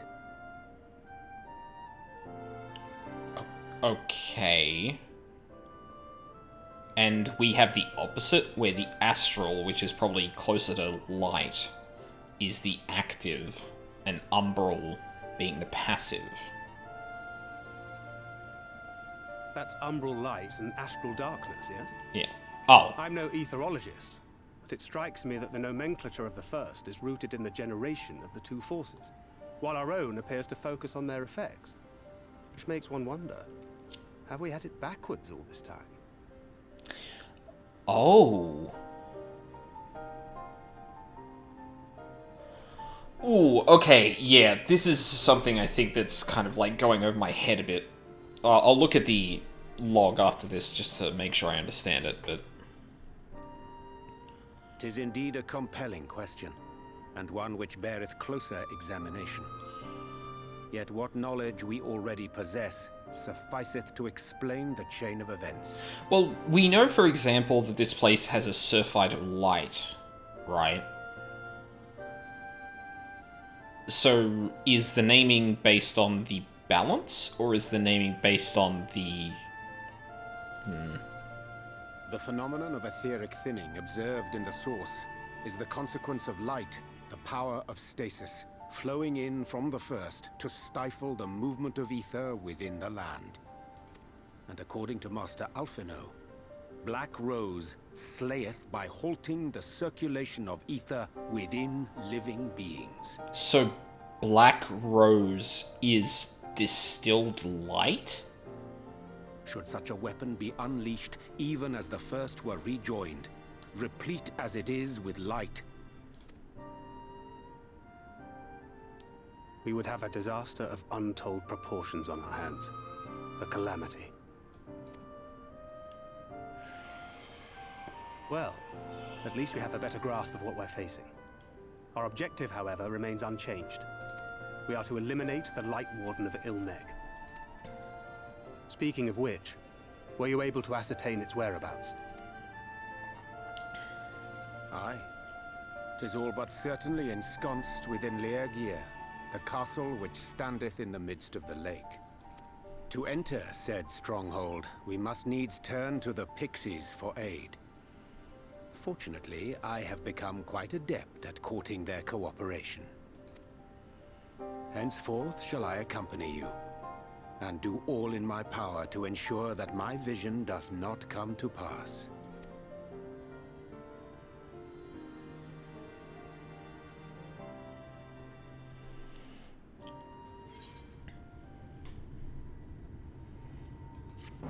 Okay, that's fair enough. Like, so there are two situations, right? Either I've seen it before and I should kind of know it, or it'll happen in the future, in which case I can discuss it.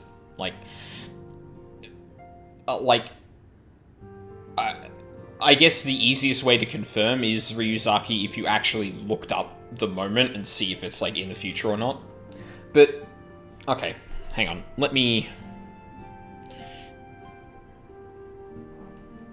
Let's look at this again. 'Tis a rendering of the elemental wheel, such as one might find in the classrooms across the source. As the chart maketh plain, our world is comprised of 6 elements, in addition to which there exist 2 poles in fundamental opposition: astral, the active; umbral, the passive. As a reflection of the source, the first naturally comprises the self-same forces. Yet curiously, there is a notable divergence in the nomenclature. To be specific, the Denzians of this world employ not the terms astral and umbral. Thus was I moved to inquire what names said forces had been assigned, a simple question which yielded a most unexpected answer. Upon demanding the name of the pole aligned with activity and growth, I was told that as life's myriad colours combined to produce black, the people of the first had called it darkness.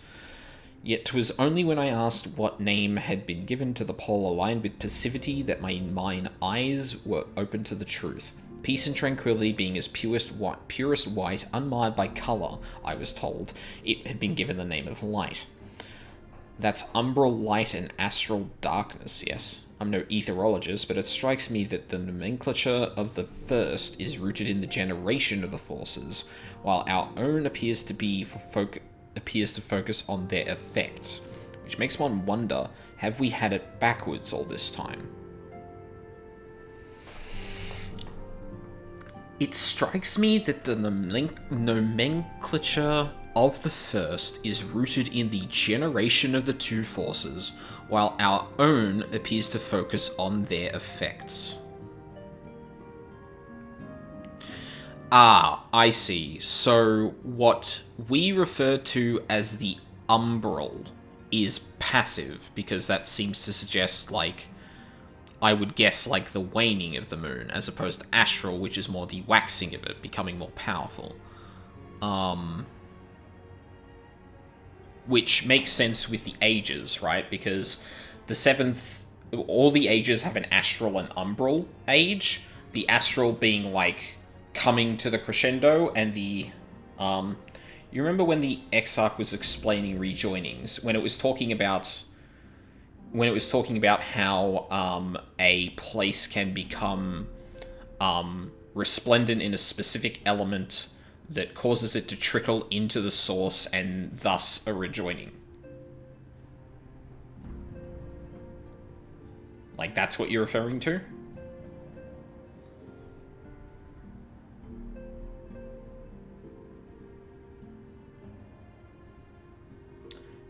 "'Tis indeed a compelling question, and one which beareth closer examination. Yet what knowledge we already possess sufficeth to explain the chain of events. The phenomenon of etheric thinning observed in the source is a consequence of light, the power of stasis, flowing in from the first to stifle the movement of ether within the land. And according to Master Alphino, Black Rose slayeth by... Black Rose isn't made of light. Its potency is being boosted by the first's rejoining, and since it's being injected with a massive suffusion of light, it's immediately halting people's ether and killing the land's ether as well." Oh, I see. So, Black Rose is something that halts ether, and because light is being channeled into the source that also stops ether, Black Rose is becoming more potent.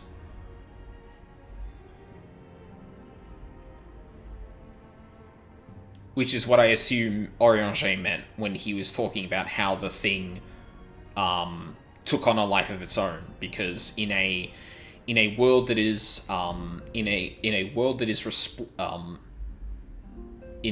has a lot of light in it, the process of etheric stillness would already be in place, thus Black Rose would actually halt it in more ways, more totally. Okay.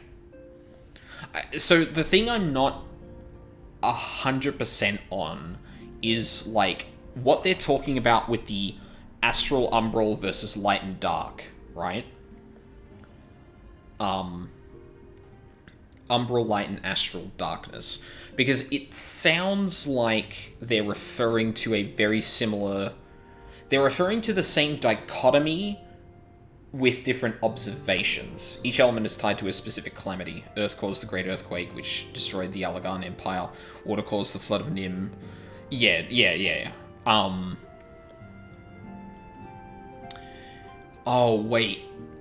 Someone... Oh, fuck. I feel like... I don't know if this is something I should know, but I feel like someone connected Bahamut's calamity to Umbral? I think it was in the context of, like, a summoner thread, come to think of it.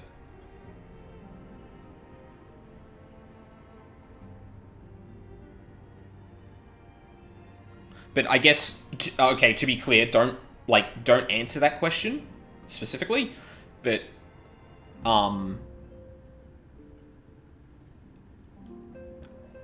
fuck, I had a thing I was gonna say.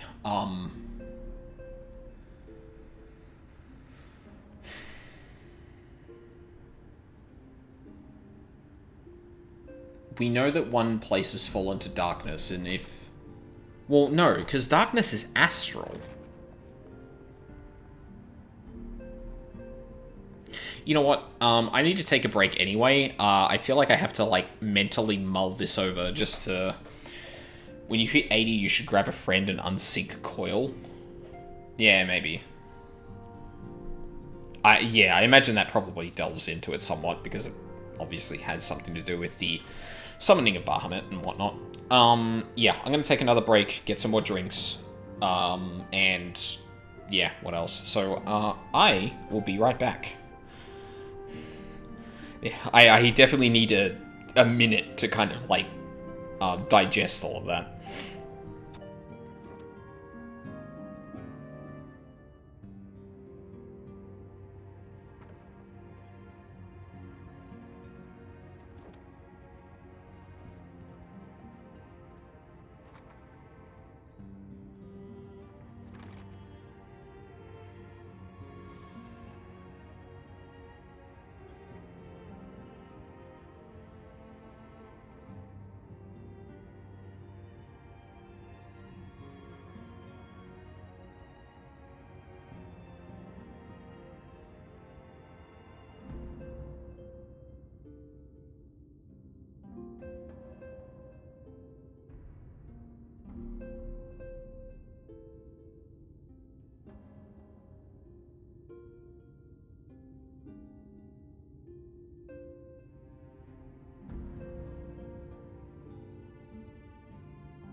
I am back.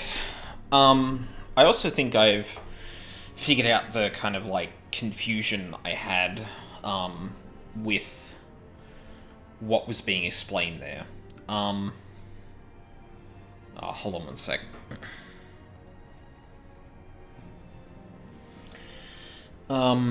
Yeah, so it was just the, like... It was the confusion that Thancred was pointing out that I was confused by. Not in that what Thancred was saying was confusing, but the thing he brings up as, oh, that's confusing, I wonder if we had this wrong, was the thing that I was also thinking. Because Astral and Umbral tend to be associated with light and dark, respectively. Hang on a sec. I don't have my mod view up.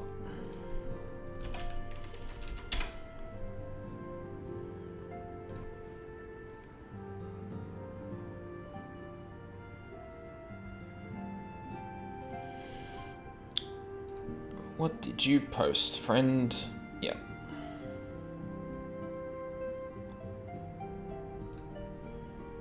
Get fucked.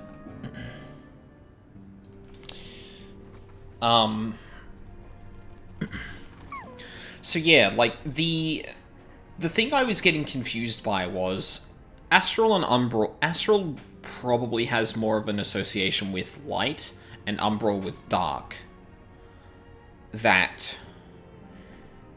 like, astral darkness and umbral light is a confusing term. And Thancred asks, have we had this backwards the whole time? To which I was like, well, no, if you see light, you think light, right? You wouldn't confuse that with, like, umbral. But I guess what's being pointed out here is that, something Thancred specifically said is that, it's just the names given to observations made by different people, from different perspectives, where one is obviously the generation of this phenomenon, light and dark, whereas the other is the effects, astral and umbral, like waxing and waning. I would compare them to. So it isn't actually confusing to me once I had a time to think about it. Thancred specifically pointed out that, oh yeah, that is confusing, because, yeah, that doesn't make sense based on our understanding of the dichotomy. The phenomenon of aetheric thinning observed in the source is the consequence of light, the power of stasis, flowing in from the first to stifle the movement of ether within the land, which is associated with the umbral, the passive. So, yeah.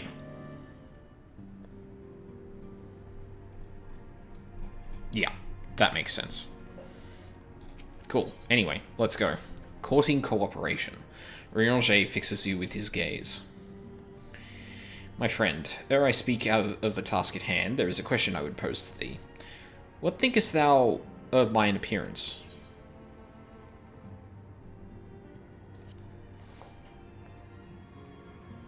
Being a fellow magic user. Indeed, though the night be lost, beyond the shroud of blinding light, doubt not but that the stars still shine. I have chosen to avail myself of their guidance, that I might navigate the sea of uncertainty that stretcheth before us. For a blessing, my prior studies of astrology did provide me with adequate grounding in the art. But enough of myself. Let us now speak of our task. As I did mention, if we are to enter Liagiar, we must needs gain the Pixies' cooperation. This is a simple matter of presenting unto them a suitable gift.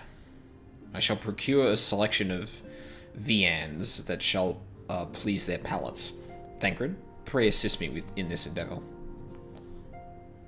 Meanwhile, Aldine, I bid thee obtain that which will please their eyes.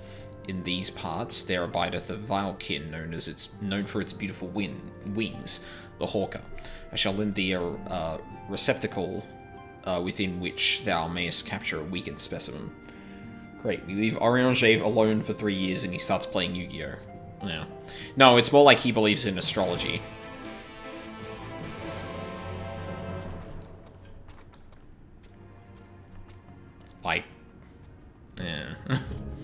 Oh, friend.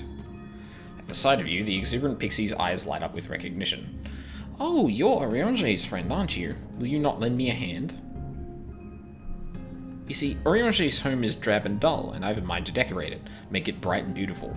If you were to help, I'd make it all the more special. First of all, we need some whirlweeds, a pretty little plant that grows in the water. We usually trade with the Fauth for it, but Fuath, Fiaith? Oh god, I don't know how to pronounce that.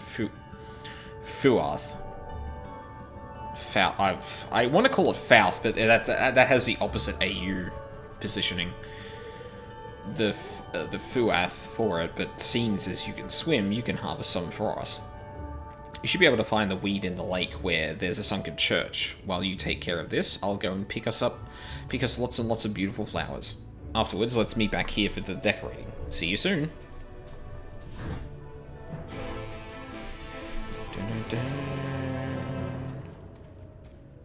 Wait, what are we supposed to be doing? Oh, capture a weakened hawker with the... Yep, okay.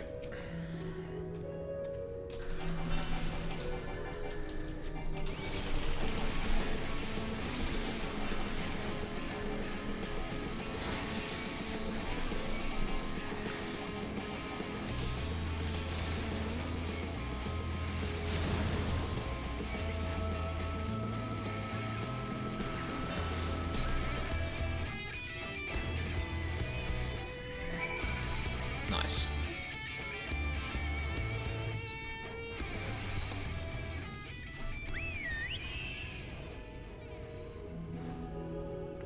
Ooh, I wonder if we can... What? Oh, the goddamn fence. I wonder if we can swim in here. Tin gears.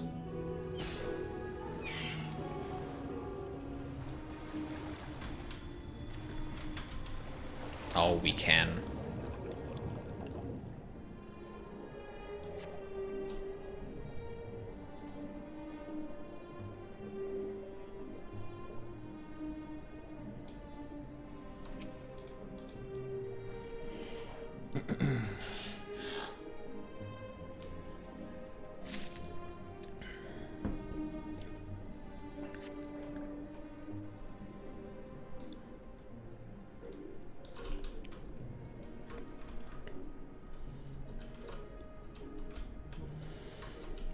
Honestly, this place being Kurthus, I wonder if I should actually be recognizing these as places I've visited, but the architecture's not, like, similar enough for me to really see that. But then again, I suppose if the split happened, like, eons ago, it may have actually happened, like, before the Orthodox Church of Ishgard really got going, so... And I mean, we're not even in Ishgard proper, now that I think about it. There's one more in this area. Oh, there it is.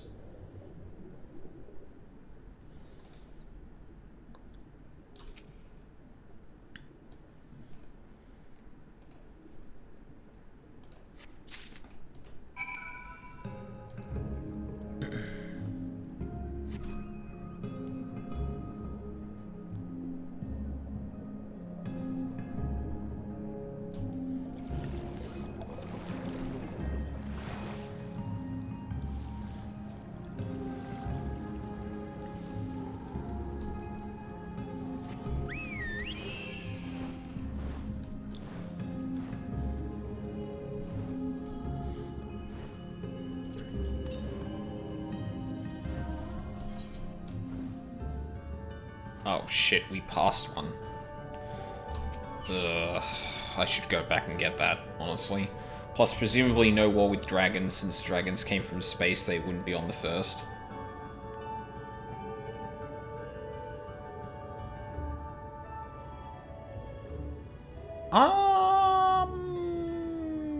The dragons did come from, like, a long time ago, though. Actually, yeah, that's a good point. I wonder if dragons even exist in this. Which honestly makes the fact that, like, Ranjit has what is essentially a Chinese-inspired dragon to be pretty even more notable. Because if they're actually aliens, then when the fuck... Oh, look at these lovelies. I'm gonna chant these at once. Make it so they can grow outside the water and then plant them here and there. Meanwhile, I want you to decorate with these snuggle blooms. As to where they should go... Ah yes, the stairs. That's a dull spot that's ripe for some cheer. When you're finished, come and let me know. In his house? Oriange. Yes, I have technically completed my quest, but I need to do something for one of the pixies right now.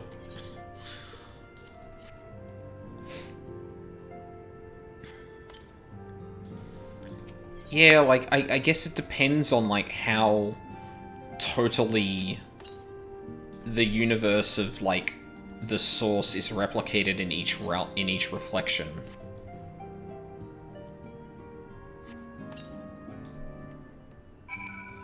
Because, well, I mean, the fact that Oriange can, like, use astrology in the first seems to suggest that the entire universe, or at least the observable stars, exist. Which would mean a significant chunk of the reality of the source should be replicated. Which could mean that the dragons exist on other stars. Ah, shit, I didn't read that. Marvelous. This is sure to put a smile on Oriange's scowly face, and then he'll want to stay forever. Forever and ever and ever. You're welcome to stay too, of course. There's plenty of room for you and all your friends. I'm good, thank you. I have to go and do a thing real quick, too.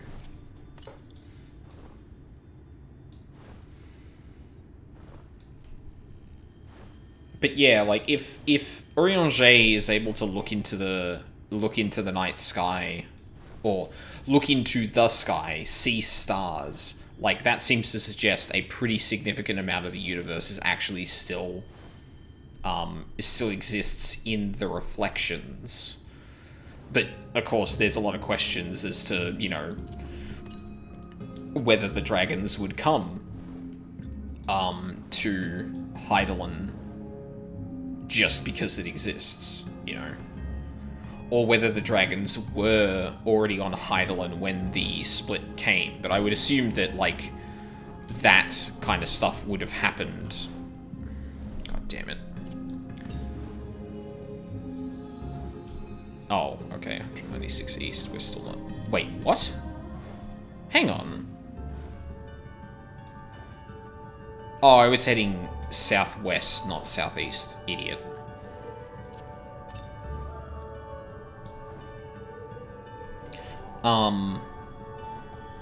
I would assume that, like, the division between, or the sundering happened before dragons could even come to Hydaelyn, as in the planet. So, if those two things are true, then dragons should exist in the universe, but whether they're actually on Hydaelyn itself is another question entirely. Okay, that's very far away. Oops.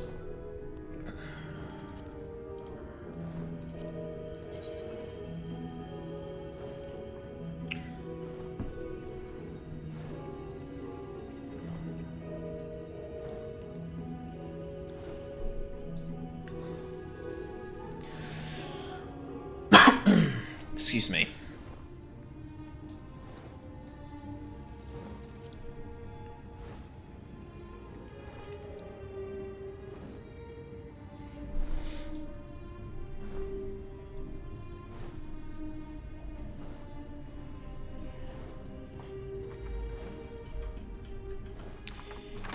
Okay, I got the thing. Thou art returned. Wert thou able to capture a hawker? I sure was. Ah, truly magnificent set of wings. I shall treat them at once to make fast their vibrant colours. Thancred too should return anon, upon which I shall ready all the items for presentation. Pray take thine ease meanwhile.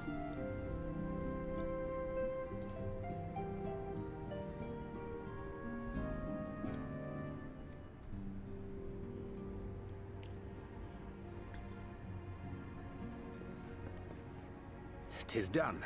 The pixies shall be well pleased with these gifts. Ah, lest I forget.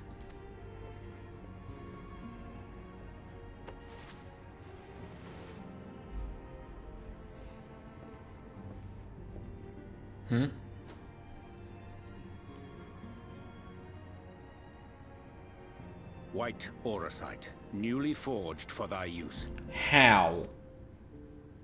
Our mission being to thwart a rejoining, we will most assuredly cross paths with those who crave the contrary. Our eternal enemies.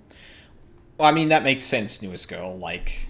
Thus did I choose to abide in this ether-rich land, the better to fashion a trap for the Ascian's essence.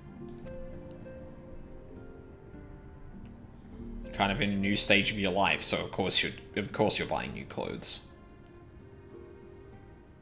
Where's Minfilia and all? Oh, there she is. May I come in now? You may indeed, assuming you've finished. Why keep her ignorant of this? I don't get it. I did as you asked. That's my girl, thank you.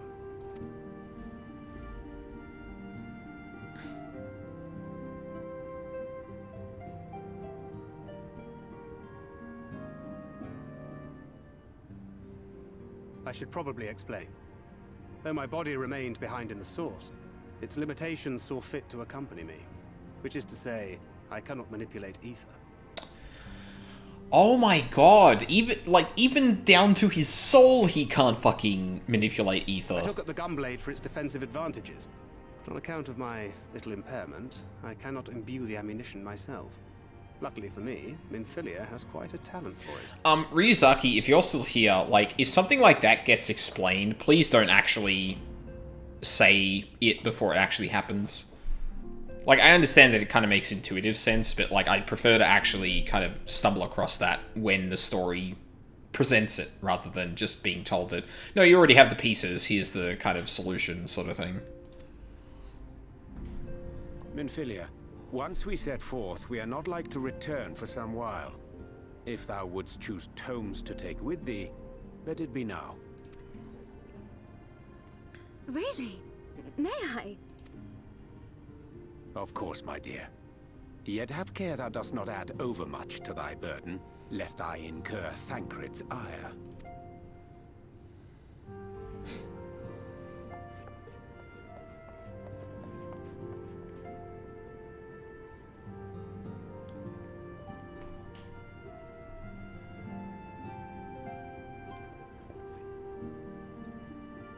Hast thou spoken to him of thine encounter with the Minfilia of Eld?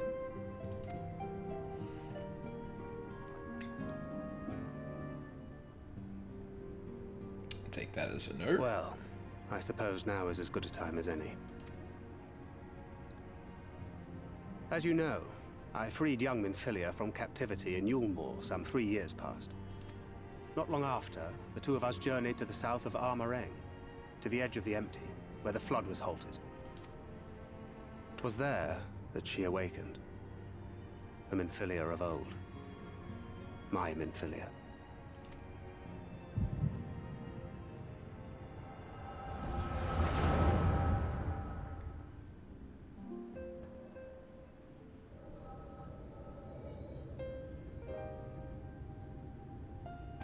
Tell me, what must I do to bring you back? Thancred. My dearest Thancred, as I am now, I am no different from an Ascian. This child is but a vessel. One of many I have used that I might spread word of her enduring blessing and preserve the flame of hope. In my name, each has died, never having lived her own life. I have taken enough from these children. I will take no more. But what of your suffering? Your sacrifice? This isn't fair! What about the sacrifices of the others? I will not stand for it. I cannot. There must be something we can do. Tell me.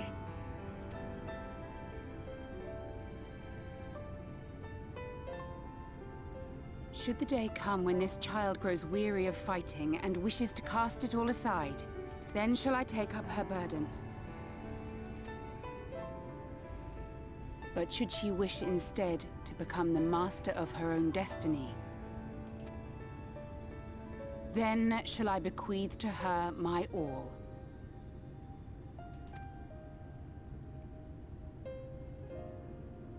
Imbued with the strength that I reserve for rebirth, she may come to wield my powers as her own. And what of my wishes? What of Flamine's? What of all the people who love and care for you and want nothing more than to see you again?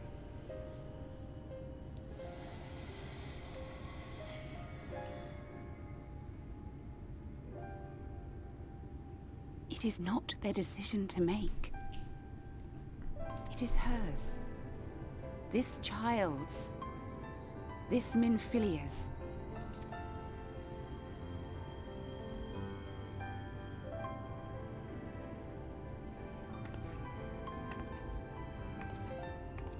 You have ever watched over me, Thancred.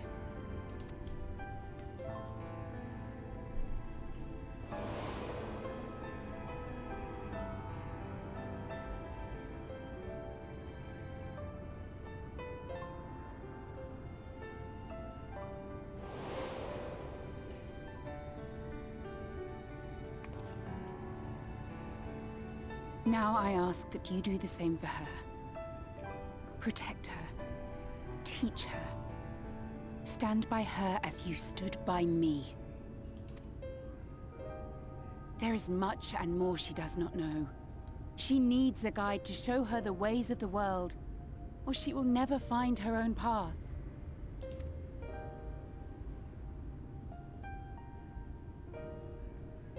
When the time comes, you will find me here. Until that day.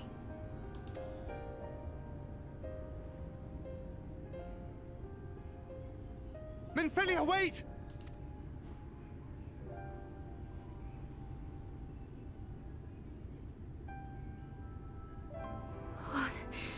What happened?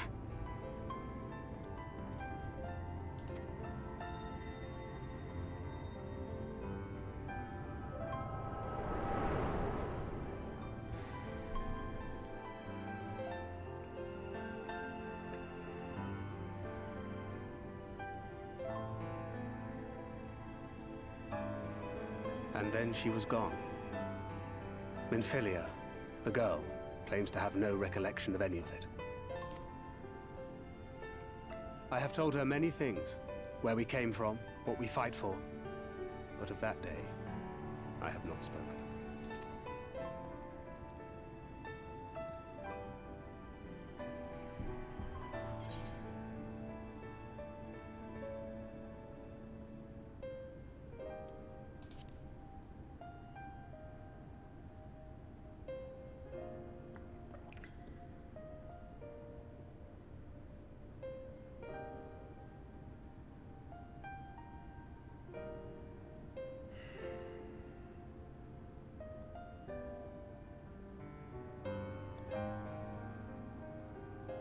With the coming of another possessed of the blessing of light, the first hath begun to rise up in defiance of its fate. The question remaineth, however, who shall take up the flame of hope which Minfilia hath borne for so long? Whether we will it or no, the choice must soon be made.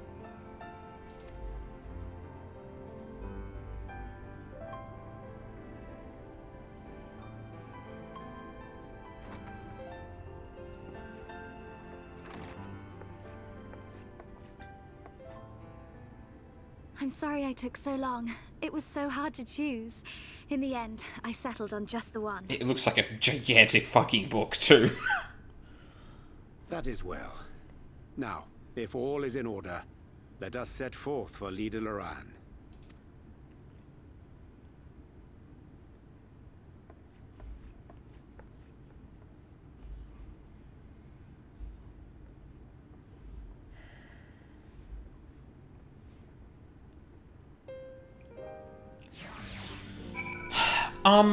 This is probably a good time to comment on something.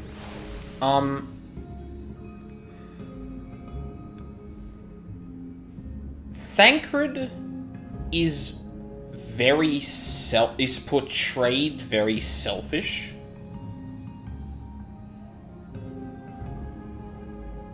But so here's the thing, right? There's a difference between a character being selfish and a character being selfish in a situation to coax information or the opinions of others, right? So it'd be one thing for Thancred, for example, to be obsessed with getting Minfilia back, his Minfilia, which is not a great look for him, to be honest. But it's one thing for him to believe that. It's a different thing, however, to say it in a scenario where he is challenged on that front. Because I feel like in a lot of situations, writing will make a character who has that selfish side of them have it surface in order for it to be rebuked, right? So in that scene, Thancred is all of the things Thancred says are very selfish. It's always, what about how I feel about this? Like, basically, like, any time Minfilia speaks her own mind or own opinions on things, he always positions it as, you're not accounting for everyone else, by which he actually means you're not accounting for me, because I want different things than you do. And Minfilia does, like, combat that viewpoint. The thing I'm not 100% sure about is, like, specifically speaking, not critically of the story here, I don't know what the line is between those two approaches, of a character being selfish and a character's selfish side surfacing to be rebuked. Like, that might seem like a dumb question, but there is a difference, like, I feel there is a difference between a character who is selfish and a character that has a selfish side who doesn't listen to it, but it comes out in situations because it's a good way of actually, teasing out what Minfilia feels about the situation, for example. And I don't know which way I want to go. I don't know which way I want to interpret Thancred as. I don't know if I want to interpret him as actually selfish, or want to give in to that selfishness sometimes. Keep in mind, this is the culmination of his grief. Minfilia's been gone since the end of ARR, and he's here literally inches from his goal of getting her back, only to be told, no, it's not your call to make. Imagine how he must... Well, no, so that's what I'm saying, right? Is, like, there is definitely an interpretation of this that is, recognizing that Thancred is saying this out of grief and that. Forget for the moment that he actually witnessed her in Heavensward and listened to her and her wishes, and has then gone on to, but we can bring you back though. Like that wouldn't spell shitty things for this world. Because her whole raison d'etre for coming here was to, in essence, sacrifice her own life to ensure that the first not fall to light. Like, there is already precedent for Minfilia's thought process before Thancred does this, and I think this is the thing that I'm kind of grappling with at the moment. Wow, you've been streaming for a long time. I sure have. Also, hi. You got to Millie. I did. There's been a lot happening in this stream. Technically, the second time, he thought we were going to find her, and... Yeah, well, that's exactly my thing, right? He's already met with Minfilia. He already knows Minfilia's opinion about this whole situation. Thancred has just found another opportunity for her to come back, and, like, from a player perspective at least, it's like, no. why did you think this was going to be an opportunity for her? And he frames it as like, I'm so close to getting you back. Like, that's the thing, right? It's not just isolated to this scene. It encompasses his character around Minfilia.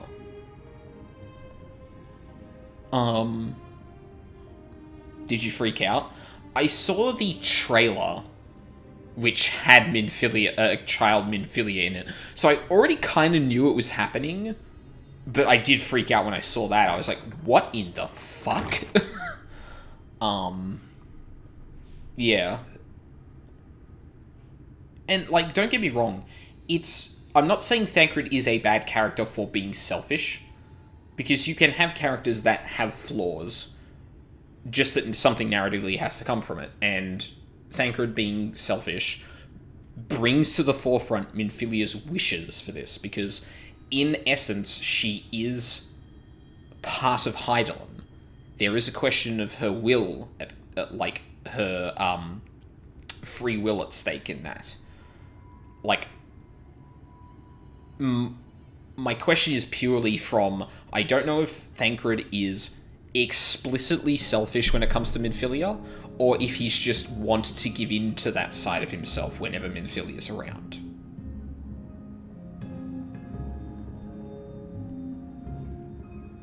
Yeah. Anyway.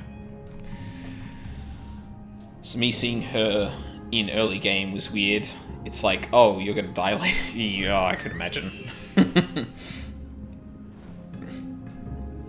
Like, hang on.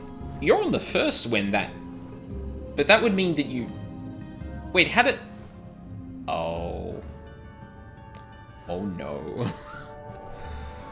Yeah, I definitely could imagine that. Oh, hang on. Did I should have put this as my...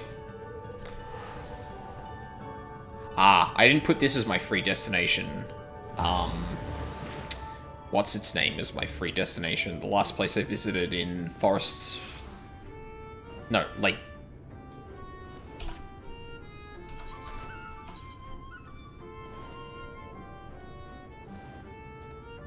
Lakeland, that's the one. Gotta save that 100 gil. I mean, if I do that enough, I can save thousands. Also, how Pixie Land. Exactly how I envisioned. We literally walked into the Feywild and the Pixies immediately fucked with us. They also, of course, have, like, British Isle accents, which is very appropriate. We weren't expecting you all back so soon. We had scarcely begun playing with the twins. That said, your gifts are truly wonderful. Let me tell you, the milk and honey and the biscuits won't last a day, and the wings are the loveliest we've ever seen. You've done us great kindness, and it's Fey custom to return the gesture. If you desire anything of us, you need but name it. Do I really give a shit about any of this? Not really. Just give me the... That has a different name. Nightworld Silver Piece.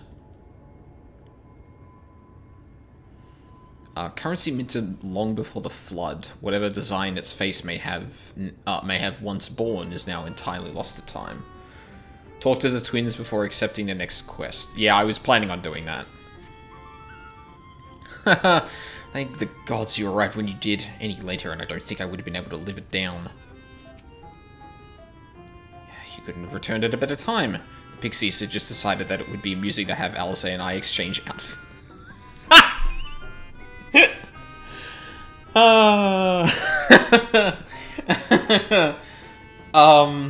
Oh, come on, Alphino. Scared of showing your thighs.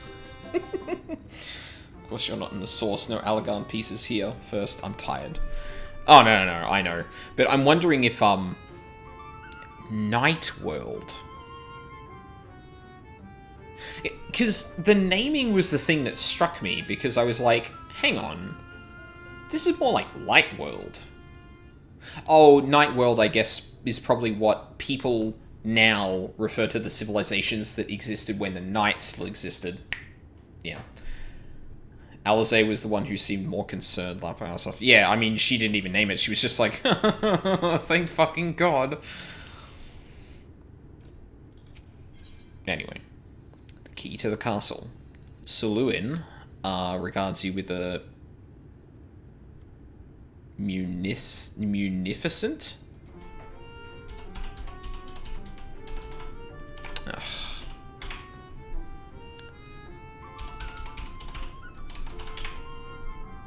Characterized by or displaying great generosity. Munificent. Munificent, right. Slowest typer in the West. Sorry I beat you to it. Hopefully you stay ahead of the level wall. Yeah, that's like one thing that's like okay about being a few levels ahead is suddenly like, I know in ARR, like you reach level 58 quests and then it suddenly goes, okay, or sorry, no, it's 57 and then it suddenly goes 59 and it's like, where did that come from? And like in ARR it makes sense because like they cut out a bunch of shit, but yeah.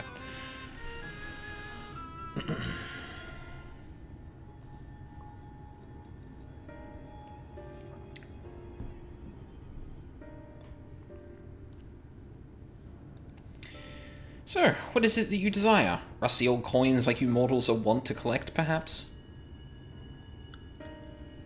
We are resolved to vanquish the Light Warden of this land. To that end, we would desire entry to Ligia. What a strange thing to wish for. You might as well ask for your death. But if that is what you want, who are we to argue? Very well, I shall speak with the others.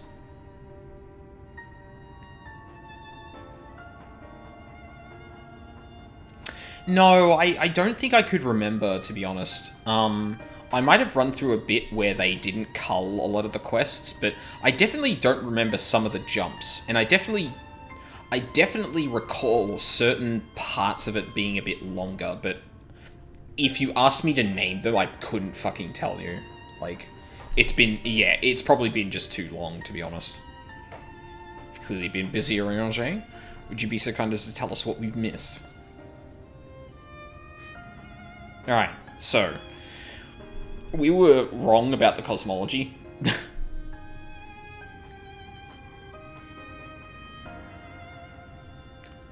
So that was the purpose of the gifts. Is there anything you can tell us about this Light Warden? Aye, my lady. By circumstances most tragic, the Light Warden of this land is our king and ruler, Titania! Of course. My next guess would have been Oberon, honestly, but it was not always so, of course. Our king fought the first Light Warden that threatened our home, you see. Fought it and won. But all the horrible light came out and went and corrupted them, turning them into a new Light Warden. Now they're king only in name, naught remains of the wise and just ruler that used to be. We had no choice but to seal them in the castle. The only thing I noticed were not needing to kill like 6 of everything for quests and 1 cut quest where they made you double back to the observatory in Kurthus. Yeah, there were also a few times where I was like, I feel like a quest was cut here because you went and talked to someone which made you go back and talk to the exact same person again in some cases. I assume there's like, yeah, there's probably honestly like a more exhaustive list of all those changes, but I don't care enough to track it down, to be honest. From the sound of it, a lot of ARR questing like kind of needed a cut down, and there were a lot of quests that were just kind of nothing bait, unless it related to specific things in the story. So, we had no choice but to seal them in the castle. The magic for breaking the seal we divided into 4 and wove each into a different relic to be kept apart until the time was right.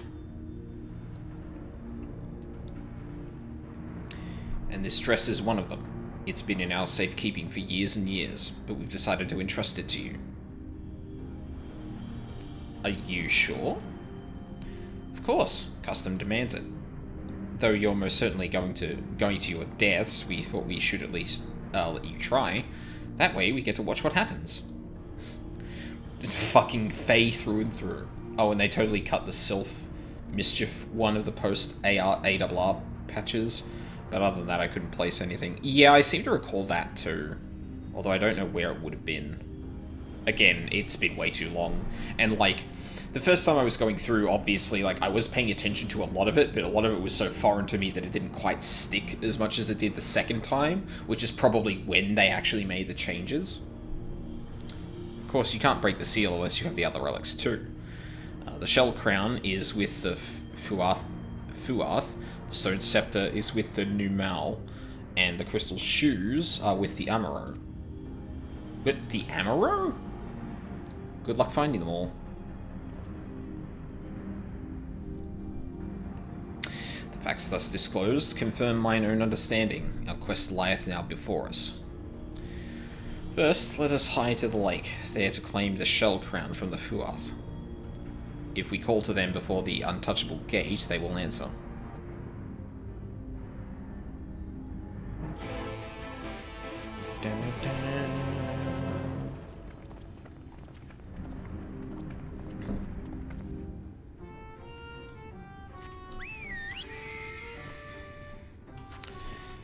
Path to popularity. Ulthon. Yeah, there it is. Ulthon has a dream. God, I really wish I could remember how to pronounce the whole thing with, Giorno's I have a dream speech in Japanese. There's talk that an interesting mortal has come to Ilmeg, Aline Felspark or some such. If it's you, isn't it? Don't even think to deny it. Well, I mean, I'm Ulthon, and it's my dream to become the most popular fairy of all. Why? Because everyone would fawn over me, and that would be really fun. Now, by the way of an achievable first step, I'm aiming to become the darling of, Lidha Loran. But everyone is so caught up with their flower smelling, their mischief making, they don't even spare me a glance. Ugh. You travel to and fro, so you must know much and more about this and that. Tell me, what must I do to become popular? Become the cleverest pixie, become the fairest pixie, become the strongest. Well, I mean, if we're going by Fey logic, it's cleverest. Easy. If you can outsmart other Fey folk, then fucking you're set. The cleverest? I think I know how I can do that. I just need to read lots of books, right? And it just so happens there are lots of books in Orionge's home, a place called the Bookman's Shelves. Right, I'm going there at once. You're coming too. I can't read your strange mortal writing, so I need you to do it for me. Oh, of course.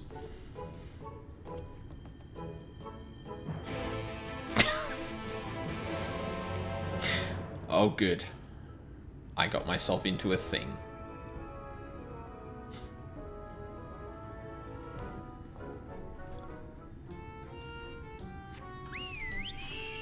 Alright, I'm actually going to set this place as my free one now.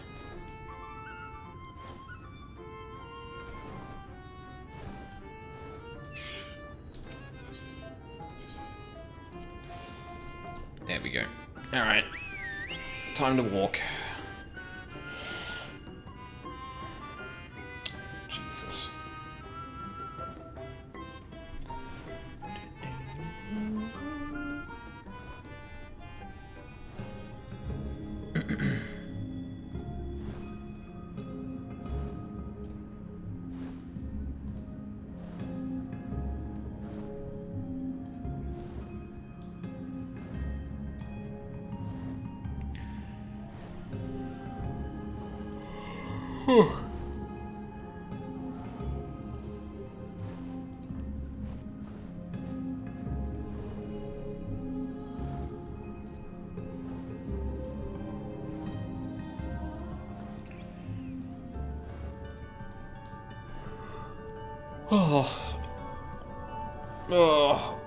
I think maybe like an hour or so, and I'm probably going to wrap it up.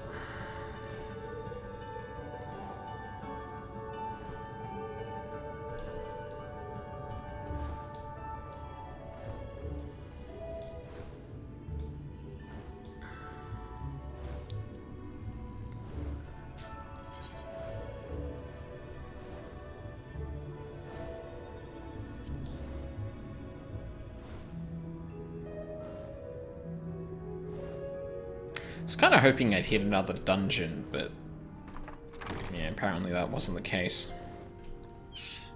Granted, it, oh. What? Oh, there we go. Oh, no, you're down there. Damn it. I thought you would have gone upstairs. I thought that was why I saw the arrow before. But it's probably because I was lower than this place is in elevation.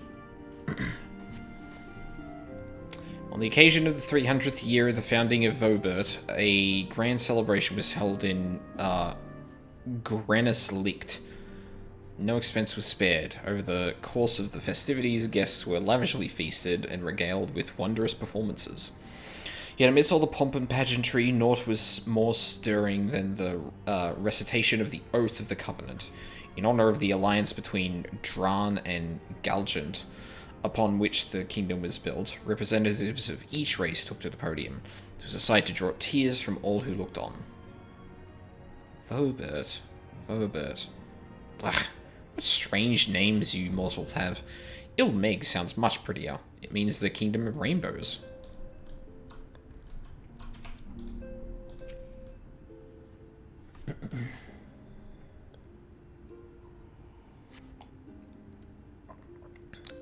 Good Janana's Grace was named for Her Royal Highness Prince Janana, daughter to the king 3 generations prior. In the dark of night, that mountain pass catches the light which shines forth from the castle, giving it the impression of the princess's beautiful eyes of jade. Eyes of jade? That sounds lovely. If the princess were here, I would ask her for them. Fucking Fae. Yeah. First week, Thunder's Day. The princess being partial to the lakefront view. The princess being partial to the lakefront view, it was decided that all the noble lords and ladies would set out for a picnic. Having partaken of sweets, Her Highness ventured to the water, where she inspected her lit paint in the reflection.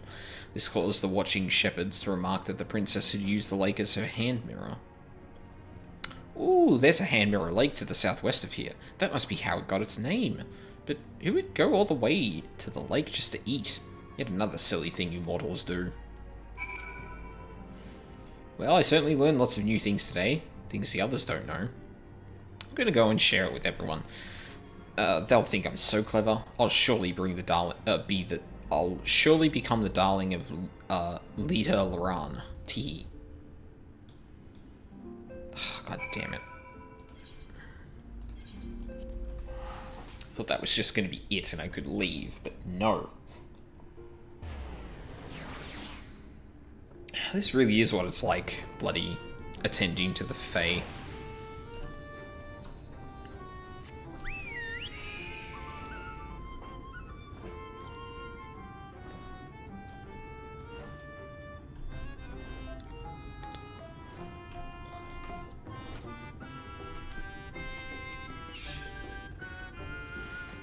Mortal, I told them about the people from the past, but they weren't the least bit impressed.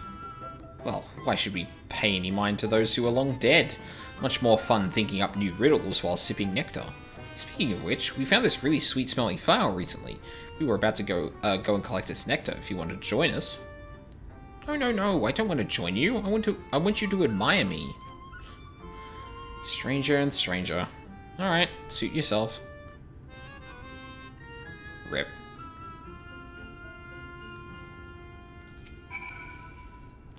That didn't work at all. They didn't think any better of me. But I won't give up. Not yet. I'm going to be popular. Mark my words. Yeah, well, good luck with that.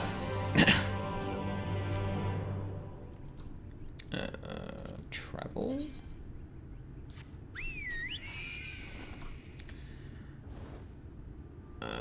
Still haven't got many, points. Oh, I'm heading directly for one, so that should be good.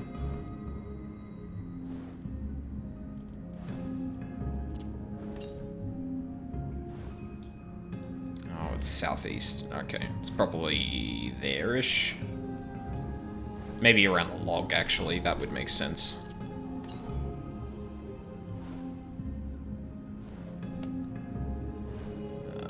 If I do it around around here. This should be exactly south, or directly south. Yeah, no, it's gonna be in that, it's gonna be in that log. Oh, for fuck's sake.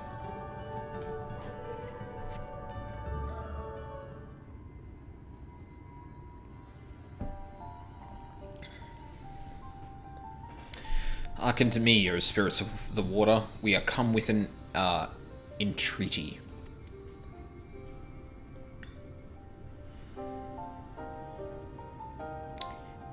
Not in a talkative mood, apparently. Not exactly sure how the gate works. But if the fourth are water spirits, perhaps we should take our search into the lake? Oh, I suppose a brief dip wouldn't hurt. Alphino can't fucking swim. We all know Thancred swims like an eel, but what about you, Minfilia? I can swim well enough. Thancred taught me. Excellent. What about you, Oriange? I'm not sure I've ever asked. He can't swim. Rather than swim, mayhaps it would be more expeditious to walk upon the surface by means of magic. What? You too, Oriange? That you should be a kindred spirit. Worry not, my friend. I know some helpful tricks, and I should be more than happy to share them with you. Together we shall conquer the waves. Yeah, he can't swim. Well, well, aren't we a lively lot? And you have an entreaty for us, you say? An entreaty from mortals. What a treat. Aye, my comrades and I are on a quest to vanquish the Light Warden. To that end, we would humbly beg the loan of the Shell Crown, which we are given to understand is in the safe keeping of your people. Oh, is that all? Of course, you may have it. You shall have it. Just like that? What do you want from us? Oh, no need to be so suspicious. The crown simply doesn't mean much to us, is all. As a matter of fact, nothing means much to us. We are fourth. It's over before it's begun, and we couldn't care less what becomes of the Fairy King, nor the world for that matter. Having said that, we do so seldom have mortal visitors, and it would seem a shame not to make the most of you. Touch the untouchable gate and come hither to our domain, Don Meg. In your tongue, it means Forbidden Realm. Sounds foreboding, yes? And so it should, for we are one with the water, our home wrought of ripples and waves and currents. Find your way through, give us thrilling sport, and we will give you the crown.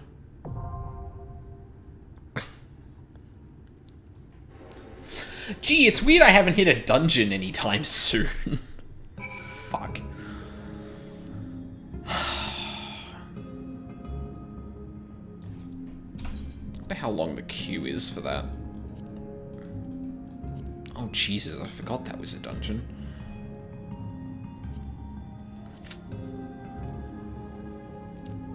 "14 minutes.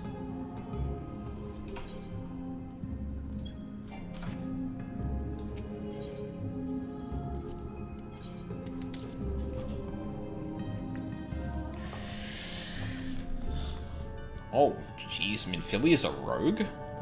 Interesting.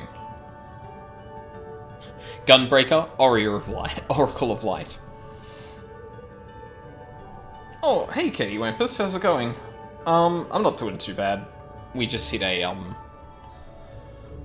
dungeon, so, you know, fuck it. We'll go through like that. If it's gonna take 14 minutes, then, yeah.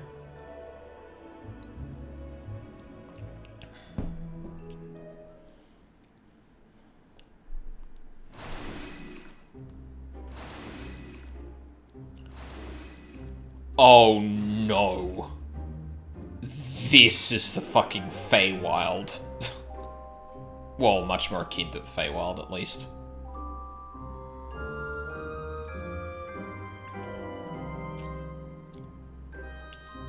take too long with mobs, Orionche just straight up casts death. That's amazing. Holy shit. Alrighty then, let's go. Oh, but swift completion on... Right, that's probably not going to work in this case, is it?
I need to remember that I'm getting more further ruins than I actually ordinarily use.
Oh, damn it.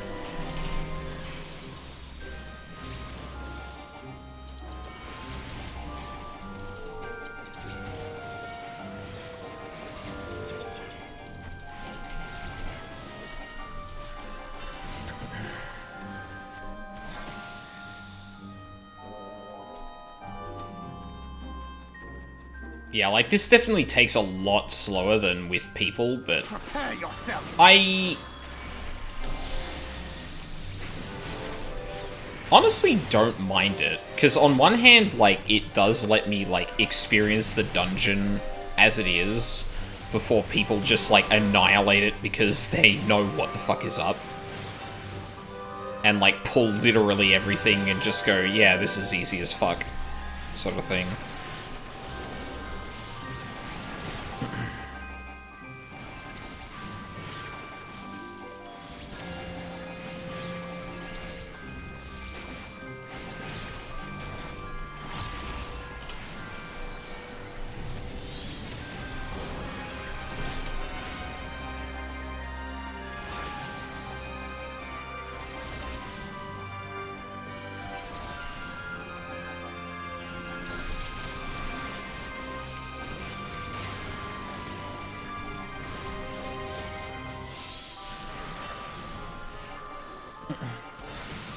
If level of the content ends in a 0, I'm pulling everything until I hit a wall. Fair.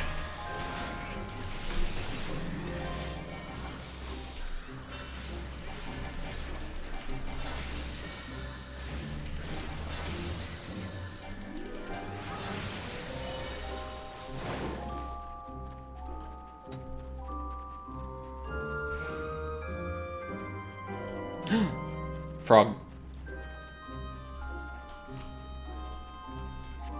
Lord of the Lingering Gaze.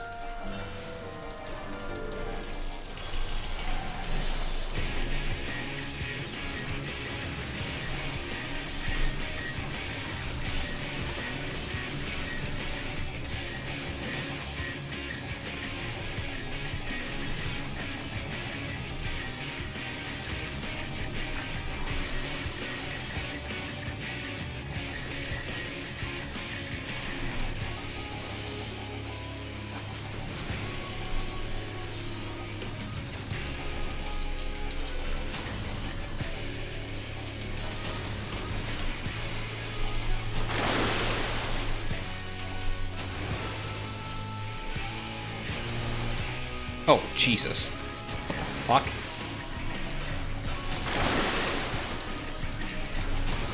Ryojay, god damn it! Fucking heal me, you bitch! Sorry, what was that about having the best healing AI?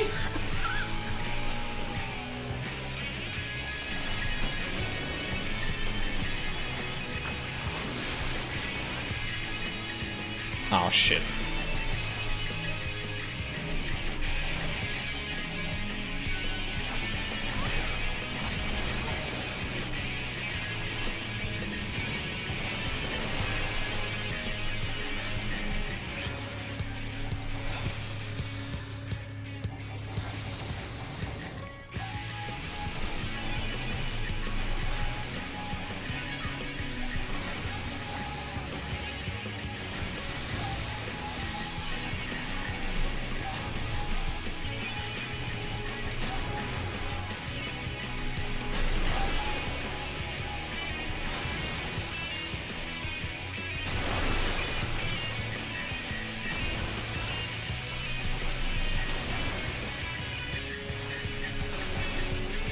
He did, but I was incredibly close to oblivion there.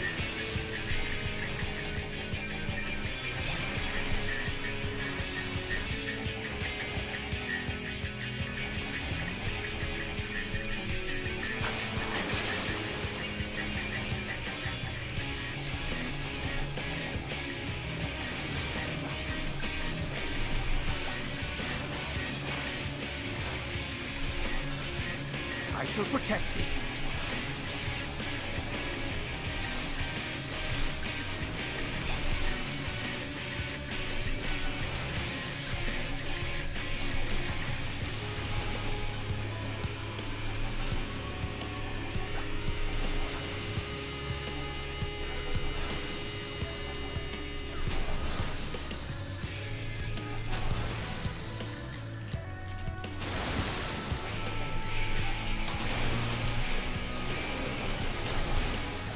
Fuck. I'm gonna get comboed. Fuck me.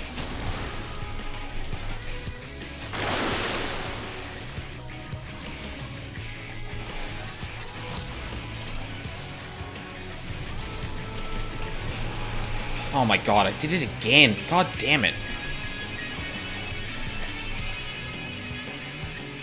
Oh, that's gonna hit me.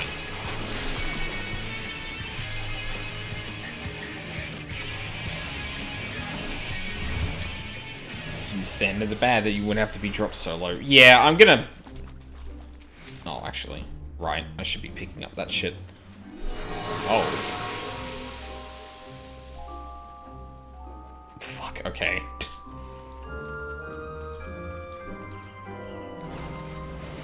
Thy time hath not yet come.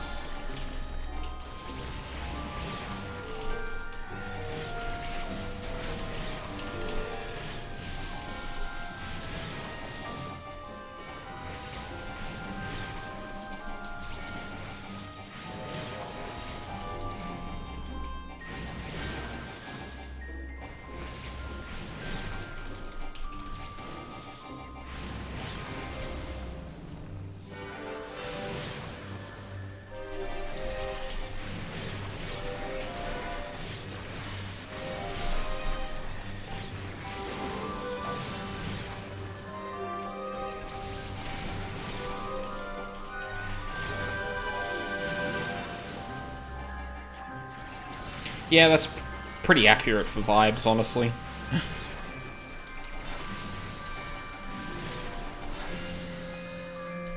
Chobstone, yeah. Did I ever show the, post about that one person, who was a Dragoon for no reason? Oh, fuck, why did I spent goddamn Tri-Disaster on nothing. God damn it. So there was someone on a Twitter, who received a... Oh, Jesus. Oh, God. It's the Killer Hornets!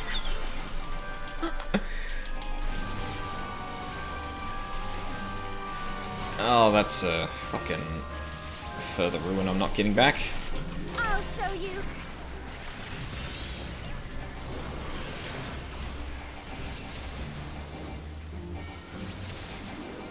You mean a Lancer? Yes, sorry, that's what I meant.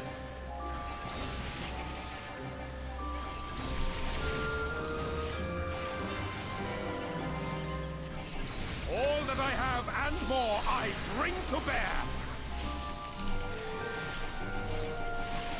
Hello? Oh, I'm not targeting anything. That makes sense. I was like, why the fuck am I why aren't I casting anything?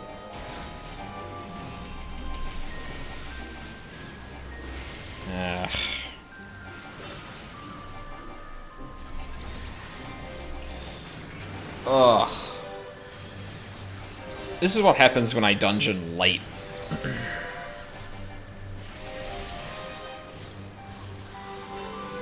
Now I've got you. Should I? Yeah, I probably should.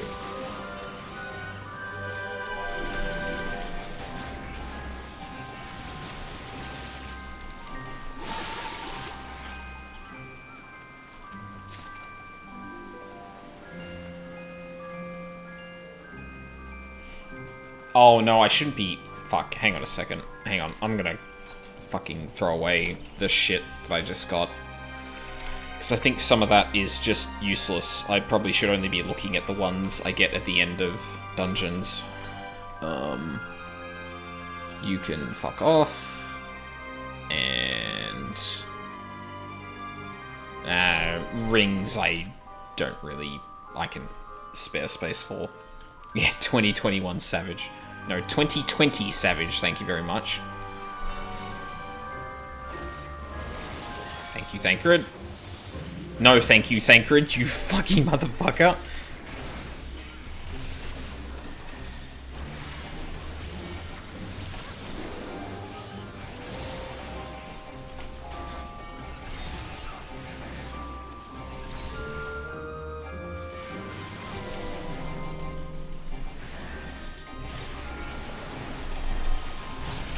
Now I've got you.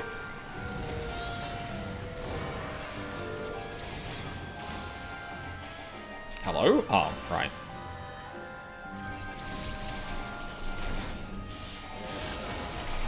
What the fucking... God damn it.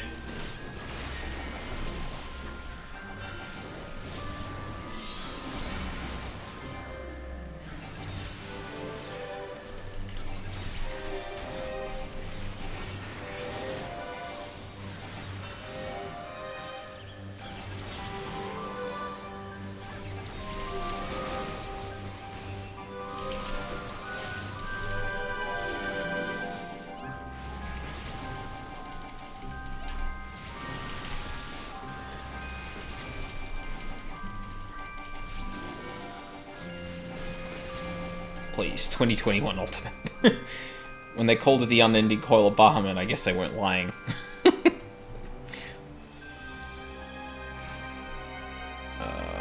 Okay.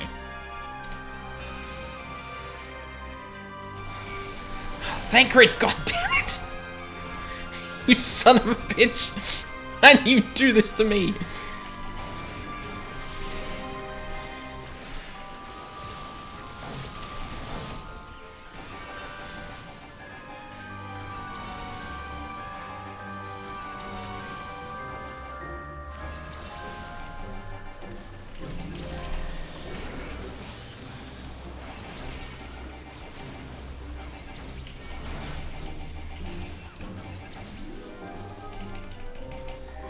Oh, I did that backwards. God damn it. I'll show you.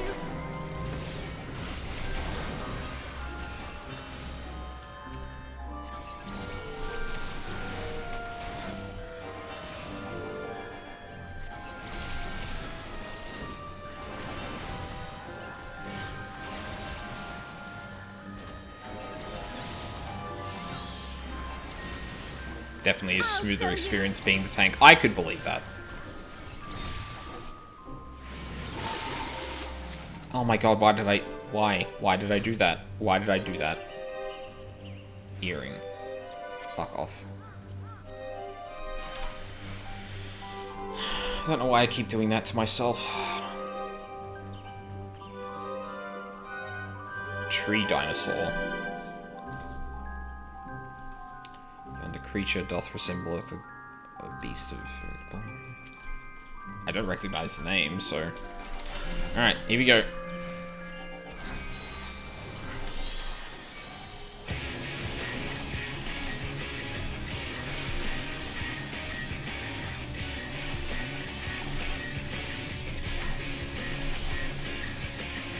Oh dear.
Oh my fucking god.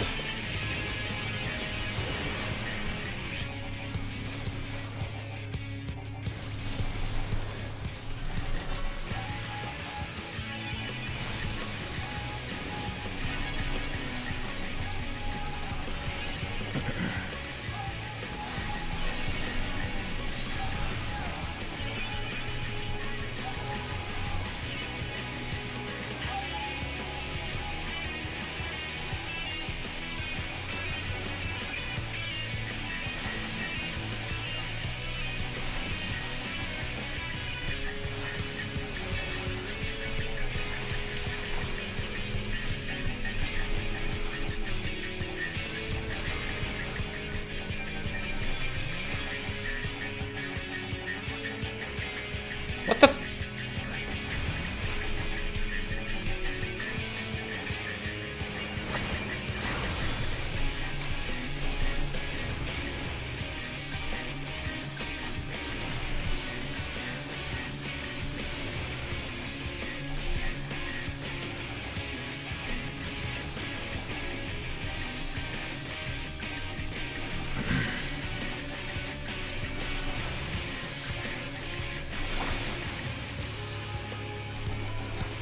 Oh my.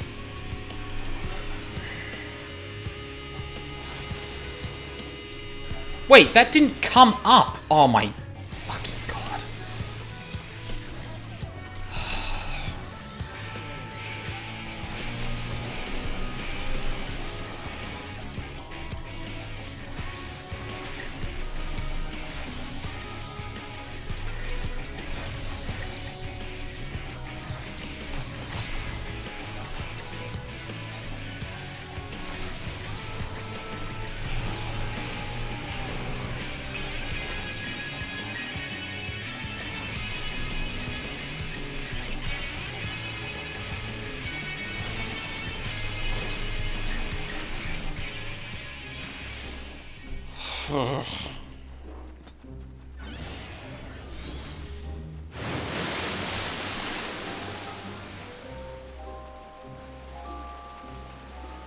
Okay.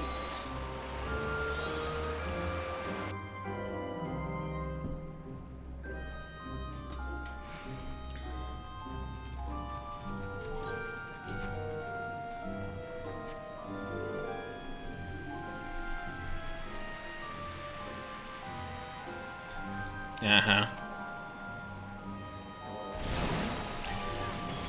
What? It was a trap?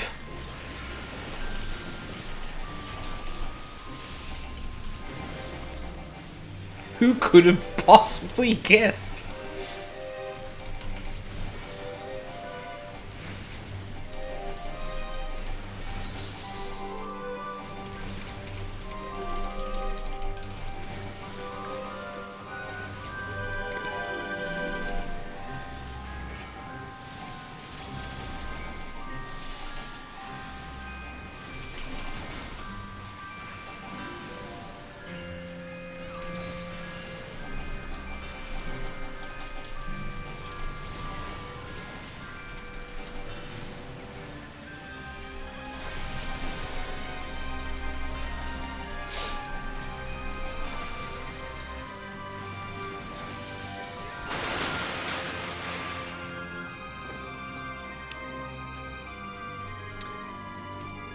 There's a Kelpie. That literally looks like a seahorse, but an actual horse. Prepare yourself.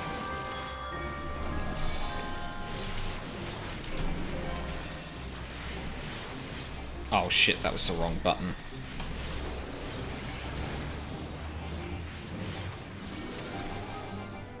Accidentally used Addle instead of fucking Bane.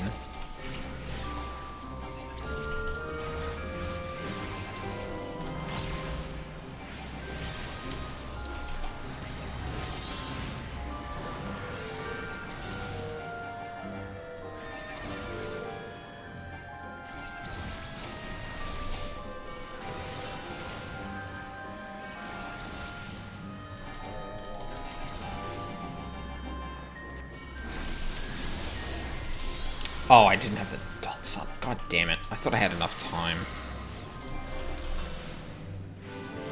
Pardon? Oh my god.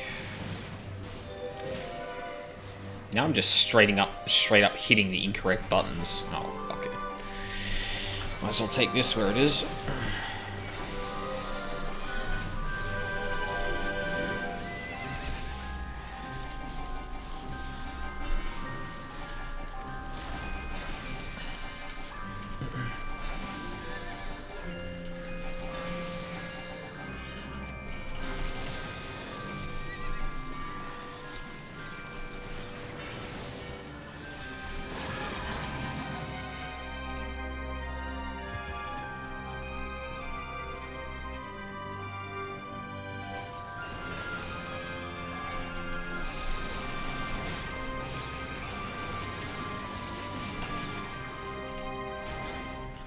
Oh my fucking god.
Thancred, thank you.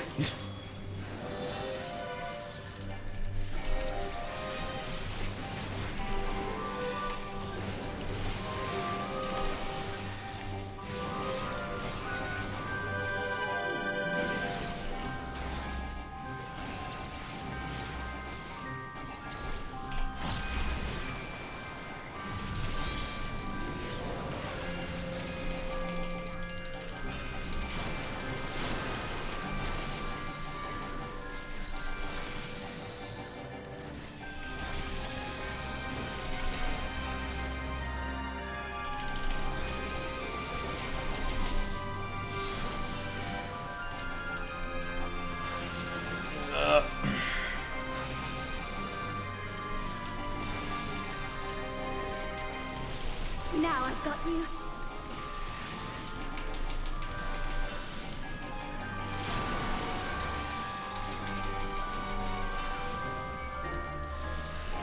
I'll show you.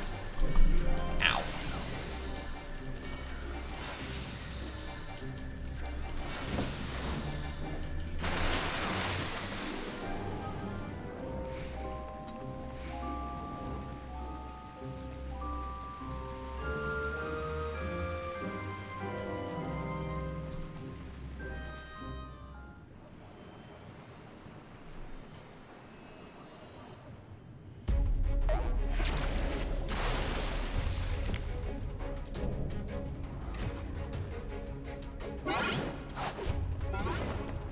Wow.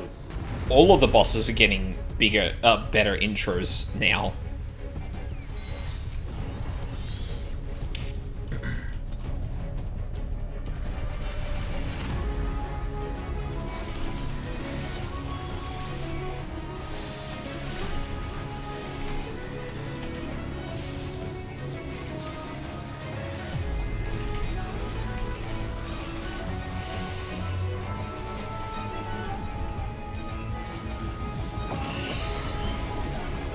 I shall protect thee.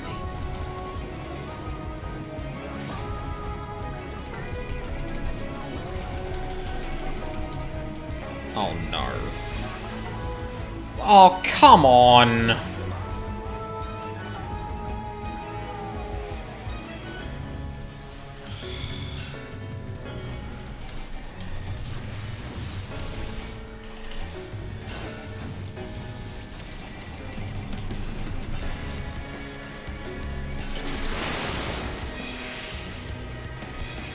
Excuse me?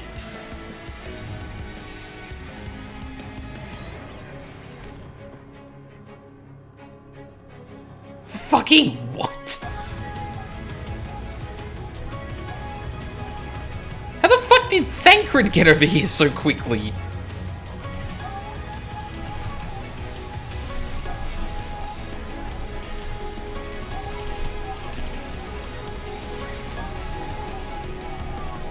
Oh, he jumped. Oh. Fucker. Wait, did my... What the fuck is going on?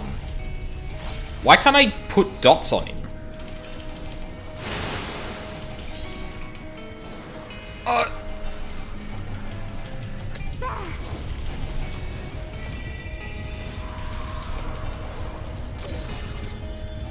Why could...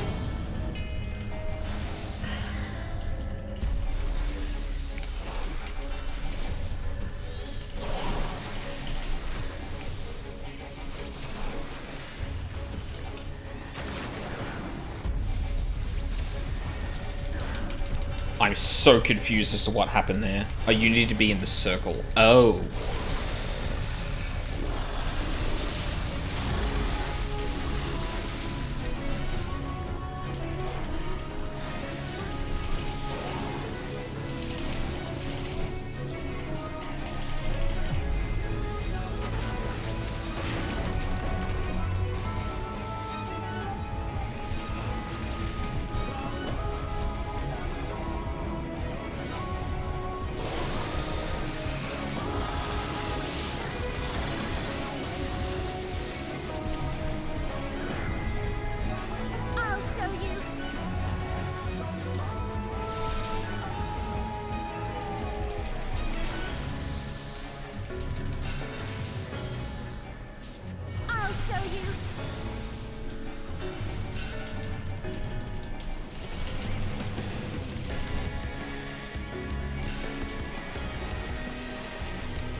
How the fuck was I supposed to dodge that?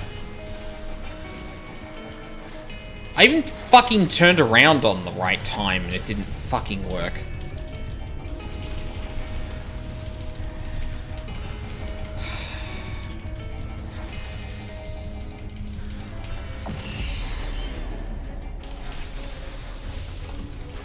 Why did... Whatever.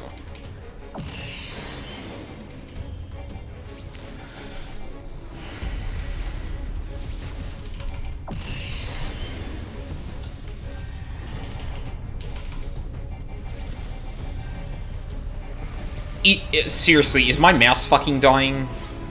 Because that would just be the fucking...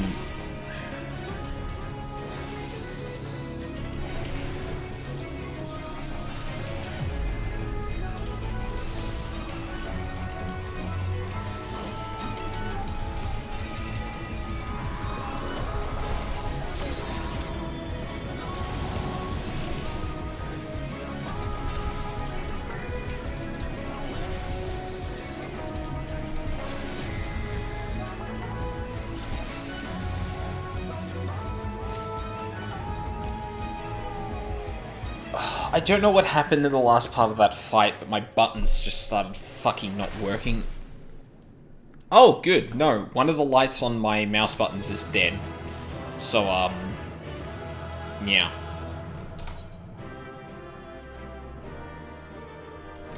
Great. I guess I need to... fucking hasten forth on that shit. That can fuck off. What's that? Warrior? Yeah. No. Bye.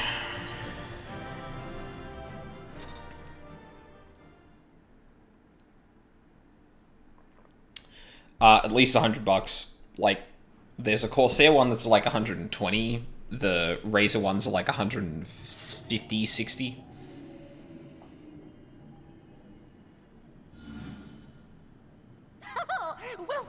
Wilford!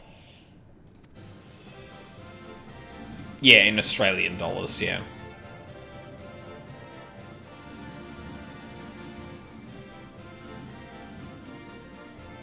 $12. So it's like the Razer Naga or the Corsair Scimitar, I think it is. Oh, you do not hold back.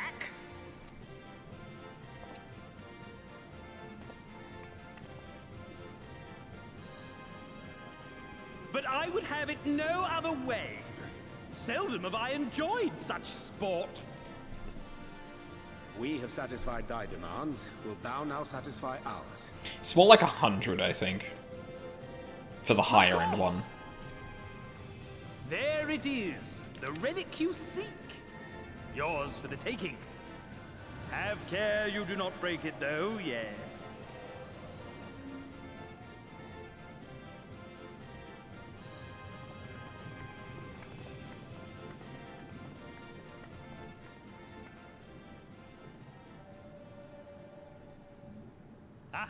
But you, my friend, you are mighty indeed, and pleasing to the eye besides.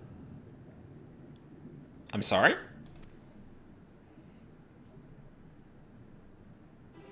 More? I want to see more of him! Yes! Yes! I could watch him forever! Why don't we just make him one of us? Yes! One of us! One of us! One of us! One of us! I was about to jokingly chant one of us, but can't imagine 12. I use just 6. Yeah, I like 12. It's just... What a fine idea! Why ever didn't I think of that? You may have the crown, but in exchange, we will have you! Like, yeah, it just gives you so many more buttons at your fingertips without pressing any up, without doing like anything complicated.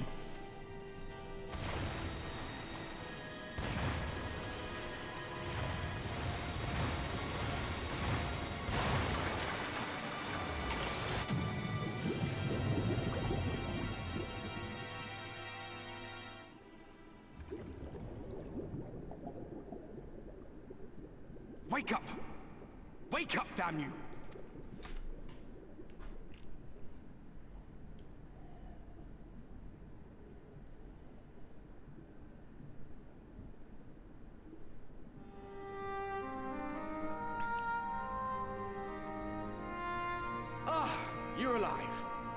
Thank the gods. I don't know where you learned to breathe underwater, but it's lucky you can.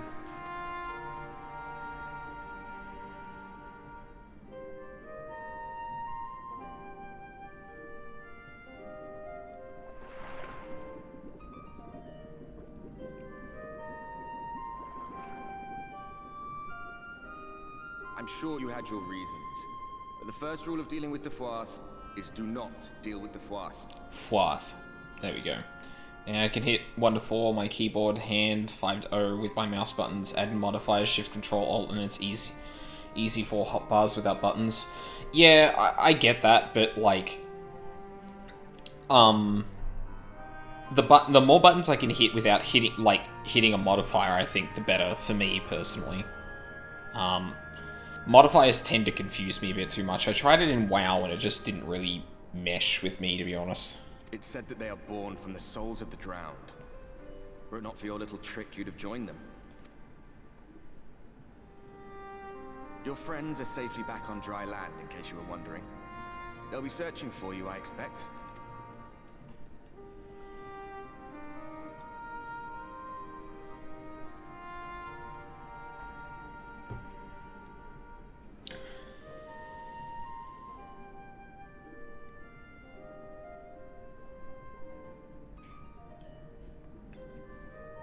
That's the royal capital of the Kingdom of Verbert down there. It's seen better days. I wonder if you remember that. They were a stubborn lot, the Verbertites. Set in their ways. But once you got to know them, you couldn't find a more welcoming people. It always froze over in winter, being up in the mountains. So we'd pull up our chairs round the fire and trade tales over steaming bowls of lamb stew, while the street lamps burned hot and bright outside. All dead and buried now. Them and anyone else who might remember. Everything we did. Everything we gave. What was it for? A chance. I wonder. I hope you'll have a better answer than this when all's said and done.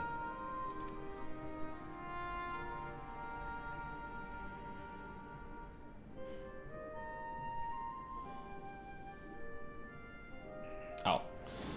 Good night, Ryuzaki. I appreciate you sticking around. Have a good one. I'm about to end soonish anyway, so... It's,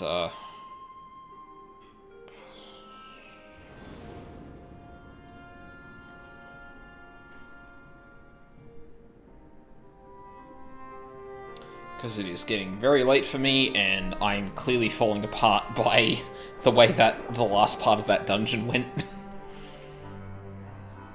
Because, like, buttons not pressing aside, like, I was also getting really flustered when it wasn't happening, so...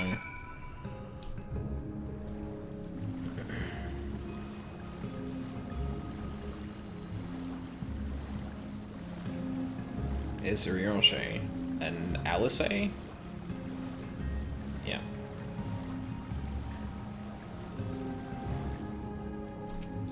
Hey guys, what's going on?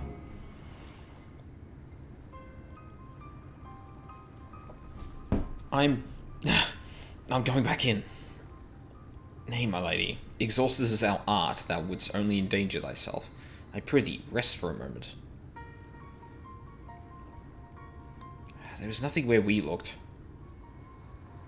Aldine! Hey, what's up?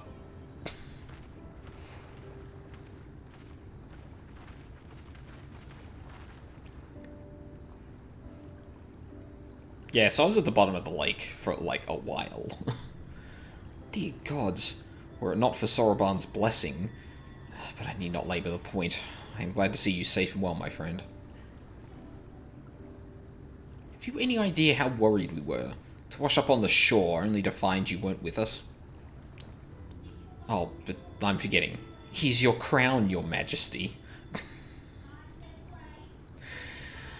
The Fuath kept that part of the bargain, at least.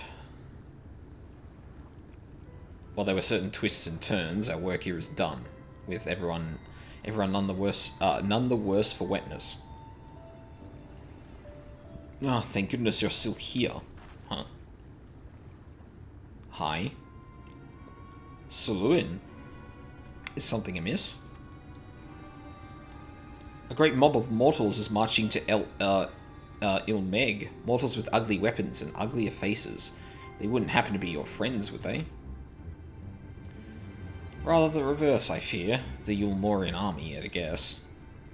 Meaning we can play with them? As much as you like. But just to be sure, I will return with you to confirm their identities. If they are who we suspect, we will require your aid. If Alphino is coming, then Alice will be too, yes? Can't have one without the other, you know. Alright. Just remember, we're not your playmates this time. I'm afraid we must leave the rest of the relic hunt in your hands.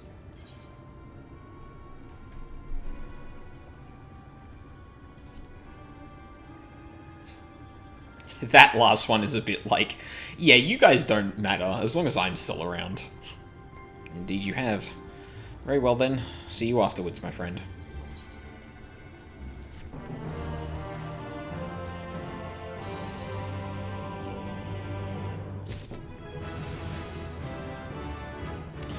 Hooray! I have a slightly increased outburst. But yeah, I think that's gonna be it for tonight. It's getting late. Either tomorrow or the day after, I'm gonna, like, probably take a break. With a couple of friends of mine, I kind of, like, figured out what I needed to do in Path of Exile to kind of finish off the things I wanted to do, and it's gonna take some time to do that. And I figured the sooner the better, so I may not be streaming tomorrow, or I may not be streaming the night after. Because I figure I'll still probably want to break from the two, and I still have like a lot of gardening to do as well, so that may also take up a lot of my time. I will update the schedule when I figure out which is probably the better day for me to stream on. So following me is always the best, but my my schedule should be updated for that when I figure out which is the better day for me. But yeah, probably not going to do Ace Attorney this weekend either, because there's a lot I want to do before the day's kind of up, or the week is kind of up, so probably going to give that a miss and continue on with more of this. So yeah, I think that's it. Can't think of anything else off the top of my head, but yeah. Alright, so thank you very much for watching live or on the VODs. I really appreciate it. I hope you all have a lovely day, and I hope to see you all next time.